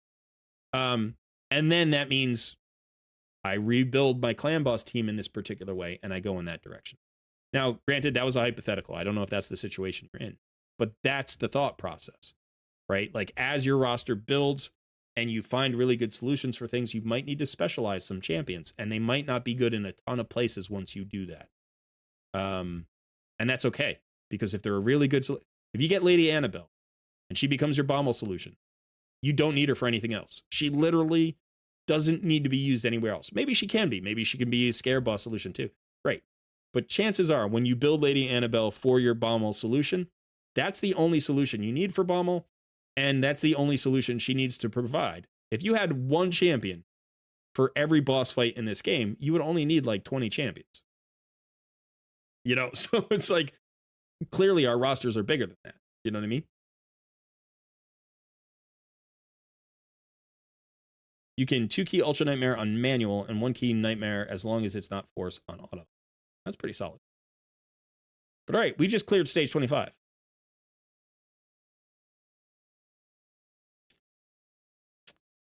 Don't love that either. Yeah, don't take that one. Okay, so stage 25 Fire Knights, it's 4 minutes and 43 seconds. It's not fast, you know? But let's go look at these champions for a second. Let's look at Zinogre, how she built. 180 speed, she has 100 crit rate. Crit damage is 169, which is fairly low. She's also not booked, which means she doesn't come back around to her hard-hitting skills that better. Her masteries are okay. Her masteries are fine. She's got Giant Slayer, which she should have, right? So if you booked her out, you know, what would be the next step? Well, the next step would be to try to get her faster and with more crit damage, right? You would like to see her somewhere north of 200% crit damage. You know, I'd feel really comfortable somewhere around 240, 250. That would be gorgeous. So that's 90. You need 90% crit rate to get that, or crit damage. So, you know, you can get 7 out of an amulet and that's it. And that means you need to get it from substats. That means you need to get it from, you know, getting another merciless piece here, getting out of these boots, maybe. You know, you have to see. You have good crit gear, good crit damage gear on Ray. I could not get those words out. Those were just like stuck behind my face. Oh, wow, that was awful. Now, yeah, let's look at Ray. Okay, now Ray is an interesting champion, by the way. I own Ray, and I really like her in Doom Tower. She's great. AoE A1, AoE A2, AoE A3. This has a chance to remove buffs and freeze. So it's a 100% chance of buff removal and a 70% chance of a freeze. This AoE does more damage to targets under debuffs. She has a debuff on her A1, but of course you have debuffs on other champions. Freeze also counts as a debuff, by the way. So she's great. She's actually really, really good. She takes a lot of books, well, not a ton of books, 7 and 5, so 12 books. Her multipliers are solid. She's got a great aura for speed in dungeons. Really good in wave content when you want a mix of damage and crowd control. Her freeze is on a 6-turn cooldown, so her buff removal is also on a 6-turn cooldown. But you want her fast, you want her accurate to land her debuffs and her buff strip, and then you want her hitting hard. So she's a little bit stat hungry. She is a little bit stat hungry. But you can also get a lot of value out of putting her in a stun set because she's got all AoEs. So if you can put her, let's say you did stun and perception, 4 pieces of stun, 2 pieces of perception, and you focus on accuracy and speed substats, try to get, you know, crit rate gauntlet probably to get to your 100% crit rate. She has 260% crit damage, basically. You could run her at like 180 in terms of crit damage, right? And in a stun set, you get her up to, you know, 180, 190 speed faster if you can. If you could get her over 205, that's really the sweet spot. You want her somewhere between 205 and 220. Right? You can get her out of the savage gear. You don't need her in the savage gear. And she'll help you handle all the waves in Doom Tower. Because now you've got 4 sources of crowd control. Stun set, stun set, stun set, freeze. Right? Plus the buff strip. if you have enough accuracy, probably in terms of accuracy, if you could get her to 300, that'd be great. But if you can't, you can run her at like 180, 200 accuracy. That'd be fine. A little bit stat hungry, but you can utilize this champion very differently. She doesn't need to be a nuker, right, to be valuable. In fact, she might be more valuable not being a nuker, but kind of being like a hard hitting support champion, like a hard hitting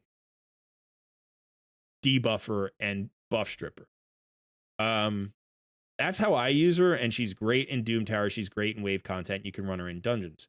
You can go the other way. You can build her really hard hitting, and then she should be your dungeon lead. Like, she should be your dungeon lead and your wave content clear, but what tends to happen is direct damage nukage, like direct damage nukers kind of cap out at a certain point as you scale up.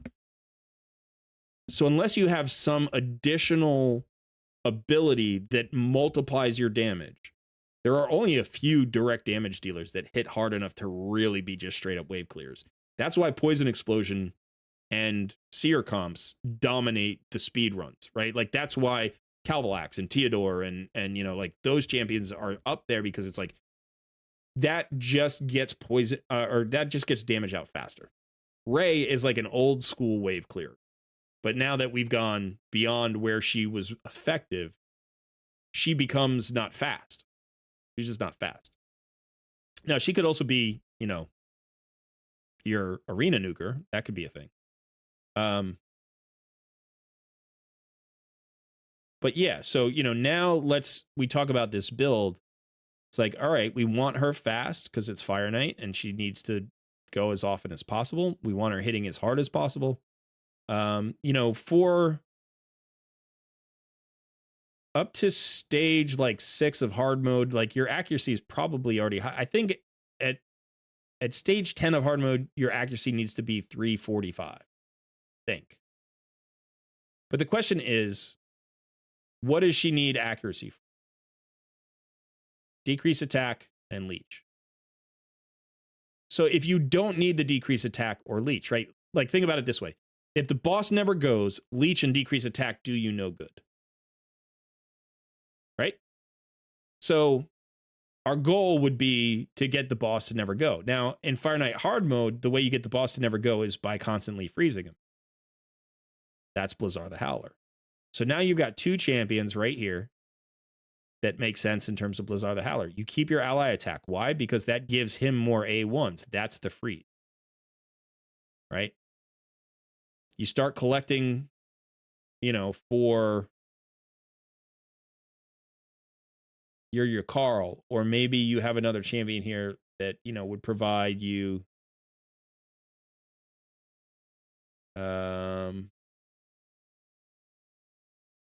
let's see. Oh, you have Creedon, right? So this is your other guy. 3 chances of, A1 freezes. Probably increase speed buff on all allies, turn meter fill.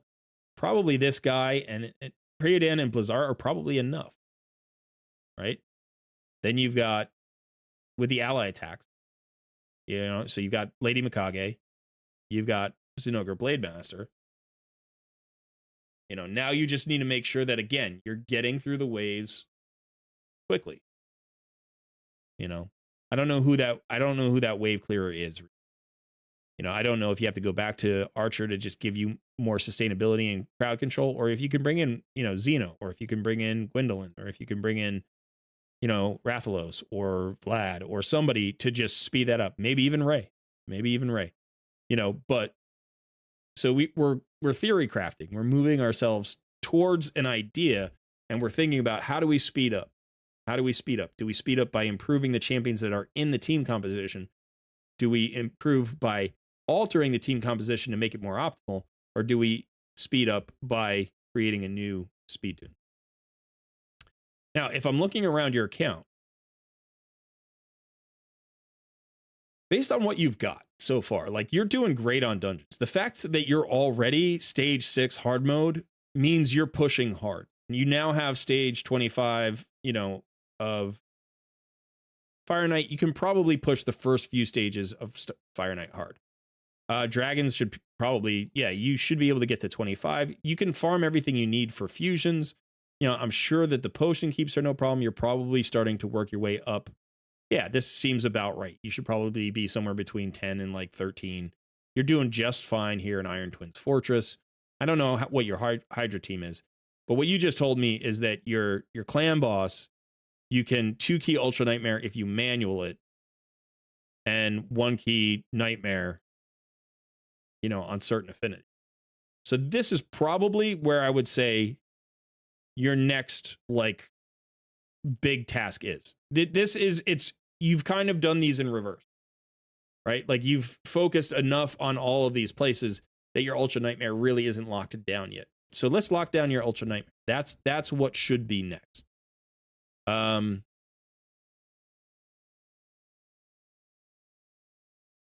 so, you know, let's look at the teams here. You know what I'm going to do? I haven't done this in a while. I'm going to do the Hell Hades artifact or the optimizer, and we're going to look for a team that way. Normally, I just come up with teams, or I look at Deadwood Jedi's site. But let's look at what you might have available.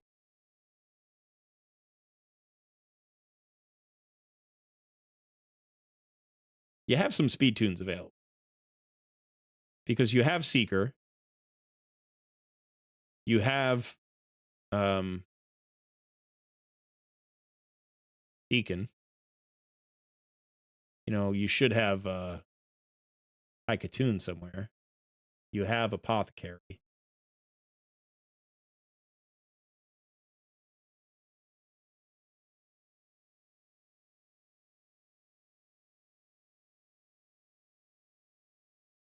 You have Zenogre.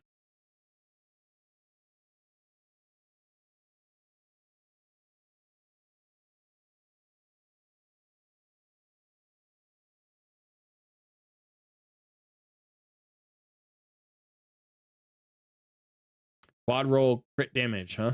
That's nice. That's on Ray, you said? Quad roll crit damage. Sweet. That's excellent. That's excellent. All right. So let's see what the artifact extractor says here.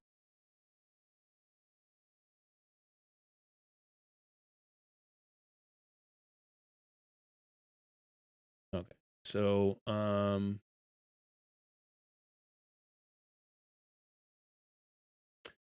right. So let's go ahead and do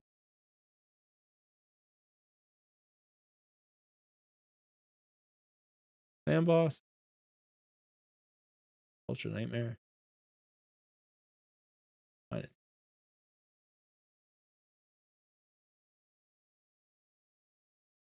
You have a Demitha?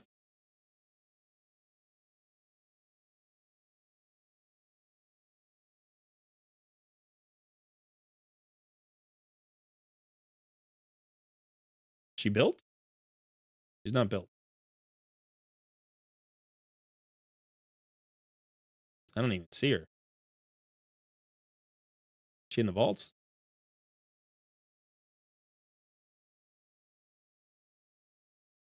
Yeah, she's in the vault. Okay.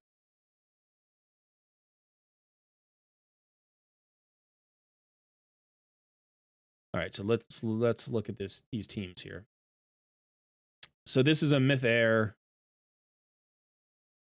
setup. 106 million. That's nice. This one's 99 million. Skrank, Fushan. So this is what's it called? Myth Fu. This is the Myth Fu. I actually really like this one. This one is pretty cool. So one of the things about running any Myth Air team, and this is something I constantly forget because I don't actually run one. I've never run one. Eris can be stunned, like she can become the stun target. And so you need her to not be stunned because she's your cleanser. So if she gets stunned, the tune breaks. So you always need at least one other Force Affinity champion on the squad to pull the stun when you are in Spirit Affinity, right? Because Spirit Affinity, the weak affinity is Force, so the boss will target the Force champion. And the other affinities, she's less likely to be the stun target, although she can against the Void Affinity. So, you know, you want her to not be the stun target. So you can see these are all Myth Air teams, it looks like. I like the Ruella team here with Fushan. That could be really good. And it really depends on what you have built. Fane is fantastic. I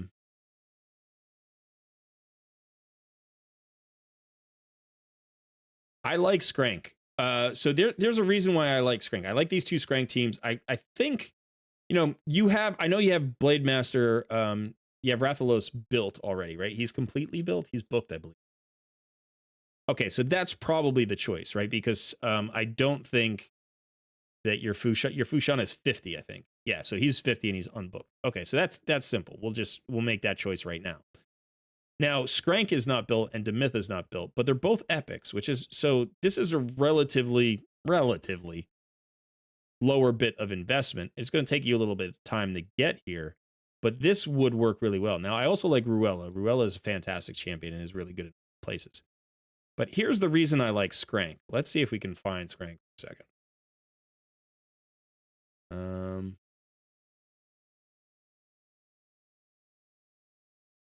All right, this is the reason I like Skrank.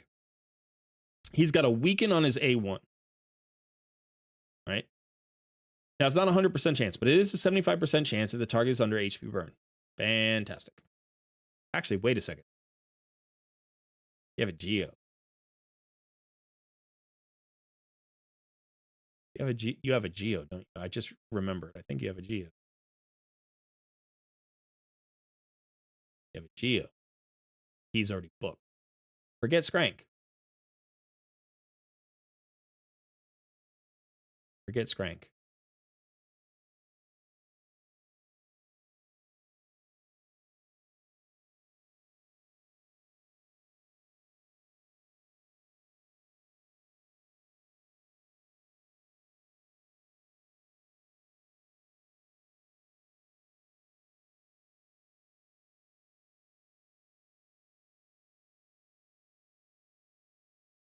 This might be hard in terms of the speed tune.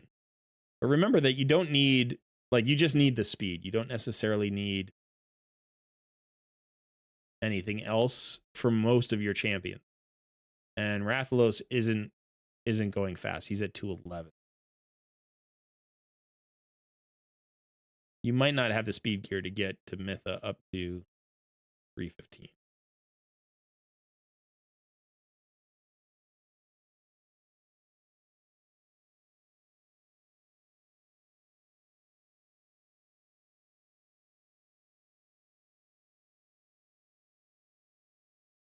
I'm looking at it. All right, so let me complete my thought. The reason I like Skrank is that he is a void damage dealer. He's not going to weak hit against any affinity. The reason that's important is because he's applying the HP burn.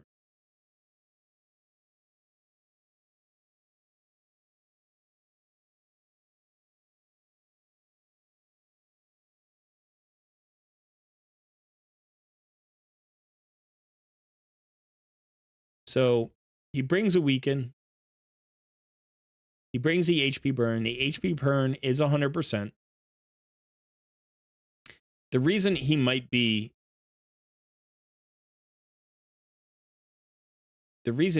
on this team and it might work is because of his turn. He does have this weird little turn meter fill.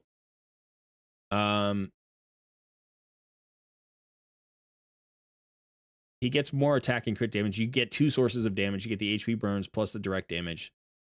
And he's void affinity. I really like this guy as a clan boss damage dealer. I actually think he's pretty phenomenal.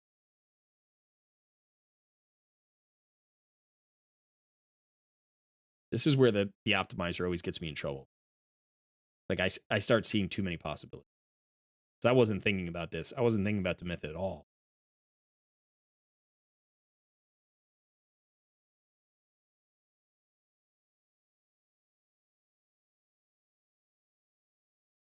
All right, let's exclude Demitha for a second.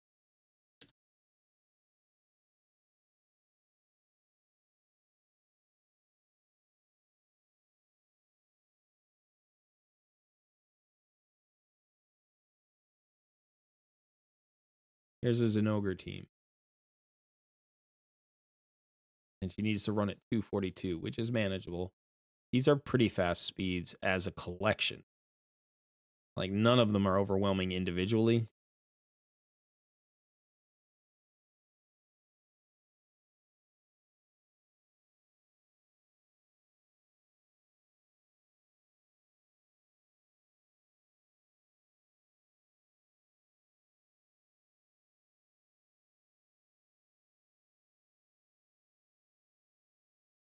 Hmm.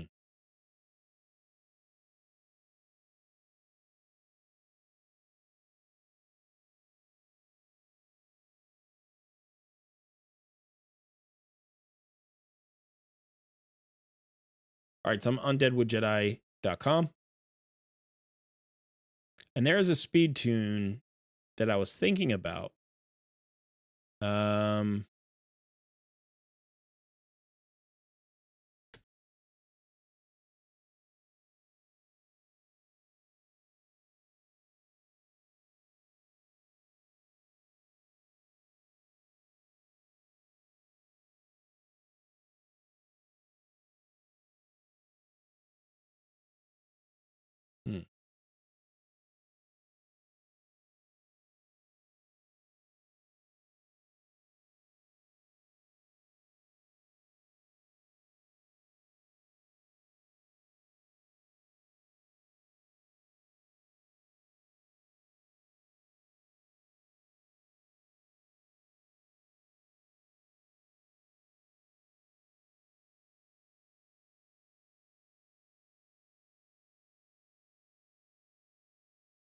Okay, so this speed tune,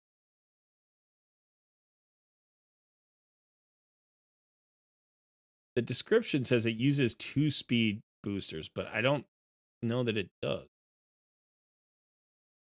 Because it looks tuned here, and nobody has a speed boost. So it looks tuned with only Lydia. Now you might think, well, you don't have Lydia, but that's okay. We don't really care. What we care about is the skill. It's a speed boost on a 3-turn cooldown, right? Increased speed, I should say. It's not a turn meter boost. It's an increased speed. So if we look at Lydia, she has this ability here, the A2. So places an increased speed buff on all allies for 2 turns on a 3-turn cooldown. That's it. No turn meter fill, just an increased speed. Now there are other champions who do that, and any of them can be used in this composition. Again, we go to champions.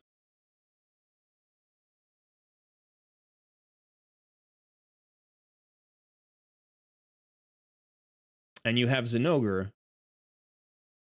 who has increased speed for 2 turns on a 3-turn cooldown.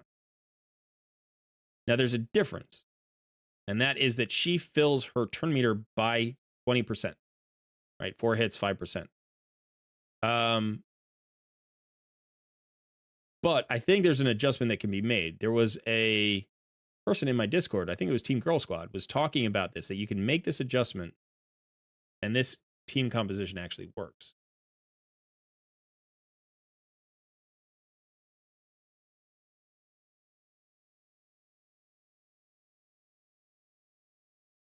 I'm trying to think if any of these other champions would work for this team comp.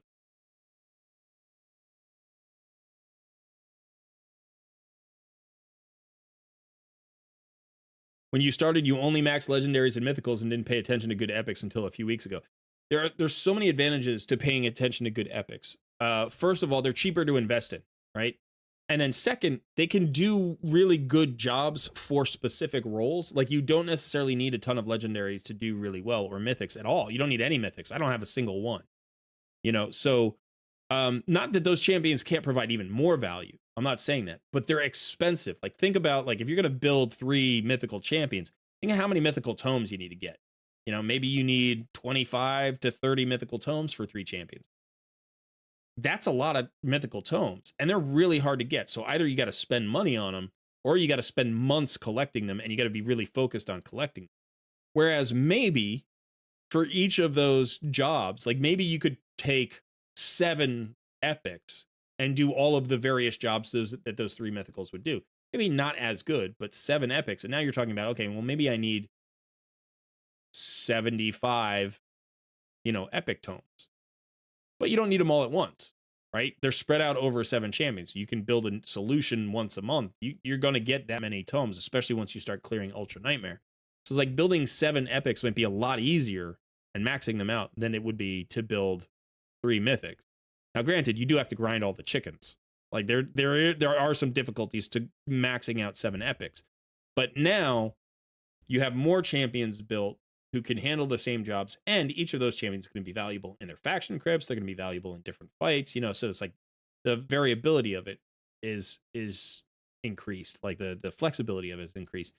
Doesn't mean you don't want to build the mythics, and it doesn't mean that everything's better about building more epics. It just means sometimes you want to do both, right? You want to kind of spread it out a little bit. If you can find a solution from a rare, it's like getting a rare to 6 stars and getting a legendary to 6 stars. It's actually harder to get the rare to 6 stars because you got to get them to 4 stars, and you got to get them to 5 stars, and you got to get them to 6 stars. But actually booking them once they're there, piece of cake, right? Actually ascending them or awakening them or ascending them. What do we do in the tavern? Ascending them. Actually ascending them is much cheaper, right? The potions required are so much easier to get. And so all of those things are easier. So it's really worth not just focusing on legendaries. Now I'm confused about what I was doing. Oh.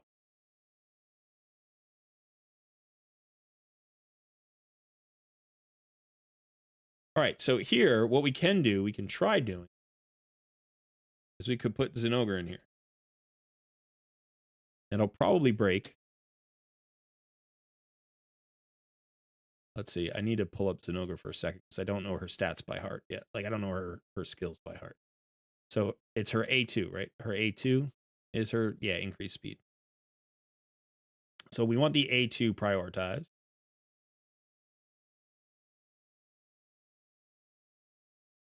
And it's close to tuning right away. You can see it actually almost looks like it's tuning. And probably just need to drop her speed a little bit.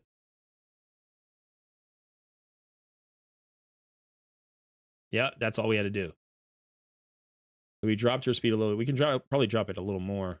See if it stays tuned. How slow can we get her?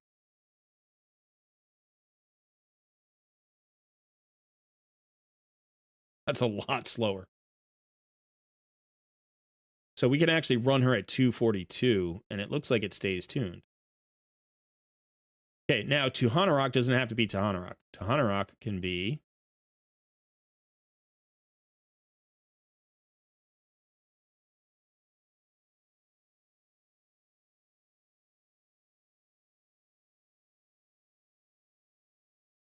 Wait. Does Tuhanarok have a buff extension?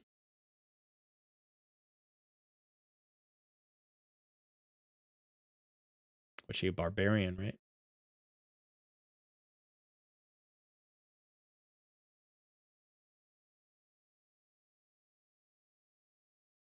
No, she's a second increased speed champion. Okay, that's what it is. So it would have to be Tom.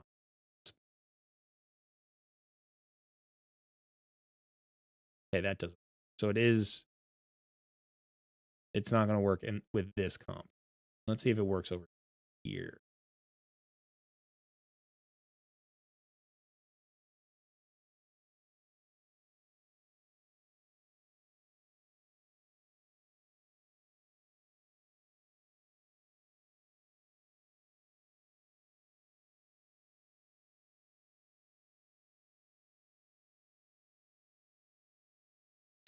I think we're using...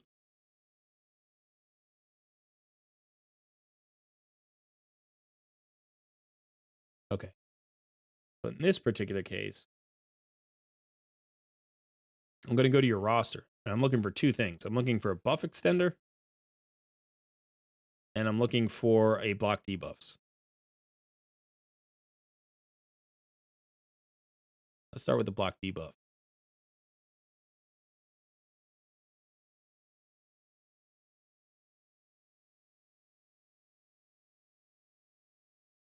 right, this is a problem. Let's look at this guy.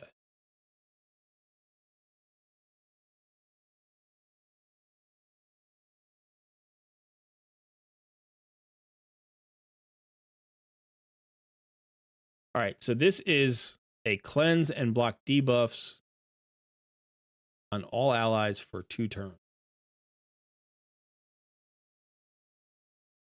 And he's got Brimstone. And you can get this down to a 3-turn cooldown, or you could keep it at a 4-turn cooldown. It would probably work either way, but probably you want it at a 3-turn cooldown. All right, so Elatrion could work. And then we have the buff extension is Lady Mikage. That's beautiful. That actually works really, really well. We want that. So, I don't know if she's booked. Is she fully booked? She's booked here. Is this the buff extension? Yes. Yeah, okay, that's gorgeous. That's really beautiful. Okay. So, this could really work.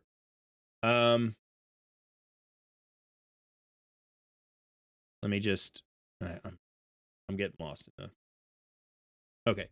So, let's say we made this Zinogre. And then we have to slow her down a little bit. It looks like we don't even have to slow her down on this comp. It just worked, didn't it? It did. Oh no, it swaps. Okay.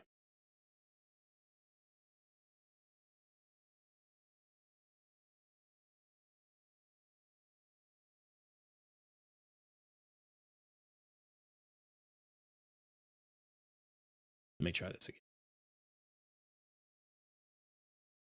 All right, so and we just have to make this the priority. Okay, so does it tune?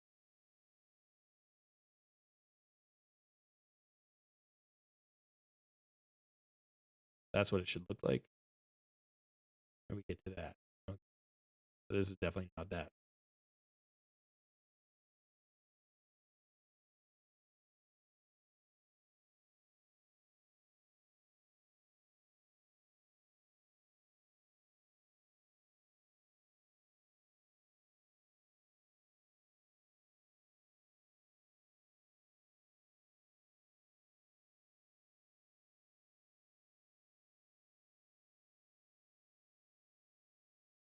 Mm.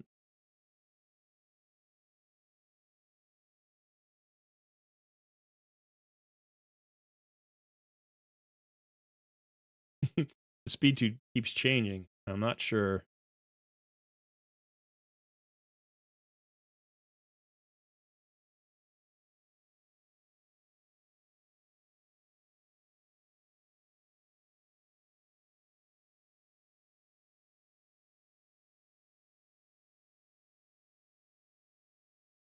So we might have to adjust somebody.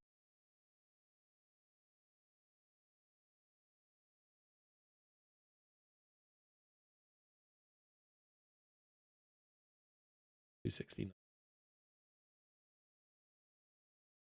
We might have to adjust somebody else. It's weird. It comes in a tune. It's just a different tune. It's a significantly different tune.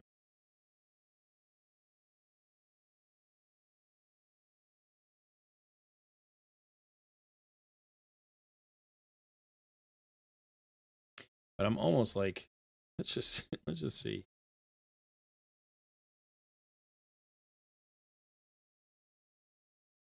Oh, is Mikage not in the he's not in the calculator.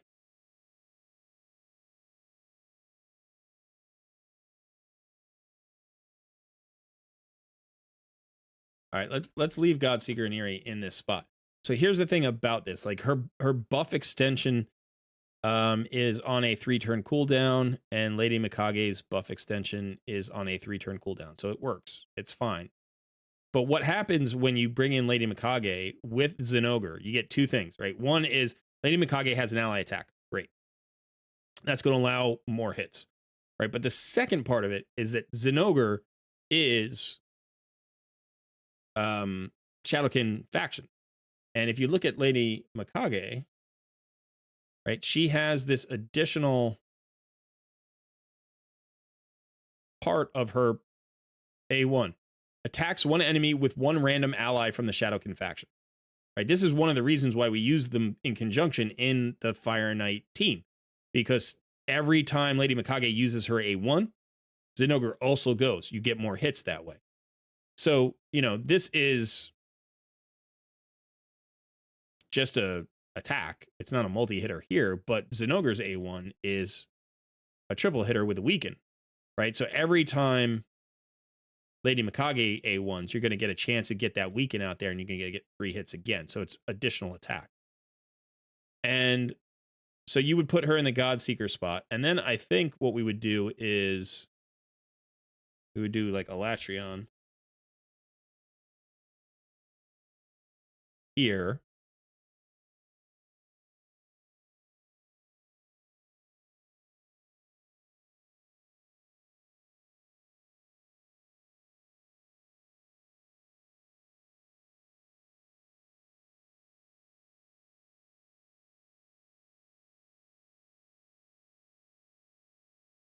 What's Alatreon doing that's weird? Sorry, I swapped screens and you didn't see that. Does he have any turn meter fill? Oh, he has the chance of increasing the duration of random buffs. So you can't use him. Can't use him because he will extend the increased speed buff on somebody, and that will break it. So unless everybody's got the speed buff up 100% of the time, and then it wouldn't matter if it was extended, you can't use him.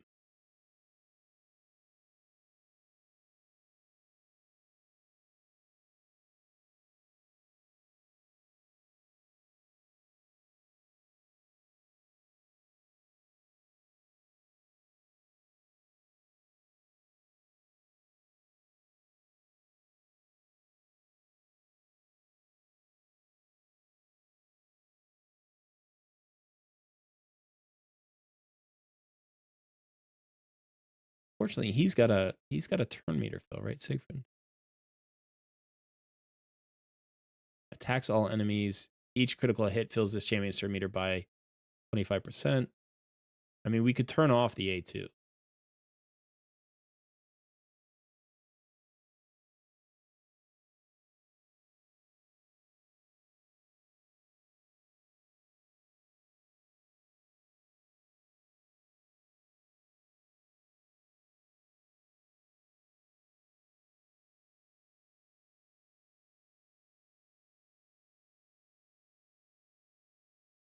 So if he's in this form and he just uses his A1 and his A2, and the A2 is on a 3-turn cooldown, that could work.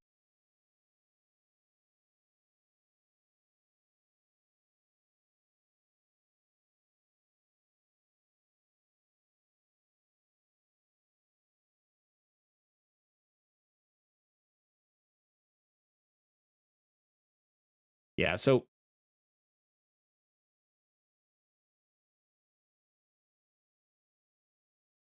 we're in that space now. We're in that space now where it's like, what do we do? What team do we choose? And I would like to give you an answer. I would like to give you an answer. There are options. You have great options. I think that there is a really cool synergy between Zinogre and Lady Mikage.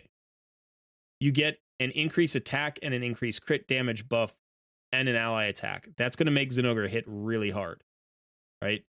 You've got this extra part of Lady Mikage's A1, which is going to get Zinogre extra chances to use her A1, which means more likely uptime on the weaken, which is going to increase the damage. More hits, more Giant Slayer procs. Just those two champions alone become really interesting. Now, you could potentially try to do this in an unkillable composition with the myth, right? You would get to a 3-to-1 speed. And the way that you would do that is you would use Zinogre's speed buff you would have 2 buff extenders at that point. You know, you could potentially, you'd have Demitha, she's a buff extender. And you have Lady Mikage, she's a buff extender. By the way, Lady Mikage also extends debuffs. That's even more uptime on the weekend and, you know, anything else. And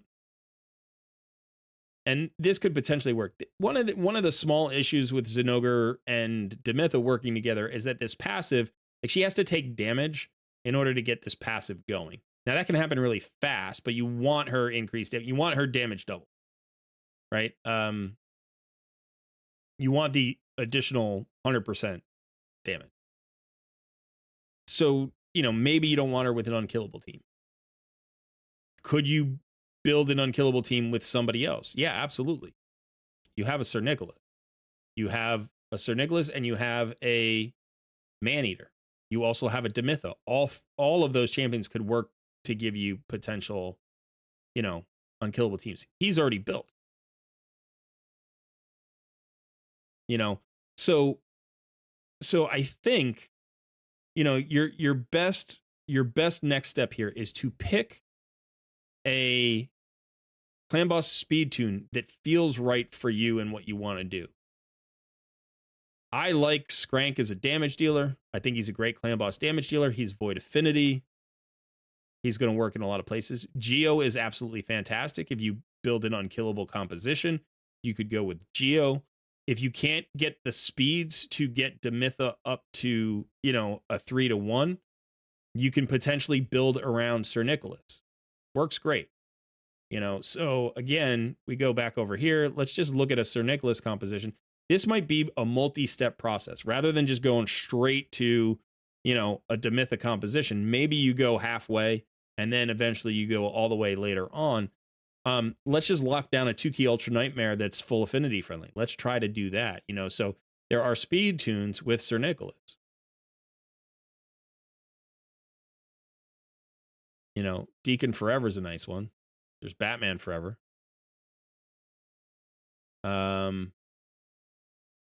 So in this particular case, you use 2 block damage or unkillable champs. This is actually pretty fast. Let's see if this one's slower. Yeah, this is the slower one. In fact, I think there's one called like the slow beating. Yeah, that's Trunk. That's Emmett. Slow Hellcat unkillable. Maybe that one. So here you can see the speeds are much lower, right? Now this, you can see this says 2-key Ultra Nightmare. This is not going to be a 1-key Ultra Nightmare right away. You know, you would probably want to change this, but this is like an achievable speed tune really quickly. So you here's a debuff blocker and a cleanser. I don't think you need you know, both. You just need one or the other. So yeah, here they're using Doom Priest, you know, so Doom Priest goes at the top every time and she just cleanses. She cleanses the stun in the first column. She cleanses the slow in the third column. And you can see it's just full auto, full affinity friendly, right? It's not going to be a problem. And Helicath makes you unkillable. And the way he makes you unkillable, this is a little bit weird. It's traveling around. It does land here. Okay. So the way that this works is the unkillable or the block damage buff happens at the bottom of column 1. That covers you for column 2 because everybody's only going once here. So it just got applied. So AoE 1 is covered. Then AoE 2 is covered.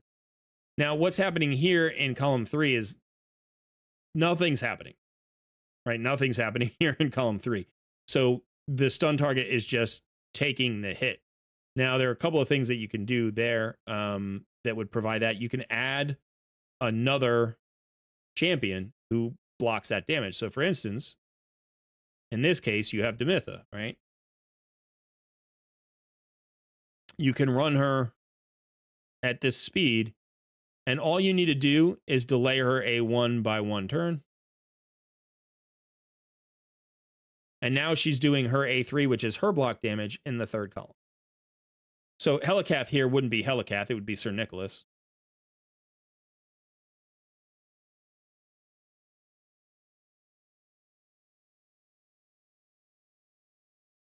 And I think, let me just look at Sir Nicholas for a second.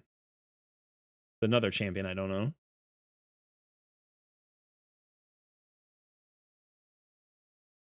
It's his A3.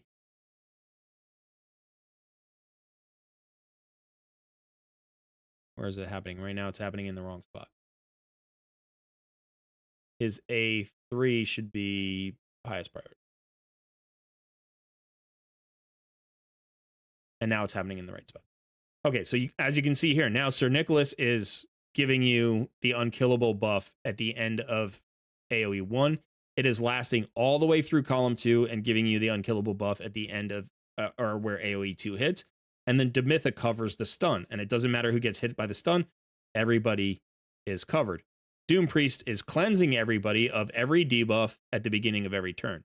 So the 3 champions here that you need are Demitha, Sir Nicholas, and Doom Priest. And I'm pretty sure you have Doom Priest. I think I saw Doom Priest. Maybe I'm lying to myself.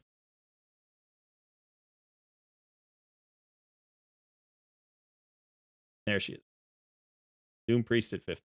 By the way, you can run her at 50. You just need the speeds. You could run her at 40. You just need the speeds. Everybody's unkillable. You don't care. She doesn't need to be booked. You don't care. You don't have to put any books into her. Literally, she doesn't even have to have masteries. Masteries is going to get you more damage if you get her to 6 stars and, like get her the War Master. But you could make this tune today as far as Doom Priest is concerned. Like, she takes nothing. So you could also do a block debuffs buff champion instead, but we just saw that we're having trouble finding one that worked. So this is, again, Demitha doesn't have to be 6 stars either. She doesn't have to be 5 stars. She just has to hit the speed. And the speed for Demitha is 174. The speed for Doom Priest is 188. The speed for Sir Nicholas is 246. Now you can put any 2 damage dealers. Sorry, just a sec.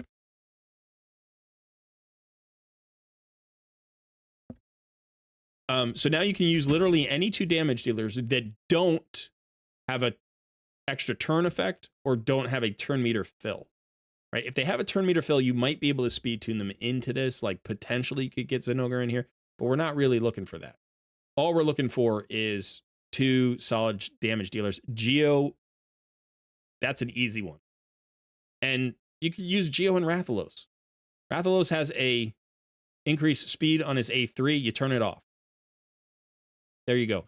The downside of that combo is that they're the same affinity and they're going to be weak into Spirit Affinity. So you won't like get your full damage complement against Spirit Affinity. You might not 2-key it. It might be like a 3-key Spirit Affinity, 2-key everything else. But this is a really manageable speed tune that doesn't require a ton of gear and doesn't require you to like build a ton of new champions, right? You basically need Doom Priest just to get to that speed. If you want to take her to 6 stars for extra damage on the Giant Slayer, you can. Or War Master, rather, you can. Same thing with Demitha. But you could get the tune working before you get them there, and then just ramp it up as you go. Get the tune working, put your damage dealers in, and you're like, oh, I could get this to a 2-key. Maybe I can get this to a 1-key. Just push and push and push. Put Demitha in a Toxic set. Get more poisons out there. You can do that. You have an increased attack from Doom Priest. So if you wanted to book that out so it comes up more often, you could. And that way you'd have 100% uptime there. You could use Lady Mikage. She would give you an ally attack. I don't know that she would be great unless you have somebody who really synergizes well with her, but she does give it an increased attack and an increased crit damage on the ally attack. And so if we're looking at her, like, is she just worth it if you're not bringing Zinogre, let's say, if you're bringing somebody else, is she worth it? She doesn't bring poisons. She doesn't. Now, if she's allowed to transform, it would be fine, but you'd have to transform her at a specific moment because she would bring a weaken, right? She brings a weaken here. That's probably what we're missing. We'd want to decrease defense. I don't think Sir Nicholas brings any debuffs, does he? Freeze, shield, unkillable. So who do we have as weakened champions? We have Geo. I think Geo's got to go on the team. Geo brings an HP burn and a weaken and a reflect. So I think Geo's locked into that. Now, if you're using him for solutions in other places and you have to run him fast, that could be problematic because you might need to slow him down. Now, you're only running him at 173 anyway. So he might already be speed tuned. Yeah, you need to add, we could put him right here at 177. You need to add 4 speed to Geo. You're literally almost there. You could have this done tonight if you wanted. And then let's see who goes in there with Geo. Who goes in there with Geo? Who are your best damage dealers?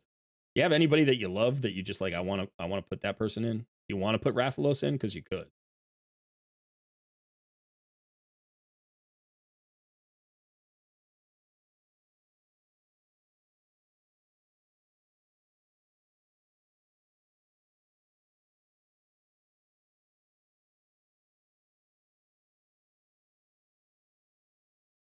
You used to use Alsgore and Sir Nick. Oh, Alsgore is also an unkillable champ. Let's actually look at him. So maybe you could use him instead of Sir Nicholas. Depending on if he brings any additional debuffs. No, okay. I was thinking maybe he brought a weaken or a decreased defense. Oh, you have Fane. You have Fane. She's not built, but she's perfect. And you have Farrakhan, right? You have both of them, I think.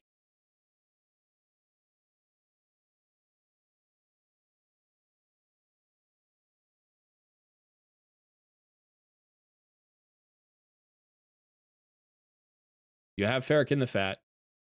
The only downside is if you're running Geo with Farrakhan, there can be this interaction with the HP burns where if he overwrites Geo's HP burn, you don't get the reflect damage. Fane would be better. So she brings a decreased defense and a weaken. Now, it's 3-turn uptime on a 4-turn cooldown, right?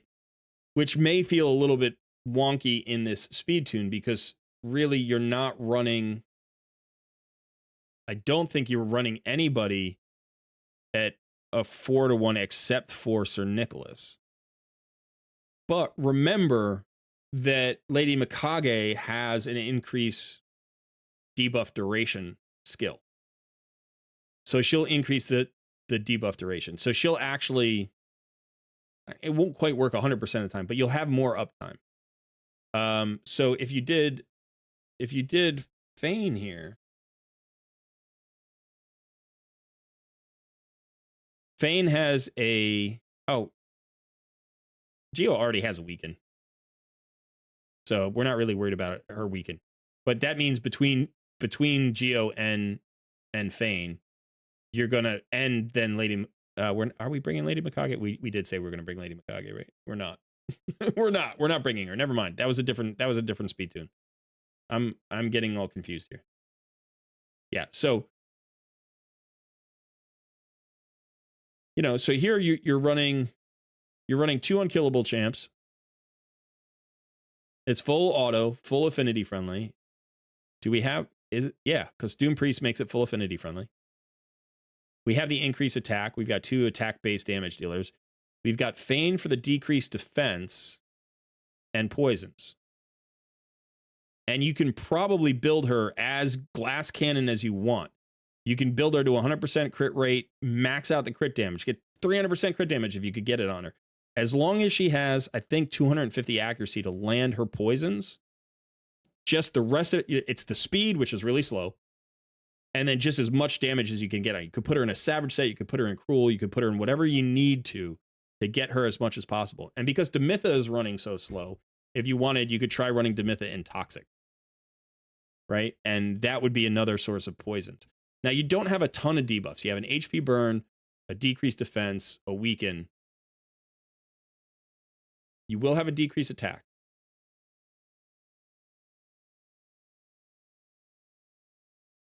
And I think that's it. So then you'll have 6 spots for poison. You'll have 6 debuff bar spots for poisons. And so that's a really good, you might not need Demitha in the Toxic set, but you could potentially put her there. and that would fill up the debuff bar. The only thing you want to make sure is that the HP burn's always up. You don't want that to get blocked out of the bar by the poisons. So if the poisons overfill, and then sometimes the HP burn comes down, that's bad, because Geo's damage is from the reflect. So this is the champion that you have to build. Right? Actually, you have to build 2 champions, Demitha and Fane. Demitha and Fane, because you have Sir Nicholas here. By the way, if you'd prefer to build Alsgor for this instead of Sir Nicholas, that's fine. I think the benefit of putting Sir Nicholas in this spot is that he is void affinity, so he'll never like weak hit, which means he'll just do more damage. You know, like he'll just do more damage. Whereas Alsgor will do more damage against magic affinity and less damage against spirit affinity. And you may already be struggling against spirit affinity because of Geo being weak into spirit affinity, so he's going to have less uptime on his HP burns and stuff. You've got your Geo built. He's almost the perfect speed. He's got the accuracy he needs. You literally don't have to change this guy. You just need to glyph like 4 speed onto him. You know, you glyph that one, you glyph that one. Maybe you glyph his, you glyph his banner. You know, you only need a few speed. You need like 4 or 5 speed to get onto him. And then you're good there. So he doesn't have to be changed. Sir Nicholas does need to be sped up, but you have no speed gear on him whatsoever. So you just want to get him into speed gear. You're going to be able to get to that 240 speed on him. What is it? 246? Shouldn't be a problem. Let's see if you can go slower. 245 is your minimum. So you have to get to 245. Shouldn't be a problem. Doom Priest at 188 doesn't even need to be, she doesn't even need to be ascended or anything. Like you can literally just run her at the speed. I don't even know where she is. I can find. Yeah, so what happens when you get the aura. So you don't even need to ascend her. You can literally just run her as is with no books, just get her to the speed, and she'll do her passive. So Demitha needs to be built. And Fane needs to be built. And here's the thing. That's what we were talking about before. We're solving your clan boss. You know, we're creating a clan boss solution out of 1 legendary and 4 epics. Now, granted, these are 4 very good epics. These are really good epics. Doom Priest is probably, like, in terms of like the power scaling, she and Fane are the 2 slightly weaker epics, right? And they're phenomenal epics. They're really epics. I would put all 4 of these epics easily in the top 20 of all epics in the game. You know, Geo's top 2 or 3. You know, Demitha's top 2 or 3. Like those are 2 of the most valuable epics in the entire game, along with like Maneater, right? And then Doom Priest and Fane are like right, you know, they're in the tier below that. So they're phenomenal epic champions. But the great news about a phenomenal epic champion is it's no more expensive than a really crappy epic champion, right? Like the books are the same. It's like it's exactly the same. The potions required to ascend them are the same. And now my guess would be, because your Geo is already built, you'll probably walk into a 3-key Ultra Nightmare full auto. And then once you get Fane up to speed, it'll just click over to a 2-key. Potentially this team has a chance with really good gear to get a 1-key Ultra Nightmare if everybody's 6 stars, has their full masteries, has really good gear, and you maximize all the damage that you can. But you might not have to do that. You might just transition from this to a slightly faster speed tune. Because what happens, and we'll go back to the calculator to show this, is like this is a slow tune. And a slow tune this is almost a 1-to-1 slow tune. You get 16 attacks to 3 boss attacks. 6, 5, 5. And when I say attacks, they're not all attacks, they're actions. Some of them are support actions, right? So what this means is you will, by the way, you could probably turn off, you can actually probably turn off the buff extension. I don't know that you need it. I don't think that's going to help anything on the 8. So you could actually get an additional attack here.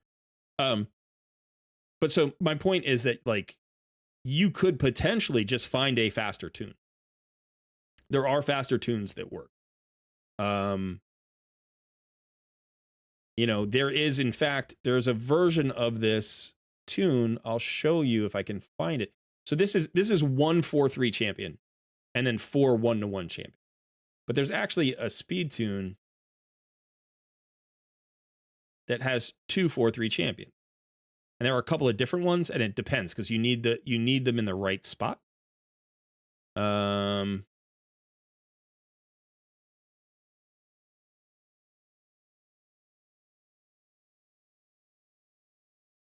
Okay, so this one, 2-4-3 champs alternate. Let's say I don't know if this was one of the ones that worked, but it might. No.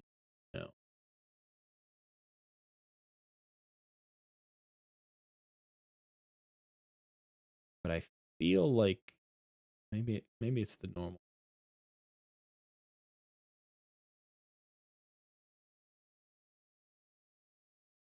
This one.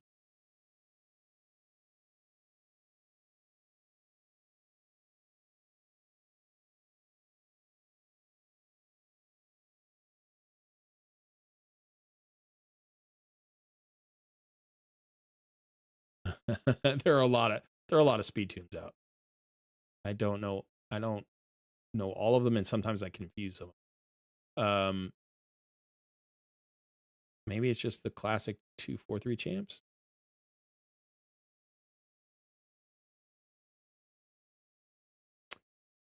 Yes.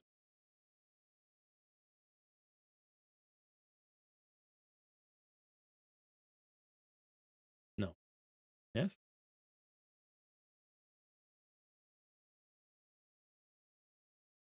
No, this one doesn't.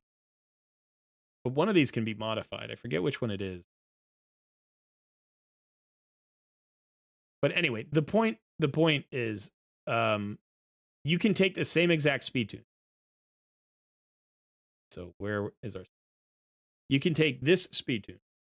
And what you do is you increase the speed of 2 of the champions. I think it's only 2 of the champions.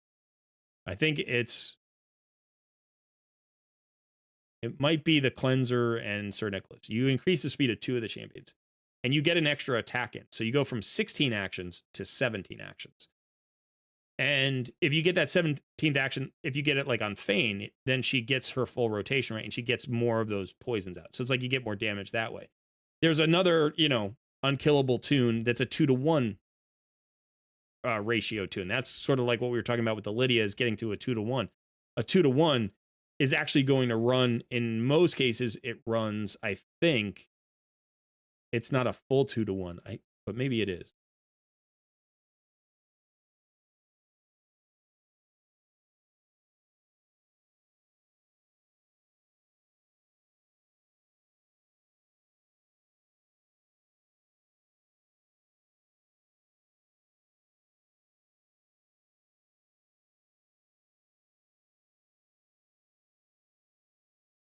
So this isn't the one that I'm thinking of, but it's sort of like this. So it's like this, where you see, okay, now you're doing 1, 2, 3, 4, 5, 6, 7, 8. You're doing 9 each turn, right? It goes 9 each turn. This one actually does turn into 10. 1, 2, 3, 4, 5, 6, 7, 8, 9, 10. So you get 10 actions each turn. So you go from 16 or 17 actions up to 30 actions per full cycle of the boss. And so even if you're not improving your damage dealers, even if you're taking the exact same composition and just getting it to this speed tune, you're going to do more damage because you're taking more actions. Now, it might not work with Demitha and what's his face. I think there is one, though. I think there's one that alternates and it works really well, but it might require Demitha on a 4-turn cooldown, which is different. So, maybe if you had Alsgore, you bring Alsgore back in, you get rid of Demitha, you do Alsgore and Sir Nick, and that would work. That would absolutely work, and you can get to a 2-to-1 there. And the reason that it's a 2-to-1 is you think they go every 4 turns, they give you a 2-turn block debuff, right? So imagine that this is... I can't change it out because I can't change all the skills, but But let's say, see the green bar? The green bar is Frozen Banshee now in High Katoon. So what you would basically have here is you would have 2 block damage champions in these 2 spots. So let's say it was Alsgore and Sir Nick. So Alsgore places the first block damage here in the first column. And that lasts for 2 turns, but that means everybody's covered for AoE 1. And then Sir Nick, who's the blue bar, would do it here in the second column, right? Because we're just going to set it up that way so that he goes in the second column and Alsgore goes in the first column. Now what happens is 4 turns later, Alsgore goes again, right? So remember, he went down here at the bottom of 1, so you just count 4 bars. 1, 2, 3, 4. So he's going over here in the third column. He's covering the stun. And then, you know, Sir Nick went here in the middle column, so he's just going 4 turns, so you count 4 blue bars. 1, 2, 3, 4. And he's going at the bottom of column 1 again. So what happens is every column swaps back and forth. Alsgore, Sir Nick, Alsgore, Sir Nick, Alsgore, Sir Nick. And if you're running at a 2-to-1 with 2 champions, with 2 turn, it could be a 1-turn block debuffs, by the way, for the blue champion, but it has to be a 2-turn block damage for the green champion. Then you're fully covered. You're unkillable. Now, the one thing that you have to consider here is that, like, you would also need the Coffin Smasher to be your cleanser, right? Like, whoever's that. So that's your Doom Priest there. So you've swapped out Demitha, you've brought in, you know, that. And now what's probably going to happen is you're going to have Geo and you're going to need like a speed booster, because to get to this 2-to-1 ratio, you need at least 1 speed booster. You might need 2, like depending on the comp and how it works and what the speeds are. But again, you can see the speeds aren't crazy. 178, 193, 225, 227, 248. So it kind of depends. There are different tunes out there. But my point is you can transition from the speed tune that we've just discovered or just talked about, which is only giving you 16 turns, right? It's 1 4-3 champion. And you can take the same speed tune, iterate it, just like we were talking about with Fire Knight, and move to the next level. By having that in your head, by saying, this is where do I want to improve, and this is the step I'm going for, you know exactly what champion to invest in, right? So at the beginning of this takeover, you were saying, I need some general help in like figuring out who to develop next. And you always develop champions based on solutions that they present for problems you want to solve. And that is your choice. There is never a one champion who's the optimal next 6-star. There's no such thing, right? Like, there's an optimal champion for what you want to accomplish, but what you want to accomplish may be different than somebody else in the same position. So, and simultaneously, there may in fact be 2 or 3 really good options. So optimal becomes subjective, right? That happens too. So what I believe for your account could work really well.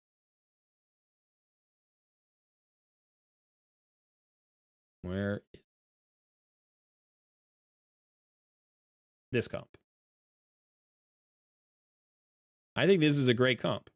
It's slow, but your gear is like, you know, it'll give you time to focus on your gear. You have so many champions, you have all your gear spread out, and maybe you haven't farmed as much, you know, gear as you want. I think this will get you to a 2-key Ultra Nightmare inside of 2 or 3 weeks, if not faster. And it'll be full auto, full affinity friendly. So you can just click it and let it go. And probably, let's look at Nightmare. It probably tunes for Nightmare. Okay, so it does tune for Nightmare, but you're going to have to change Demitha's delay. So it looks like she needs a 2-turn delay. Now, 2-turn delay is annoying because it's not, you can't quick battle it. That requires, actually, no. You know what? With Demitha, you can do it. You turn her A2 back on. You open with her A1. Yeah. And so this would be, you just have to prioritize, you just prioritize like that. Yeah. So you have her open with her A1 and prioritize her A2, and then her A3 will go to the third column. So you can actually do a quick battle. And this will in fact speed tune for Nightmare, and it should be It should be a 1-key nightmare, full affinity, full auto, quick battle team. Probably again within a week, because all you need to do to guarantee that would be to 6-star Fane. Like once you get Fane to 6-star and you get her, all her masteries and her skills and everything, like Geo and Fane will absolutely crush Nightmare for you. I don't even think you need Doom Priest and Demitha at 6-star to do that. Once you get them 6-starred, and if you have all 5 champions 6-starred and fully mastered, I think you have a 2-key Ultra Nightmare. Full affinity, full auto, full affinity friendly, full auto. So that's the team. That's what I would go with. Now, just for the sake of like going through, make sure you have this. You can always rewatch this live stream. Go to the speed tunes. Go to Sir Nicholas. Right? And I think the one that we did was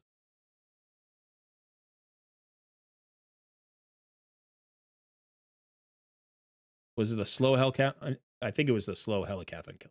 Slow Hellcat on Kill. I think this is the one we did. Yeah. So this is the one that's going to give you the speeds. Right? And then all you need to do is swap in your champions. Remember Doom Priest, is this the one? Yeah. And remember that Demitha has to do the stun block, right? She has to do the block damage on the stun. So she goes in the orange spot. That's all it is, I think. That's it. And you're good all the way. You're good all the way. Doom Priest is literally makes you affinity friendly the whole way. You don't have to do anything to her skills. And if you need help like figuring out the skills in the calculator and like double checking it and doing all that, just hit me up in my Discord. Shoot me a DM. We'll walk you through it. Yeah. All right. So I think we're there. I think that was longer than I expected, actually. That was pretty long. But that was good. That was good. I think one of the things that I really like about the takeovers is we get to talk about like fundamental principles. There are all sorts of, I sound like Hitch now. I sound like Will Smith from Hitch, like fundamental principles. But like there are things that the game doesn't teach you that you got to learn from community or from like just a lot of trial and error. You can learn it on your own. But when we talk about choosing our next 6-star, that's a huge question. That's probably the most stressful experience. Like the most stressful question in Raid. Who do I 6-star next? I have the chicken. I have the food. I've been grinding. I'm really excited to 6-star somebody. Oh my God, who do I do? I don't know who to do. I don't know who to do. I don't want to make a bad choice. And so what I say is a good choice, is a good way to just alleviate some of that stress, is have a list of priorities. What's the most important thing I want to accomplish in the next month in Raid?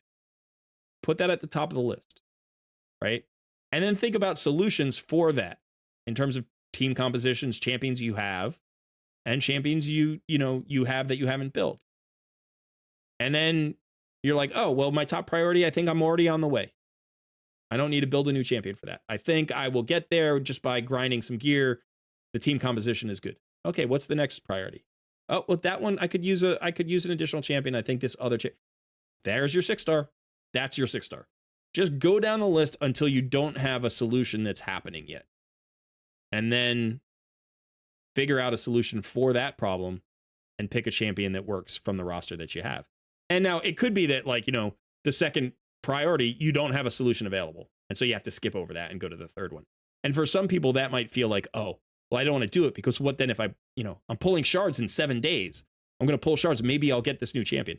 That could be a question. Maybe it's worth waiting until after a shard pull event before you 6-star.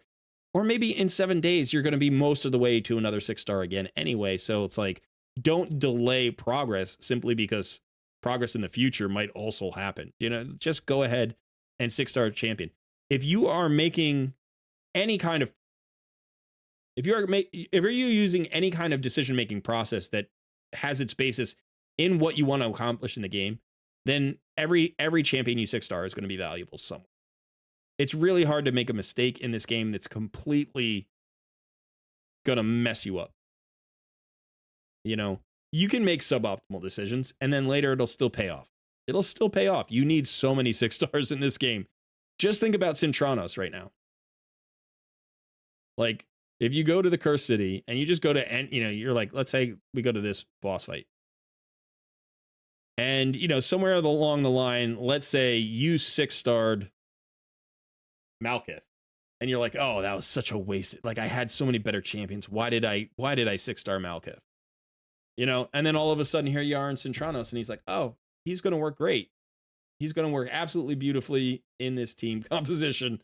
He's got an AoE. I can put him in a stun set and he's got a mini cleanse. He's also got a buff extension. You know, I can use him to extend the block debuffs from Alatria's or Latrion, whatever his name is. Awesome. All of a sudden he fits perfectly. You know, so it's like you feel it when you do it and you realize it wasn't right or there was some other option. But eventually, like, this guy's going to play in Doom Tower. He's going to play somewhere. He's going to play in 3 or 4 solutions. He's going to play in faction crypts. And he's still going to give you value. So you don't have to fear the decision that much. You just have to have some kind of process. And then you'll learn from the process. You'll refine it over time. You know, and for me, I did a great video on this. I think it was one of my best videos. Honestly, people loved it. But it's an old video now. Not everybody knows that it's there. I'll see if I can find it. It is a nerdy video. It's a nerdy video. I'm letting you know right now. It's definitely it's yeah. Let's see. It's a nerdy video, but it's a great video.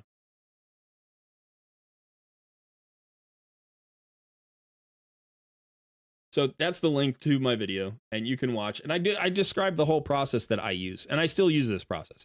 You tweak it over time. It evolves, but it's really, really good. And you know, like I said, it's a nerdy video. It's a PowerPoint presentation kind of video, but it's very effective. So if you struggle with finding, you know, how to make the decision, this will help you make the decision. All right. Still the greatest thumbnail you've ever made, says Son. Yeah, that's quite a thumbnail there, buddy. That was like the 3rd version of that thumbnail.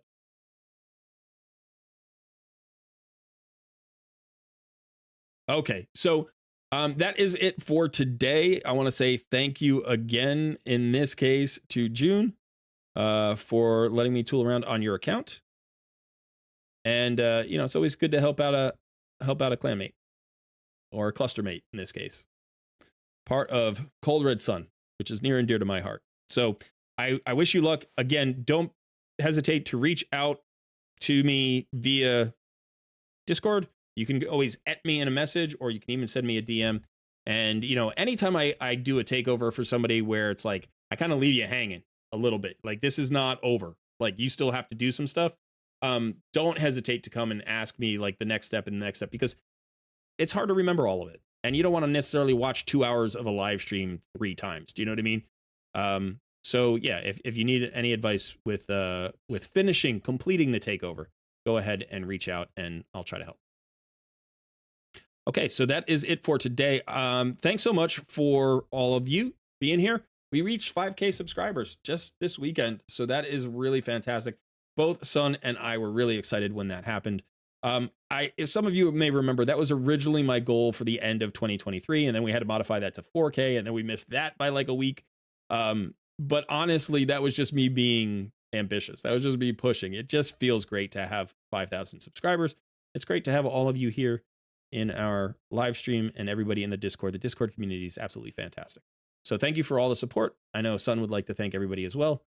And yeah, it's been a great ride so far. Everybody. Yeah, we plan to keep it going. And keep bringing you all the contents. So that's it. Son, we got anything else going on? What do we want to talk about? Thursday we'll be doing a live stream. I don't know if it'll be on this channel or on our new alternate channel called Cold Red Plays. You can find a link to our new channel right on the main page of this channel in YouTube. You'll see, instead of a like a black circle with the Colruyt Plays logo on it. It's a white circle with the Colruyt Plays logo on it. So it looks a little different. And that is, in fact, a new channel. We're playing a little bit of Pal World over there. We got to do another video there this week. So we'll try to do that.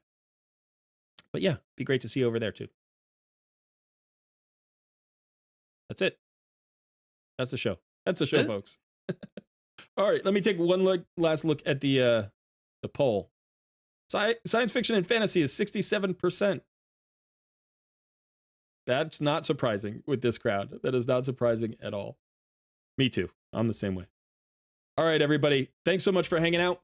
Son and I will see you in a video or a live stream very shortly. That's it. Goodbye. I got to learn how to close these things out better, man.